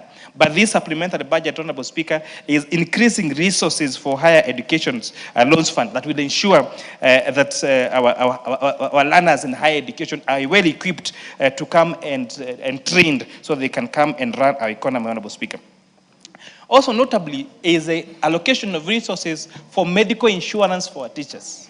You know, for a very long time, Honorable Speaker, our teachers have struggled with having insurance covers that are not well covered, that are well financed. But now with this supplementary budget, there's not going to be enough resources for the medical insurance of our teachers, Honorable Speaker.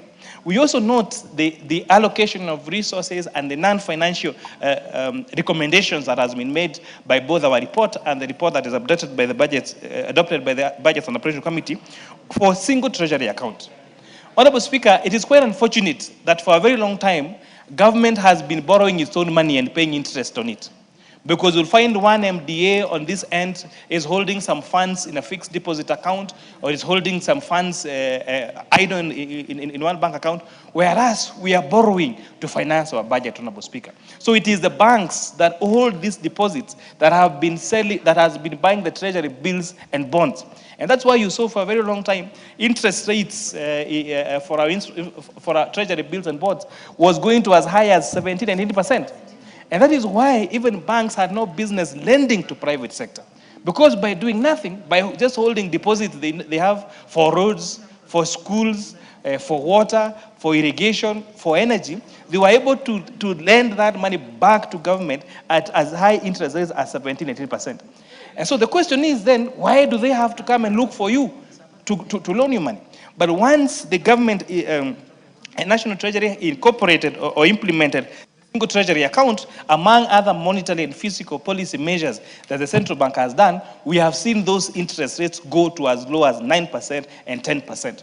Because now there is no money that is available by these banks that belonging to government to lend as infrastructure, to lend in terms of treasury bills or treasury bonds, Honorable Speaker. Another recommendation that we've made, and I've seen this across our committee and across several committee reports, is that we are paying too much money for renting government buildings. Honorable Speaker, you'll be amazed at how much we spend in renting, in paying for rent in government buildings. One of the entities, Honorable Speaker, like for example, in our committee, we have the Kenyan National Bureau of Statistics that was given 800 million shillings around 10 years ago that they put in a fixed deposit account. We have other money that was given to Kipra a few years ago that was being spent kept on a deposit account. Whereas we are paying we are paying 100 million shillings to rent those office buildings. So what you have told these entities, consolidate your money. Consolidate how much you're spending on rent and buy your own building so that we can save on the rent that we are paying as a country, Honorable Speaker. Because it's the Pixel logic, why you would pay rent for 100 million for 10 years, that is already 1 billion shillings of rent, and that building would have cost you, say, 500 million shillings to acquire. So we have told all government entities that are paying rent, consolidate your rent, have one big building that can host everyone in that building, Honorable Speaker, so that we can save money on rent, Honorable Speaker. And with those many remarks, I'll beg to support this particular report and congratulate my good brother, the Honorable Atandi, for being very accommodative, for reaching out to all the chairpersons and making sure that he has balanced the interests of the Republic of Kenya, Honorable Speaker. Because, Honorable Speaker, this country is bigger than all of us. It is bigger than our constituencies. It's bigger than our counties. And he must make sure that development goes to every and single part of the Republic of Kenya. With that, Honorable Speaker, I beg to submit.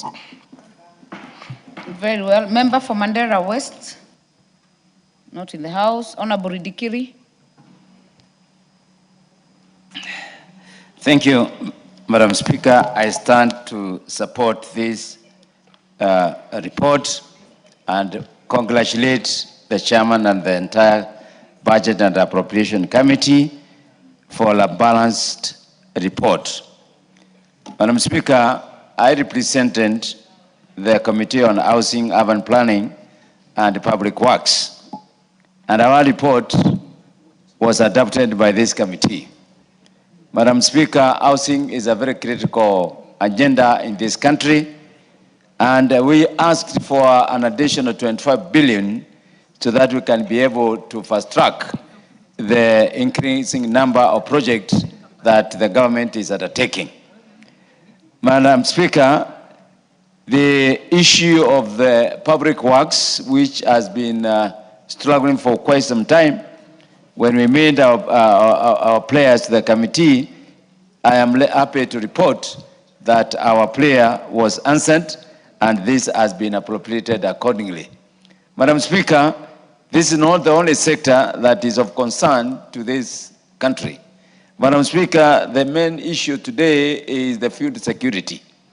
And the food security, Madam Speaker, touches on things like water, fertilizer, farm inputs, etc. Madam Speaker, I am happy to see that the committee did consider very positively the requirement of anything that is going towards the agricultural sector.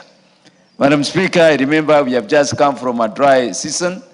Thank God that the rains have come, even if it has come with its consequences. But I'm happy to see that in terms of resource allocation, a lot of money has been put through this supplementary budget. Madam Speaker, it is very important for us, all of us, to realize that education is key to this country. We have heard that we have been challenged as a country and as a parliament that the money is drained, capitation is being drained. That there is no money to fund the university education. There is no money to continue supporting the TVETs. But I'm happy to see that a lot of money now has been pumped to the education sector in the entirely. University education, the TVET, the basic education. More so, Madam Speaker, because of the new education system, which requires a lot of infrastructure. And I'm happy to note that the committee has really considered that positively, because in almost every school now, there are infrastructure support that the government is doing. We are not yet done. We are not yet done, Madam Speaker. And I want to urge as we continue, because there are some critical infrastructure that is lacking in our schools, workshops, to go along with the JSS system. I'm happy to note that the thought process of the committee is gelling with the requirement that the Committee of Education presented. Madam Speaker, the other issue is the issue of the health sector. There is one person, I don't know what Martinez has gone into his mind, who has said that CHA is going to collapse in 6 months. I wish he's here to see what the National Assembly through the Budget Committee is doing to ensure more resources are availed to the sector. Madam Speaker, the payment of the petty bills that were carried forward from NHIF, I think that's a commendable job that the committee has done. Madam Speaker, the upgrading of level 5 hospitals, particularly the Meru National Meru level 5 hospital, which is being upgraded, is a beneficiary of what the government is doing, and we really need to support the government. Security is very critical. Madam Speaker, I come from an area that has been invaded by bandits, and this is very expensive. Our citizens are sleeping sleepless night. The bandits have been invading. They are completely weakening our economic base, meaning that we might not be able to survive for long, that area, which covers Boro constituency, Tigania West, Tigania East, Igembe Central, Igembe North. But now, with the increased allocation of money that will go towards purchase of equipment, security equipment, I think we'll see the subduing of the invasion of the budget. Madam Speaker, I have noted a few concerns, particularly on items 1335. That is the State Department of Youth Affairs and the Creative Economy. There is a bit of an increase. I think we need to be very careful, because this is one vote that is very impactful to our youth. I vote 1186, the State Department of Children Welfare, the State Department of Communication Technology and Digital Economy, and the State Department of Environment. The allocation has been affected negatively, and I think we need to be very careful on this. Where matters of creative economy and our youth, our children, and the environment are very critical to us as a country. So I think as we move forward to the main budget, I think we need to be careful that we don't continue weakening the operations of this State Department, because they are very critical to the growth of this nation. I thank you, Madam Speaker. I support, and once again I say, thank you very much, the Committee of Budget, led by my very good friend, Atandi. We agreed when I made the presentation, we shall go and moot the problem of public works. I have seen you have done something good to that, but I think going forward, we need to team up so that we can see that department is very critical in terms of implementation of the housing sector. It needs a lot of support. I thank you, Madam Speaker. Honorable Cheng.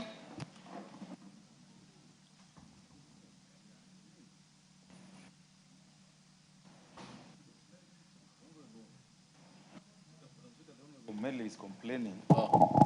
Omele is complaining, but I've been sitting here since the motion was moved. Do not waste your time answering Honorable Meli. Just make your contribution. Before you were here. I've been sitting here since the PCS was here. I just didn't come now. Just being patient. Madam Speaker, it's very important to appreciate the role of the supplementary budget. Madam Speaker, after 7-8 months since the budget, the supplementary is meant to help us look at the efficiency, efficacy, the way in which the budget we passed has been implemented, so that we're able to make adjustments that would make the budget more useful to us as a country. Madam Speaker, I want to thank the new chairman of budget sitting in that committee, Madam Chair, I've witnessed transparency, I've seen consultativeness, I've seen the desire to carry everyone along. Sitting there, I've seen my chair and members trying to accommodate every single chairperson. We send back some, we ask them to come back with proposals that were acceptable, Madam Speaker, and I believe that what is on the floor today is a product of proper consultations, accommodation where necessary, and I believe that it is for the good of the country. Once again, on the onset of rains, emergencies coming up in the north, issues to do with EGP and low absorption of the budget, it was always important to ensure that we take into account these things and adjust the budget accordingly, Madam Speaker. And that's why in this supplementary, we made provisions for responding to emergencies because of the rains, emergencies that arise because of proper allocation for schools, for healthcare, Madam Speaker, for security, for ICT, and in the water and housing sectors. Madam Speaker, you saw a few days ago the PS Housing saying that they had been told there's no 25 billion shillings to continue the projects in the housing sector. This budget we are discussing this afternoon ensures that the housing sector has resources to ensure that money is paid to those who have done work, and what had been planned to be done is done. And I want to ask the responsible people in the housing department that there will be no excuse after this has been passed. What has been planned should be sorted out, and they should not take too long. They're taking too long with procurement. Projects that were planned last year, some of them 2023, are yet to be finalized. They are having a lot of back and forth in completing the processes that they're supposed to ensure that the money they have is used properly. Madam Speaker, one feature that I witnessed the whole week when we listened to the chairman of committees was the slow, in some cases, lack of absorption of the budget. This country cannot grow if you're not absorbing the budget. We cannot be told that the monies that are moving is monies for recurrent, monies for tea, monies for travel, monies for flying, but the monies for building infrastructure, monies for growing the economy is not being spent. It's important that the department is concerned because the government has decided that EGP is the way to go. Let's ensure that everyone has the capacity to behave in this and deal with this properly, Madam Speaker, and that's why I'm happy that there are efforts towards ensuring that everybody is carried along in knowing how the EGP works, both government and private sector, Madam Speaker. Madam Speaker, capacity of KRA is extremely key. It's just that we've had this song for too long. In the main budget, Madam Speaker, we gave the KRA IDF. We are now adding KRA another 17 billion. So we're going to ask KRA that we want to see results. We can't understand why we keep saying, oh, the cow that produces milk has to be given enough Napier grass, and you give it Napier grass, but you don't see results every day. We need to go beyond every time we are saying that we are below our targets, we are below our targets, unless the targets that KRA are giving us are unrealistic or unachievable. They should adjust according to that the country knows how to budget with how much will be raised at the end of the day, Madam Speaker. But with the kind of money that are being given now, 17 billion, Madam Speaker, in 3 months to build capacity, even if it's systems or IT, should ensure that by the time we are coming to the new financial year, KRA is well tooled to be able to do the things that it's supposed to do. But, Madam Speaker, I've had this for the last 3-4 years about the role of the Budget Committee in this process. Madam Speaker, the Budget Committee cannot just be sitting in committee to approve, to pass, to agree with what the chairman of committee is passed. No. The Budget Committee is supposed to have a bird's eye view of the economy, of the country. So we cannot have a situation where chairman come before the Budget Committee and expect that the Budget Committee will pass what they bring, even if it's wrong or even if it doesn't balance. This has to be allowed. This has to be, we have to agree that the Budget Committee isn't a rubber stamp. We are not a formality. We are put there under the law to ensure that the budgeting process is done in an efficient manner, in a manner that ensures that every sector of the economy is able to be provided for. I don't think it's right for chairman of committees to be coming and telling us that we can't disagree with them or that we are interfering in their budget. If, for example, Madam Speaker, in the main budget, you've given out 2 billion, say, for example, for roads, and then in the supplementary letter, you want to take away all that money to something else. What did you budget for in the first place? If you are like my friend, the chairman of the Education Committee, you made provisions for schools to be constructed. They have not been constructed. Now you are moving all that money away from there. Where were you? And that's why I believe, Madam Speaker, that the Budget Committee must be allowed to do its job. We should not be cajoled by chairmen of committees that, oh, you cannot move this, you cannot change this. That is our job. That's the job of the Budget Committee. And I want to ask the Honorable Chair Tandy, don't be bullied by anybody. Do your job the right way. We can't have a situation where chairs want to bully the Budget Committee in a manner that doesn't allow us to do our job well. Madam Speaker, I say this because I sit in that committee. I'm not... What is out of order, member for Tinderet?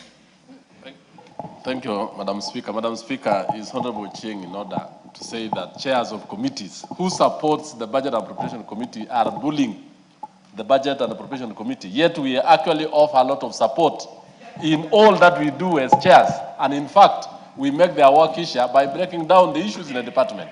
So I think I should withdraw, Madam Speaker, what he's actually saying. We have never bullied, and we have been interrogating the budgets, and we have been very fair. Honorable Cheng, kindly take note of the complementary role of the committee. Madam Speaker, where I sit. I am the Vice Chair of Liaison Committee, and all chairs are pretty all important. Madam Speaker, they can bully the chairman of the budget, but they can't bully me. They must stop bullying the Budget Committee. We are not bullying anybody. We must allow the Budget Committee to do its job. If you do a report, Honorable Meli, once you've done a report as a committee, you must allow the Budget Committee to interrogate that report. And where we have issues, you must allow us to raise those issues. Honorable KJ. That is the way it works. Madam Speaker, I'm just keen to know if the Honorable Ochieng is in order to be addressing the chairperson directly, while our standing orders are very clear as to who he should be addressing. I was actually almost saying that, I'm sorry for Honorable Meli. Madam Speaker, I needed to say that Honorable Ochieng is on a very good trajectory. He's making a very good point, but he's making it to the wrong person, addressing it to the wrong individual. So, Madam Chair, I just needed to find out if Honorable Cheng, an experienced member of this House, is in order addressing the chairperson of education instead of the Speaker. Address the Speaker, Honorable Cheng. Madam Speaker, if I told address the chairman of the committee, I'm sorry. I was addressing the Speaker of this Assembly. Madam Speaker, I know I've touched a raw nerve, but I don't care.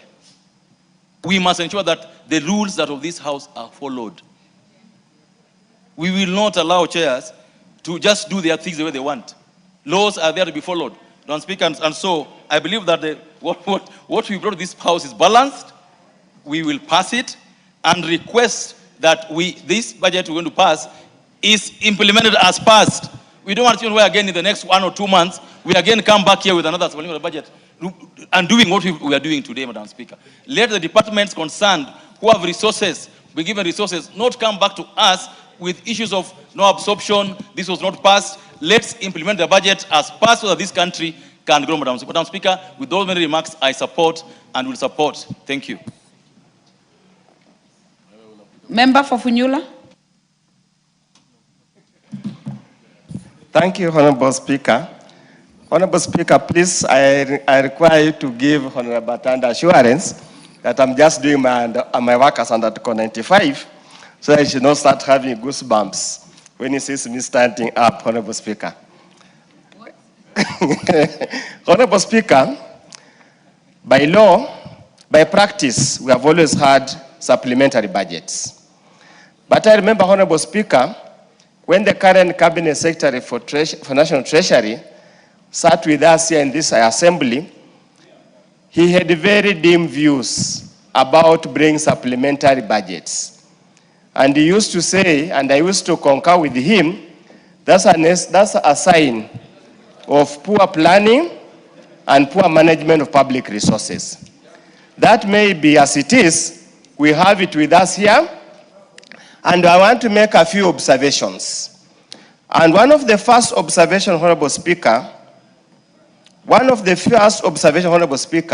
that this supplementary budget increases the overall budget of the national government from almost 2.6 trillion to about 3 trillion. So in essence, we have an increase of close to 400 billion that has been increased in this budget. And Honorable Speaker, when you look at the items, I cannot be able to pick all of them, but allow me to select a few that normally raises a little bit of eyebrows that we need to interrogate as a country, as a house, and actually start wondering, is supplementary budget really necessary or not?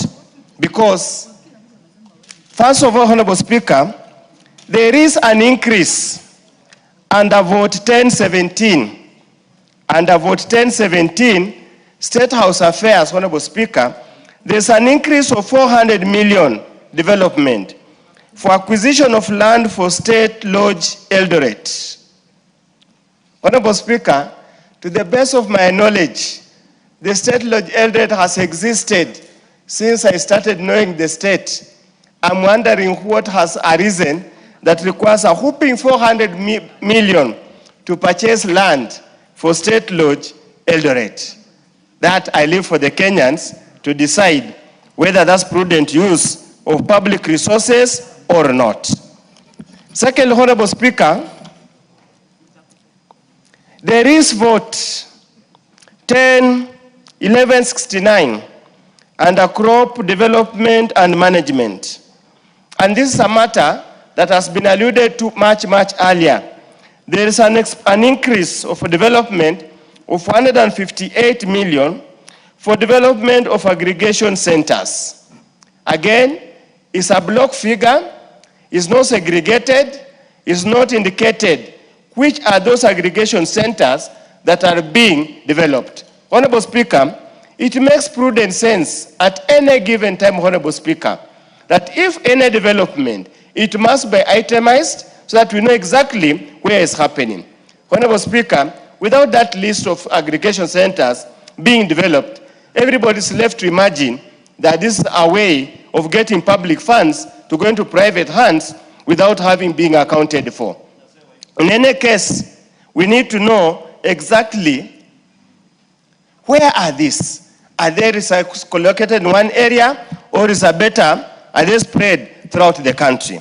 Honorable Speaker, I note, just like Honorable Speaker, what was so difficult in these aggregation centers in itemizing as they have done under Vote 101109, where they have actually said there is an increase of 80 million for development for National Water Harvesting and Storage Authority, pending bills and unpaid commitments for flood control, 50 million for West Kano dikes, and 30 million for River Nzoia, Budalangi dikes, which are of benefit to me as a neighbor, and that also benefit to people of Ugenya and people of Alego Songa at the same time. Honorable Speaker, we have another curious amount, and this relates to Kenya shillings 100 million under Vote 1066, primary education is another 10 million under Vote 1066, secondary education, 100 million for school, secondary school infrastructure and primary school infrastructure. Block figures, no itemation, no segregate, no stating which particular projects, and probably when the chair of education be given a chance to speak, will tell us where those funds are going, because we have asked these questions very many times, and the answer has not been forthcoming. Honorable Speaker, now we have Vote 2091, where there's an increase of 3 billion for Minet Limited for pending bills for teachers' medical cover. Honorable Speaker, this lends credence to what has been reported all over, that teachers have had no medical cover for all that period of time, and that whenever they have gone for any cover, they have been chased away. We too hope now this particular matter will be solved once and for all. Honorable Speaker, what is most scaring for many people in this country is what appears under Vote 1082. Vote 1082, that is general administration for reduction of 1 billion from the Emergency Chronic and Critical Illness Fund. Honorable Speaker, we are being told that SHA and the entire public health framework or a universal health framework is working. Yet there is a whooping deduction of 1 billion from the Emergency Chronic and Critical Illness Fund. When we were passing the SHA Act here, Honorable Speaker, we were made to believe that the SHA is far much better than NHIF, that is going to cover those who are universal health as well as critical health. Honorable Speaker, this supplementary budget, as it might be required by law or required by practice, has got so many issues that, honestly, Speaker, we hope discerning Kenyans will review it and pass their own verdict. Honorable Speaker, allow me now, Honorable Speaker, to turn to the elephant in the House, Article 223. Article 223. And when you look at the Constitution, Honorable Speaker, the wordings are explicitly clear. And the wordings read as follows, Honorable Speaker, for the benefit of the Kenyans. Where, subject to clauses 2 to 4, the national government may spend money that has not been appropriated if amount appropriated for any purpose under the Appropriation Act is insufficient or a need has arisen for expenditure for a purpose for which no amount has been appropriated by that act. I would have imagined, Honorable Speaker, in preparing this report, the committee would have actually justified that expenditure under Article 111, Article 223 of 101 billion. We would have hoped the report would have given us the emerging circumstances that necessitated the same. Honorable Speaker, to tell us without any justification that whatever was appropriated was not enough, without giving any justification, we feel, Honorable Speaker, that this is a matter that really requires interrogation. And Honorable Speaker, and we need to be here very clear, in the fourth schedule, Honorable Speaker, let me tell the country who are the beneficiaries of Article 223.